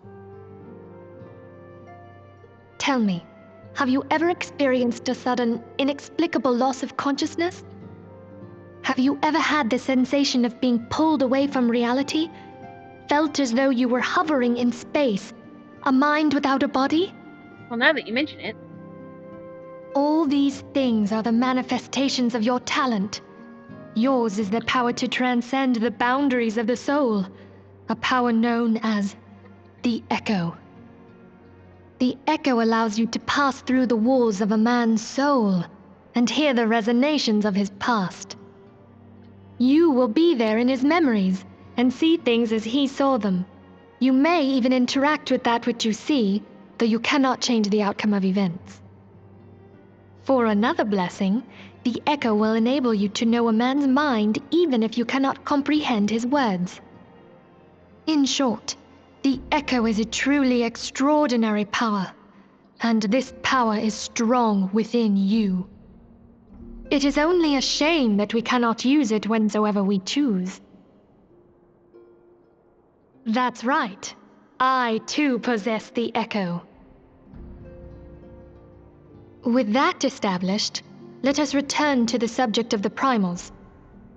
So long as they exist, the realm cannot take so much as a single step towards true peace.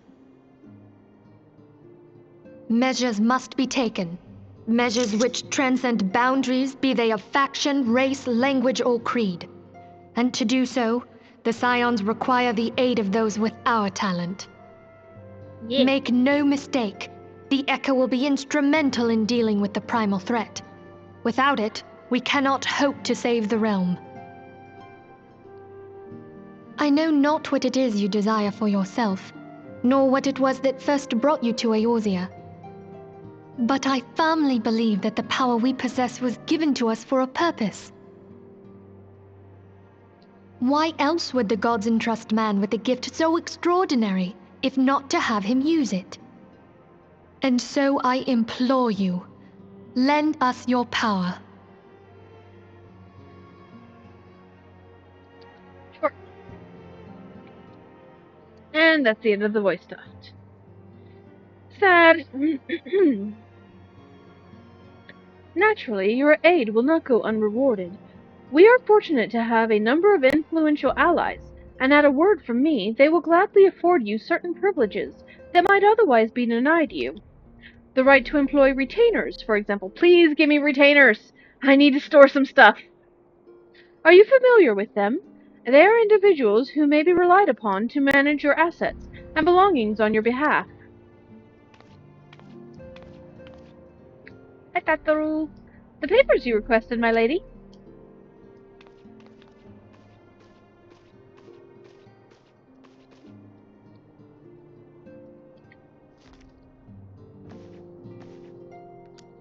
Why are her boobs so big?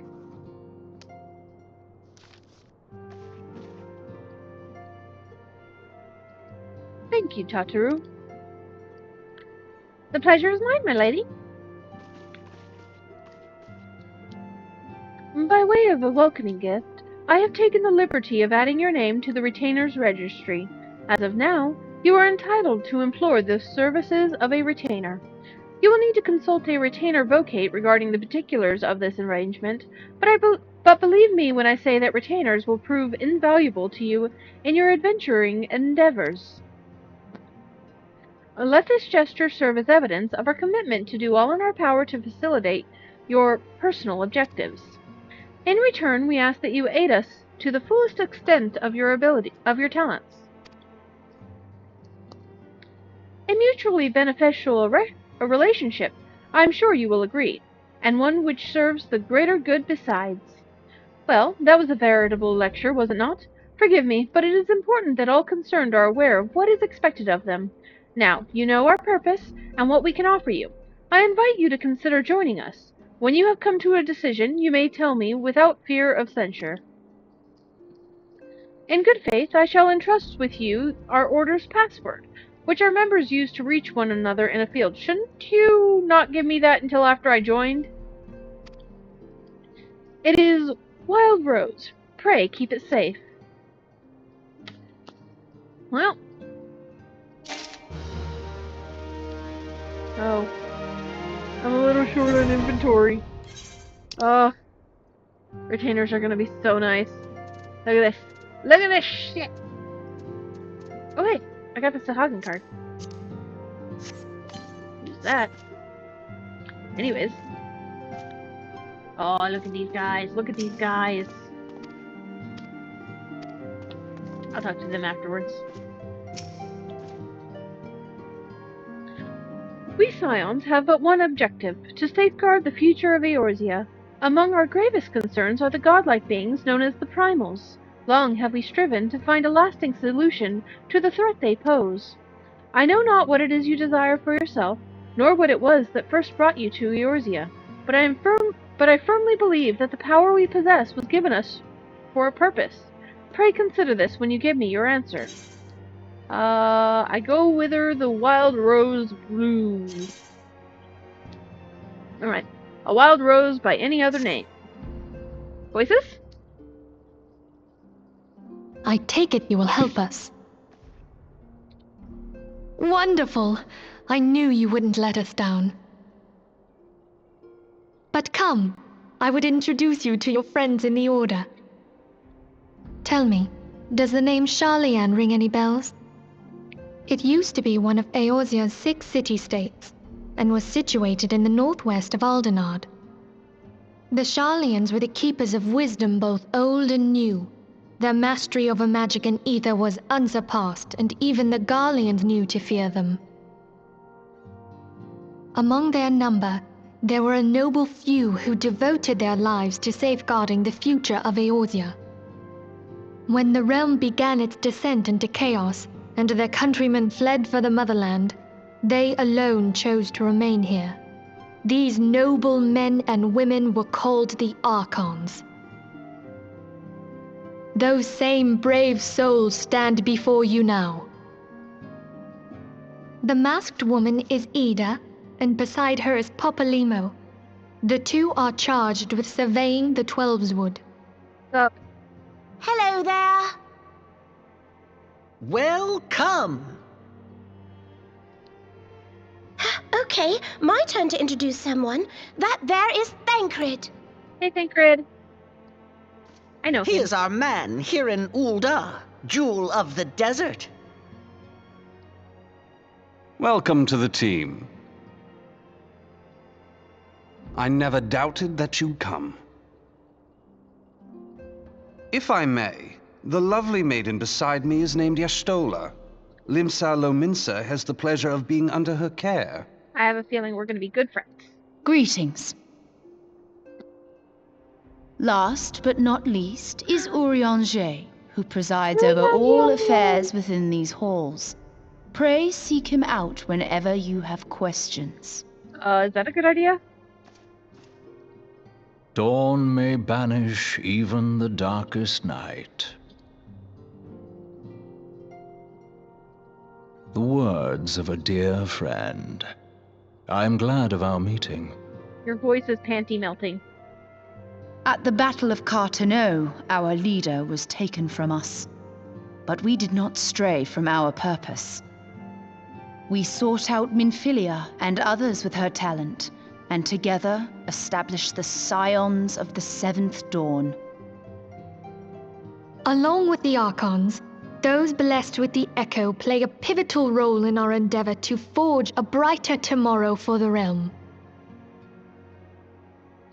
Oh, I should also introduce you to Tataru, our clerk. She ensures that everything runs smoothly. Hi. Pleased to make your acquaintance. Oh god, that voice. In I was not time, prepared. I hope you will come to think of us as family. But without further ado, I would assign you your first task. Urianger, have the documents arrived from the students of Baldessian? Aye, my lady. They arrived but recently.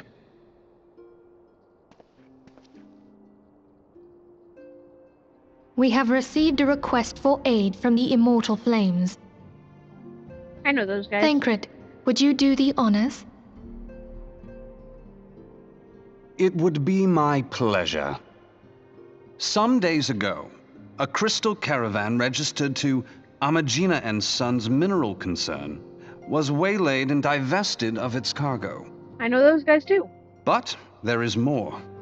Within a bell of the robbery, several people were reported missing from the shantytown outside the city. At a glance, one would assume the involvement of bandits, kidnappers, and coincidence.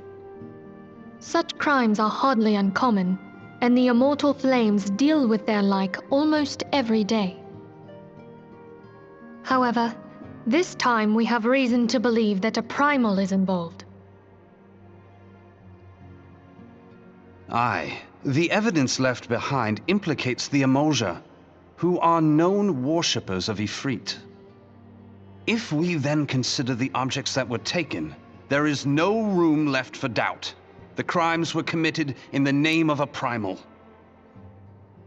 That you may better understand the nature of our struggle with the primals, I would have you play the leading role in this investigation. You Okay. have my thanks. If there is aught you wish to know, I recommend you speak with Thancred. He is well versed in the affairs of Ul'dah. Ul'dah. Ever at your service, fair lady.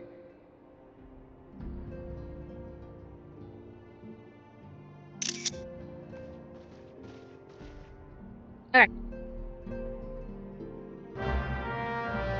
Quest accepted. Alright, but first... Let's see. Aw, everybody left. Through this first mission, you will come to understand the nature of our struggles with the primals. The realm may appear well on its way to recovery, but reality paints a far bleaker picture. The truth is out there, Corey, and I would have you discover it for yourself. Okay. Ready to begin, are we? That's the spirit. So then, your mission is to investigate a crystal robbery and a spate of abductions. Crimes which we believe to be connected. Assuming we are correct, it is like that any discoveries we make in relation to one will further our understanding of the other. Now, since the attack on their caravan, our friends at Amagina and Sons Mineral Concern have doubled security over all their shipments. In light of this, it is my judgment that the abductions should be our priority. I mean, those were going to be my priority either way, because I care more about people than crap. According to our preliminary findings, the majority of the missing were last seen in the vicinity of Camp Drybone, so that would seem a fine place to begin. A fellow by the name of Isambard serves as the camp's de facto leader.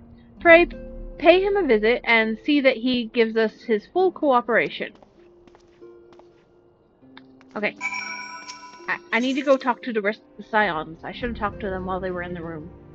But that's okay.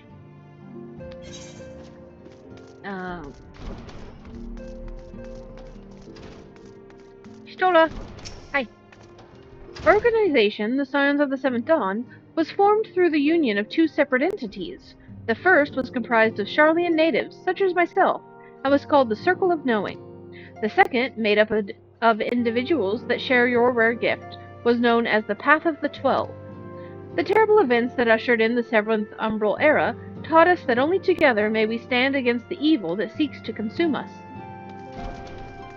Wonderful. Oh, hey. I know you! You are the one of our very first cutscene guy. Well, if it ain't that last from the carriage. Fancy meeting you here, of all places. Me? I'm just here to deliver a shipment. Now, where shall I tell him to put it? Sweet. Oriange? 7 waning moons see 7 sun rise. Divine order roils, fallen corpses writhe. Thus the divine chronicles seek to warn us once more. The meaning of these words now shines clear. They evoke the dire circumstances of this imperiled age. The realm doth shudder and twist, and the dawn lieth cowering neath the stifling blanket of night. And we abide. We await the coming of the unborn era's seed, the light which shall pierce the glowering darkness. Huh? Hey. Speak la English. I have the... Okay. Oriange? I have the echo. I can understand all the languages, and I can't understand a word you're saying. Ida, what you got to say? This place is called the Waking Sands, and it's our headquarters. It used to be somewhere else, you know, but then a bunch of things happened, and we ended up here instead. Fabulous. While there are others who possess the echo, none are near as strong as you with the power, hence our extremely high expectations of you. Fabulous. I don't think you guys have anything new to say. Oh, you do. They say that those of us who have seen the dream are chosen, that we have within us the seed of greatness, that we could be heroes. Even me, an Alamegan half-breed, cast out when his mother could no longer stand the sight of him. A half-breed who once took to banditry just to eat.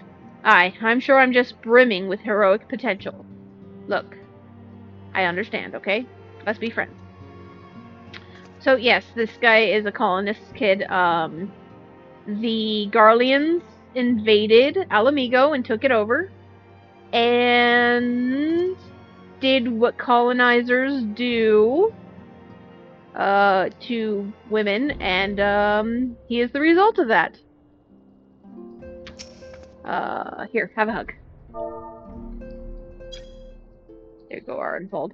Arenvald deserves all the hugs, all the loves. He is an amazing person, and like, seriously, best big brother right here. Ollie, anything else? The robberies and disappearances. The Emulja are the most likely culprits, wouldn't you agree? Oh, she's heard of my job and want to help out. Sweet. Then again, this is Thanalan. One cannot discount the possibility that moneyed entrants are involved. That is very true. Abatia? Heh. So this boy has Garlean blood in him. Can't say I'm surprised. Everyone knows what happens when a city is sacked, even if the bards choose to omit that part. Yeah, no kidding.